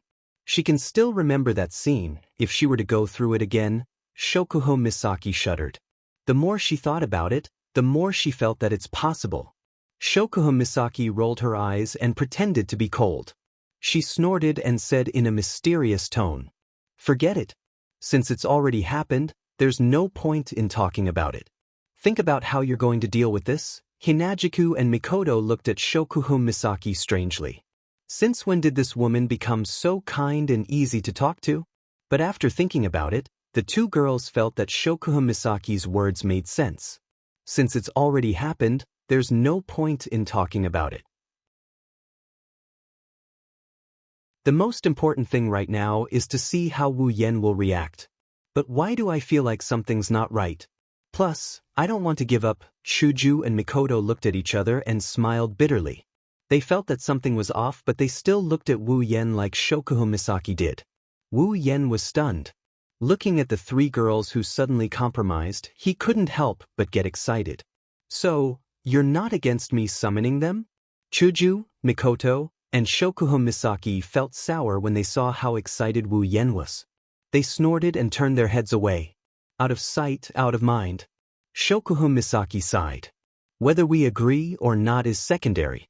The problem is that you have to promise us that we'll get along well. You don't want us to fight, right? No. Absolutely not. Wu Yen shook his head like a drum. They're all nice girls and their personalities are similar to yours. I'm sure you'll get along well. Are you sure? Mikoto said with a hint of annoyance. What will you do if there's a conflict between us? Will you side with us or with them? Chuju didn't mince her words. They're still uncomfortable with the idea of someone joining their big family. They're more or less going to want to compete with them. Let me put it this way. Wu Yen lowered his head and thought for a bit before he continued. One of them is called Kotori. She has a dual personality. One of them is a cheerful girl. She's as obedient as the girl next door. The other one is a bit nasty, but overall, she's just a tsundere. The last one is called Kurumi. Her personality is that of a noble lady. She had some issues with her in the past, but they're mostly resolved now. As for the remaining two, one is a little girl around 11 or 12 years old and the other, you can treat her as the second Astrea. Do you understand now? Tsundere, loli, foodie. Mikoto chuckled coldly. You're such a philanthropist, Wu Yen dryly laughed before continuing. Mikoto, these words coming out of your mouth don't just sound out of place. Chuju frowned, but she nodded reluctantly. If it's as you say, then she's not that hard to get along with, isn't that right? Isn't that right? Wu Yen said with a smile. He didn't even try to hide the fact that he's about to howl at the sky. Things seem to be going well for him. Noble lady? Shokuha Misaki diverted her attention to something else. She had an amused smile on her face. She is the only one who is 100% well-mannered among the girls. She seems to be very interested in this noble lady that Wu Yen referred to as a noble lady. Kurumi? Well, I'm looking forward to it. I'm looking forward to it too. Chuju and Mikoto said at the same time as they clenched their fists. We have to let them know who's the real boss here. Wu Yan's eyebrows twitched as he listened to the three women's words. His mouth twitched as his mind flipped 1,000 times. I said, I told you to get along with each other, not to kill each other. Wake up. Chuju, Mikoto, and Shokuha Misaki were stunned for a moment before they chuckled awkwardly. Following the resolution of this life event, the scene instantly fell into silence. The four of them looked at each other, their big eyes staring at each other, causing the atmosphere to become rather strange. I said. Mikoto's mouth twitched. Hurry up. Faster? Wu Yen flinched and looked at Mikoto in a daze. Hurry up what? Hurry up. Did you bring your head or not? Mikoto screamed. Didn't we decide to get along with each other? Why don't you summon them? Wu Yen was relieved to hear Mikoto's words, but he quickly smiled bitterly. Well, I have a problem that is neither too big nor too small. You still have a problem at this point? Hinajuku wanted nothing more than to bite this bastard to death. Are you going to tell me that there's more than 4 of them? No. Wu Yen quickly shook his head and explained. I don't have enough summoning points to summon all 4 of them. I was troubled by this problem and didn't know who to summon first. Ha! Chuju, Mikoto, and Shokuha Misaki were speechless. You've been troubled by this for so long? Wu Yen nodded without hesitation. The moment he nodded, the 3 of them looked at him like he was an idiot. Wu Yen laughed dryly.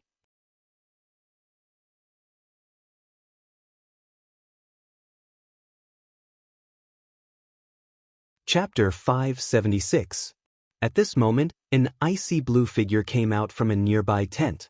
Just like when Wu Yen first came out, she looked around before looking up at the starry sky. Her robes fluttered in the wind and her icy blue hair fluttered in the wind.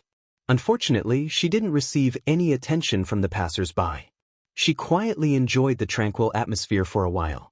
Not long after, a clamor was transmitted into her ears, causing her pretty eyebrows to knit together a little.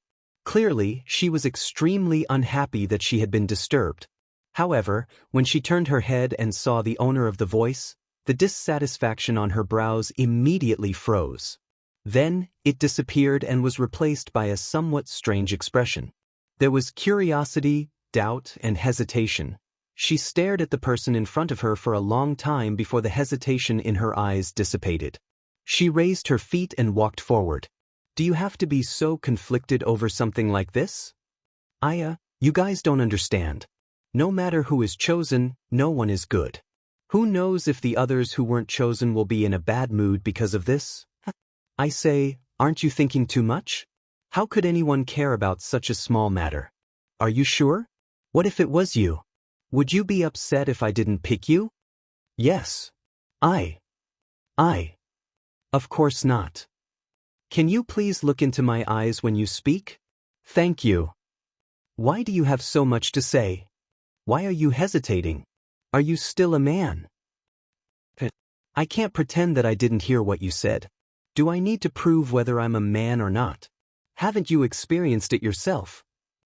Shut up. You shut up. X3 The person stopped for a moment. Her icy blue eyes showed signs of hesitation. However, she wasn't hesitating about whether she should come over, she was hesitating about whether she should run away. Wu Yen, Hinajuku, Mikoto, and Shokuha Misaki, who were in the middle of their conversation, noticed someone approaching them. They turned around and they froze when they saw who it was. Sylph. Mikoto was surprised to see Sylph standing not too far away. She rubbed her eyes and after confirming the identity of the visitor, she couldn't help but make a fuss. But when she thought about it, it's not that strange. The number of times this ice princess has taken the initiative to interact with others is probably less than the number of fingers she has on her fingers. It's really you? Even Hinagiku and Shokuha Misaki were shocked. They haven't known Sylph for a long time, but Sylph's cold personality is as well known as her reputation. Good evening. Wu Yen held it in for a long time before he finally managed to squeeze out this sentence. Hinagiku and the other girls looked at him with disdain. Sylph maintained her cold expression. She nodded in response to Wu Yan's greeting. Wu Yen, Chuju, Mikoto, and Shokuha Misaki looked at each other. Shokuha Misaki took the initiative to speak. Sylph, are you here to look for us? Sylph nodded, but she quickly shook her head. Wu Yen and the other girls were speechless. Is she here to look for us? Sylph noticed Wu Yen and the others' confusion. She paused for a moment before speaking. Her words caused an uproar. I'm here to look for you. Sylph looked into Wu Yan's eyes and she said something shocking. I want to talk to you in private. Alone. Chuju, Mikoto, and Shokuha Misaki's jaws dropped. Talk to you? Wu Yan's jaw dropped. Wu Yen and the others were shocked when they saw Sylph acting as if she was asking them if they had dinner yet. Is this the same Princess Sylph who doesn't like to interact with people? Could it be an imposter? The four of them had the same thought at the same time. Of course, this thought only lasted for a moment before it was tossed aside by the four of them. They turned their attention to the main point. Talk to him. Chuju, Mikoto, and Shokuha Misaki looked at Wu Yen with murderous intent. Talk to him alone? The murderous intent enveloped Wu Yen. Wu Yen shuddered. Wu Yen instinctively took a few meters away from Sylph and shook his head at Chuju and the others to express his innocence. The three harem masters have just acknowledged the existence of Kotori and the other girls. If he were to get entangled with Sylph now, he would definitely die a miserable death. After all, the three girls would definitely be a little unhappy about it.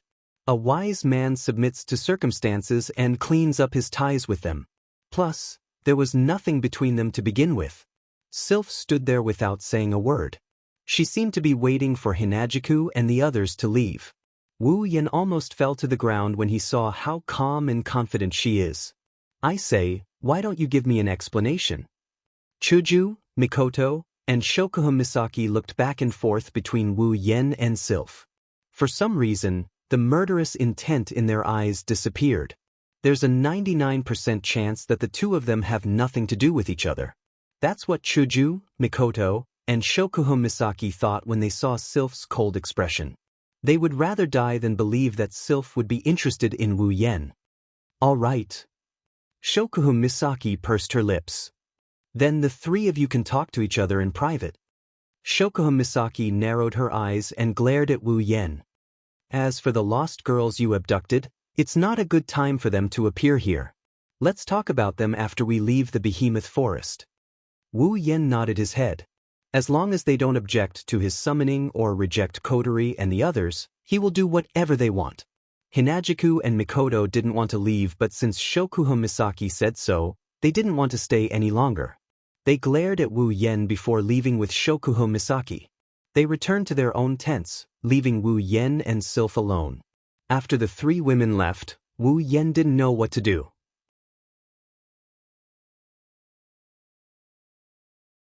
He smiled at Sylph and waited for her to speak. Sylph, on the other hand, was staring at the white ring on Wu Yan's finger. Just as Wu Yen couldn't take it anymore, Sylph finally spoke. Your ring. Sylph looked at Wu Yen and spoke in a serious tone. Where did you get it from? Huh? Ring? Wu Yen flinched and he saw Sylph looking at his hand. He followed her gaze down to his hand. You're saying?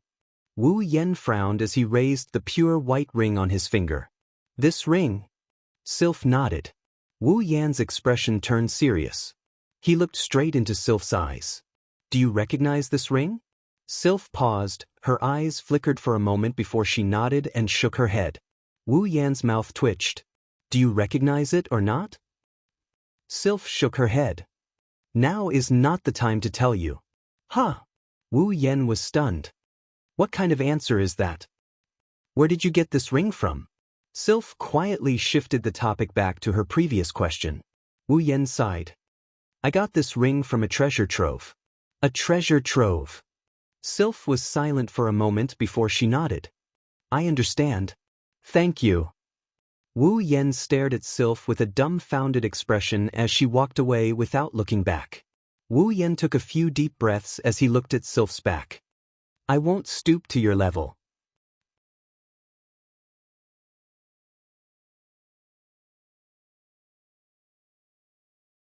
Chapter 577.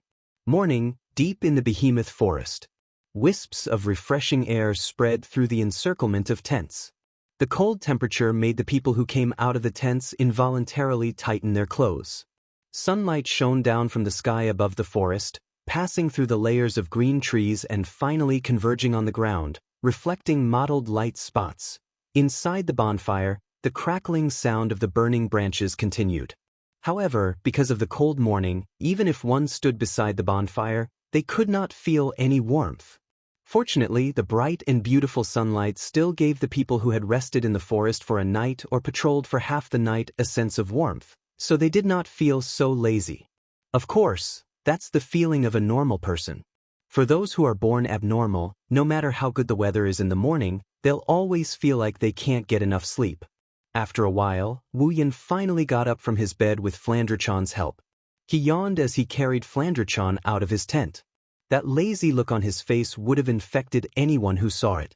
I say, can't you be a little more energetic in the morning? Mikoto put her hands on her hips, her smooth thighs swayed back and forth a few times, sparkling under the sunlight.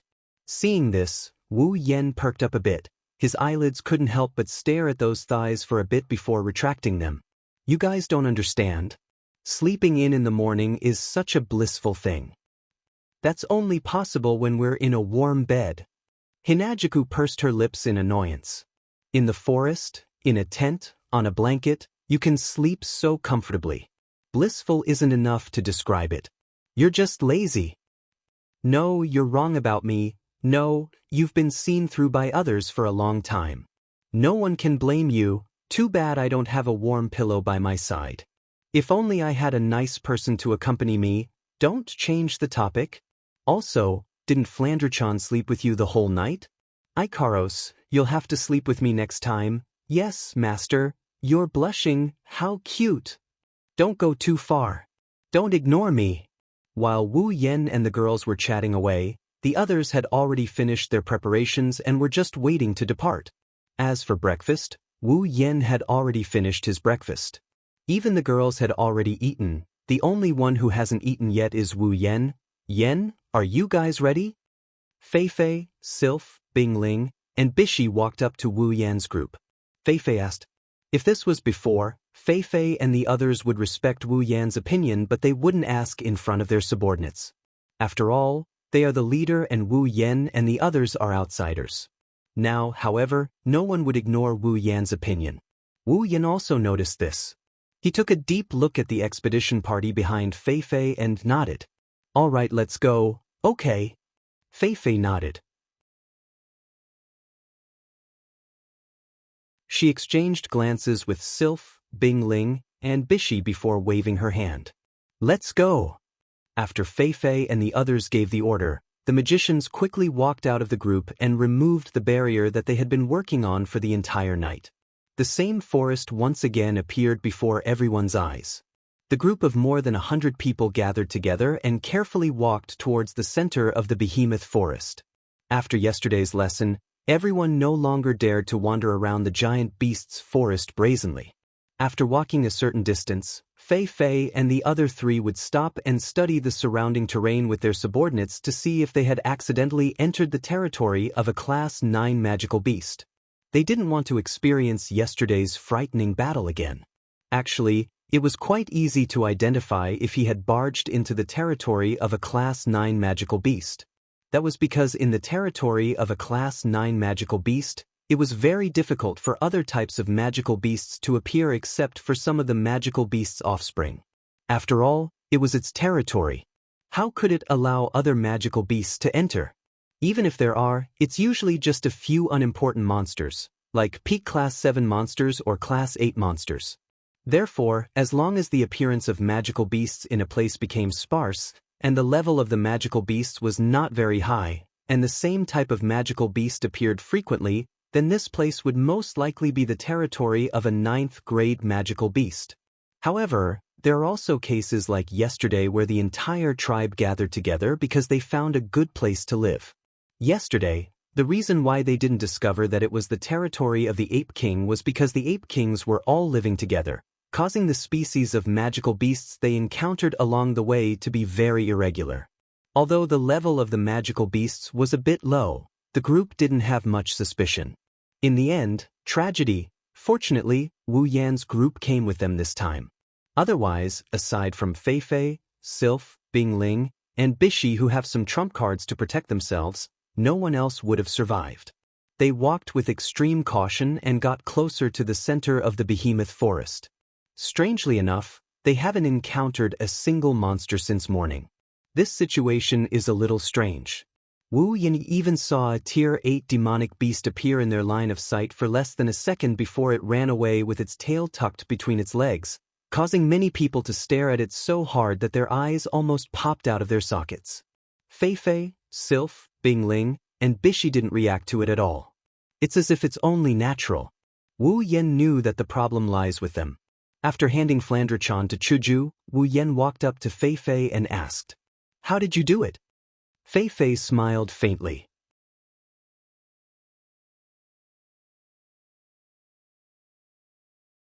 "I knew I couldn't hide it from you," Wu Yan rolled his eyes. Everyone else would be shocked to see this, but the four of them were the only ones who remained calm. Even a ghost would know that they were the ones behind this. Fei Fei took out a small pouch and waved it in front of Wu Yan. Wu Yan frowned and asked in surprise, "The problem lies with this?" "Yes." Fei Fei nodded and straightened her back. "This pouch contains the blood of the long-armed Ape King from yesterday." "The blood of the long-armed Ape King?" Fei Fei grinned. "You still don't understand? For normal magical beasts, a 9th rank magical beast is their natural enemy." Wu Yan blinked when he heard Fei Fei's words. He looked at the pouch and had an idea. Could it be that those magical beasts can sense the presence inside? That's right. Fei Fei mischievously weighed the small bag in her hand and smiled. "We put the blood of the long-handed Ape King inside the bag and carried it with us. Naturally, some of the long-handed Ape King's aura will appear on our bodies. Ordinary people won't be able to feel this aura, but magic beasts that have lived in the giant beasts forest for a long time will certainly be able to sense it. Those magical beasts didn't see the real person, but they sensed the presence. They will subconsciously think that a 9th rank magical beast is here, so they all ran away. We won't have as much trouble as before." "This?" Wu Yan shook his head and laughed. "To think that you can think of such a method. Aren't you afraid of provoking trouble? If a Class 9 magical beast appeared nearby and sensed the aura of the long-handed Ape King, it wouldn't take the initiative to avoid it. Instead, it would directly come to its door." "You don't have to worry about that," Fei Fei said. "Normally, 9th rank magical beasts won't leave their territory. Besides, don't we have you guys?" Wu Yan was speechless.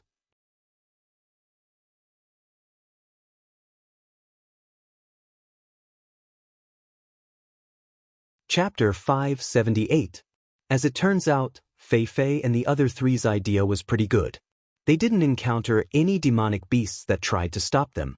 Even if they did, they would just peek their heads out and run away before they could even see who it was. Today was the smoothest and most peaceful day they've had since they entered the behemoth forest. The expedition party was overjoyed by the smoothness of their journey. Everyone felt more relaxed than ever. After all, yesterday's journey brought them to the brink of death a few times. They were worried about today's journey, worried that they might lose their lives. Who would have thought that today's journey would go so smoothly? Their mood changed from being on edge to being relaxed. The The sudden change in mood made the expedition party feel a little tired. However, this didn't stop them from being in high spirits. Instead, they quickened their pace, trying to reach the center of the behemoth forest as soon as possible to complete their mission. To be honest, other than Fei and Sylph, the rest of the expedition party didn't want to stay in the behemoth forest any longer. They were filled with ambition and determination to complete their mission. But in the past few days, their ambitions were shattered one by one. Only they themselves know how bitter the journey was. However, the hundreds of Tier 7 elites in the expedition party are destined to have a hard time on this journey. As the afternoon approached, Fei, Sylph, Bingling, and Bishi, who were leading the way, suddenly stopped and turned around with a solemn expression. Everyone, set up camp. The expedition party was stunned. They looked at the 4 leaders in front of them and then looked up at the sky. They couldn't help but feel puzzled. It's still early, logically speaking, they should have been able to continue their journey. Although their hearts were filled with doubts, the members of the elite exploration team immediately responded. They spread out and began to set up their camp. Yen, Chuju, Mikoto, and Shokuho Misaki walked to Wu Yan's side and looked at him. It's obvious that they were puzzled by Fei and the others' actions. Wu Yan narrowed his eyes and glanced at Fei and the others. He said to Chuju and the others, "Wait here for a while, I'll go ask them." The girls nodded. Wu Yan, Chuju, Mikoto, and Shokuho Misaki looked at each other and gave them a reassuring look. They then walked towards Fei and the others. "Why did you stop?" Wu Yan didn't beat around the bush when he arrived in front of Fei and the others.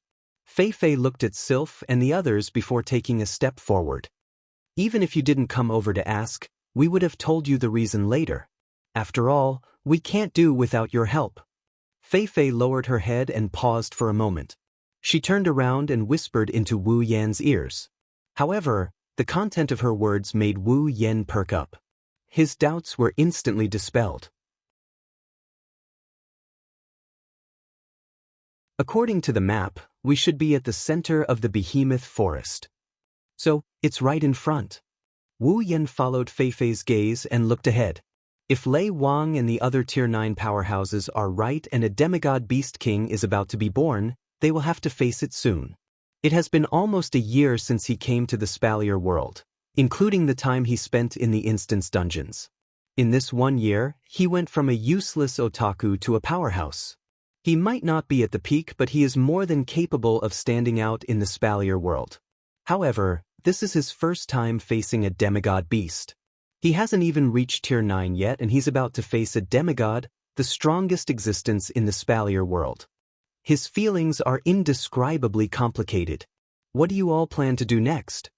Wu Yan calmed himself down and looked at Fei and the others. They are the ones in charge of this mission, not him. He's only here as a bodyguard. It's up to Fei to decide what to do next. Fei, Sylph, Bingling, and Bishi lowered their heads and muttered to themselves. Fei took the lead and told Wu Yan her plan. "Yan, as you know, our mission this time is to go to the center of the behemoth forest. We're going to investigate if the abnormal behavior of the demonic beasts is due to the birth of the Beast King. Now that the center of the behemoth forest is right in front of us, it's no longer suitable for our subordinates to follow us." Wu Yan nodded in understanding. Indeed, the demonic beasts that live in the center of the behemoth forest are the strongest in the entire behemoth forest. They are at least Tier 9 existences. At this point, the use of the elite exploration team was almost non-existent. They couldn't help in the battle and might even expose their whereabouts due to the large number of people. Therefore, the use of the elite exploration team had more or less come to an end here. Speaking of which, the elite expedition team is quite pitiful. Originally, they were there to help Fei, Sylph, and the others deal with low-tier demonic beasts. When they encounter high-tier demonic beasts, they can use their numbers to stall for time. In the end, because of Wu Yan's group, the elite expedition team has been reduced to mere bystanders. Other than helping Wu Yan, Fei, and the others with odd jobs and cooking, they only played a small role in dealing with the long-arm apes. It's quite pitiful. But because of this, other than a few deaths due to carelessness in the beginning, the rest of the elite expedition team has been living in fear for their lives. If it wasn't for Wu Yan's group, they don't even know if 10 of them would be able to survive. Compared to their own lives, even if they knew about it, they would rather be a bystander and would not have much complaints. This time, Fei Fei looked around and said, "The few of us will follow you into the heart of the behemoth forest to scout out the situation. 14 people?" Wu Yan smiled bitterly. "That's not a small number. What's wrong?" Fei Fei frowned as she looked at Wu Yan's face. "Do you have other ideas?" "No. No. Let's do it this way." Wu Yan smiled, but he sighed in his heart. If possible, Wu Yan doesn't want Fei Fei, Bing Ling, and Bishi to follow them into the heart of the forest. Their strength isn't good enough for them to continue moving forward. Wu Yan knew that if he said it out loud, not only would he make them unhappy, it would also have the opposite effect. As the leaders of this operation, even if they know the dangers ahead, Fei Fei and the other two wouldn't just let him wait here and do nothing. They are the leaders after all. Wu Yan turned around to look at Sylph. Sylph shook her head when she saw Wu Yan looking at her. It seems like she didn't approve of Fei Fei and the others going with them. However, she knew that persuading Fei Fei and the others wouldn't work. She's probably feeling helpless about this as well. After leaving Fei Fei and the others, Wu Yan returned to the women and explained everything to them. "We're finally here." The women's expressions turned serious. Just like Wu Yan, they looked at the heart of the behemoth forest. No one knows what they're thinking. No matter what, it's best if we can complete Grandpa Lei Wang's request. If we can't, Wu Yan looked at the women and said seriously, "Remember, the most important thing is to ensure your own safety, understood?" The women looked at each other and nodded.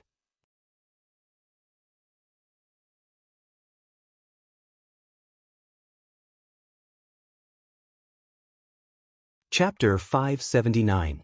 The expedition party has been kept in the dark about their trip to the behemoth forest. All they know is that they are here to investigate a very important matter. However, they don't know what it is. Lei Wang only told them that this is a secret mission.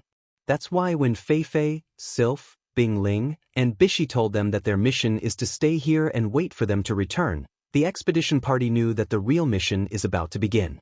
Fei Fei and the others are going to carry it out. Of course, they wouldn't have any complaints. As part of a large family, they understood the basic principles. When it came to truly confidential matters, they had to do more, ask less, and even watch less. They already had this kind of awareness a long time ago. Therefore, the members of the elite exploration team only nodded and didn't say anything. Fei Fei, Sylph, Bing Ling, and Bishi gathered together with Wu Yan, Chuju, Mikoto, Shokuha Misaki, Ikaros, Flandra-chan, Astria, Kinuda Sai-ai, Frenda, and Takitsubo Riku. I believe there's no need for me to explain just how dangerous it will be later. Fei Fei took a deep breath and looked around at everyone. "Everyone, let's hope that we can complete this mission successfully." Everyone smiled at each other and nodded at Fei Fei. They looked at the camp behind them and walked into the heart of the behemoth forest. At this point, the bag containing the long-arm ape king's blood had already been taken by Fei Fei and the others. It was thrown into the camp for the elite exploration team to use. Basically, no one would enter the heart of the giant beast's forest. This was because the magic beast here stood at the peak of the giant beast's forest. The center of the giant beast's forest wasn't that big. It was the smallest area in the entire giant beast's forest. It was much smaller than the inner regions. There weren't many magic beasts living here, but this small number of magic beasts was enough to make the center of the giant beast's forest a forbidden area. Even a rank 9 powerhouse would turn pale at the mention of this place. The demonic beasts living here are all Tier 9 demonic beasts. They are at the forefront of Tier 9 demonic beasts. Rank 9 magical beasts were as rare as phoenix feathers and unicorn horns. However, in this place, they at least had the strength to suppress the rank 9 magical beasts in the inner regions. From this, one could imagine just how frightening the magical beasts here were. If they bring along the pouch containing the Ape King's blood, then the group of 14 will instantly become a hot commodity and attract all sorts of Tier 9 demonic beasts. Because the deeper you go into the behemoth forest, the higher the tier of demonic beasts, no one is willing to go into the heart of the forest. Therefore, after countless years of development, the number of Tier 9 demonic beasts here is definitely more than the number of Tier 9 demonic beasts. The lifespan of demonic beasts is much longer than that of humans. Even so, their chances of advancing to the next tier are much smaller. But once they reach the 9th tier, humans no longer dare to provoke them. After a long period of development, no matter how low the chances of advancing to the next tier is, there will inevitably be some accumulation. It's not surprising that there are more Tier 9 demonic beasts than Tier 9 humans. Maybe because of this, after a long period of accumulation, there was finally a peak Tier 9 demonic beast that successfully advanced to the next tier and became a demigod beast king. The central area isn't that big, but the number of demonic beasts is very low. Wu Yan's group of 14 carefully trekked forward for quite some time. They are surrounded by the same forest, but no one thought that this place is the same as the forest they went through before. At the very least, everyone here can feel the heavy and dangerous atmosphere that permeates the air. In order to avoid encountering any Class 9 demonic beasts, this time, not only were Fei Fei and the rest on high alert, even Shokuhun Misaki and Ikaros were doing their best to sense their surroundings. The moment they sensed a Class 9 demonic beast approaching, they would retreat as fast as they could. It's not that they are timid, it's just that their mission is to scout. In a situation where there is no way out, they can't engage in unnecessary battles. It's not clear if they are lucky or not, but the group of 14 ran into Tier 9 demonic beasts 3 or 4 times. Moreover, every single one of them was at least level 85. At the 9th tier, even the difference of 1 tier is huge. A level 85 demonic beast is much stronger than a long-handed ape king, let alone a level 85 demonic beast. Fortunately, Shokuhun Misaki and Ikaros were able to detect the beasts before they got close to them. They immediately notified everyone and retreated in a different direction. After a few times, they were able to get through this place safely. At this time, Fei Fei is holding a map of the behemoth forest. She, Bingling, and Bishi are pointing at the map. Once they have confirmed the direction, they will lead the group. From time to time, they will be frowning. It looks like they are having a headache. The deeper they go into the behemoth forest, the more they don't dare to enter. This caused the map to leak out. The outer regions of the behemoth forest are the most detailed, while the inner regions are a little rough. As for the center region, there is nothing at all. The map in Fei Fei's hand was taken by Lei Wang from the elders of the Board of Governors. It is said that the map was left behind by their ancestors.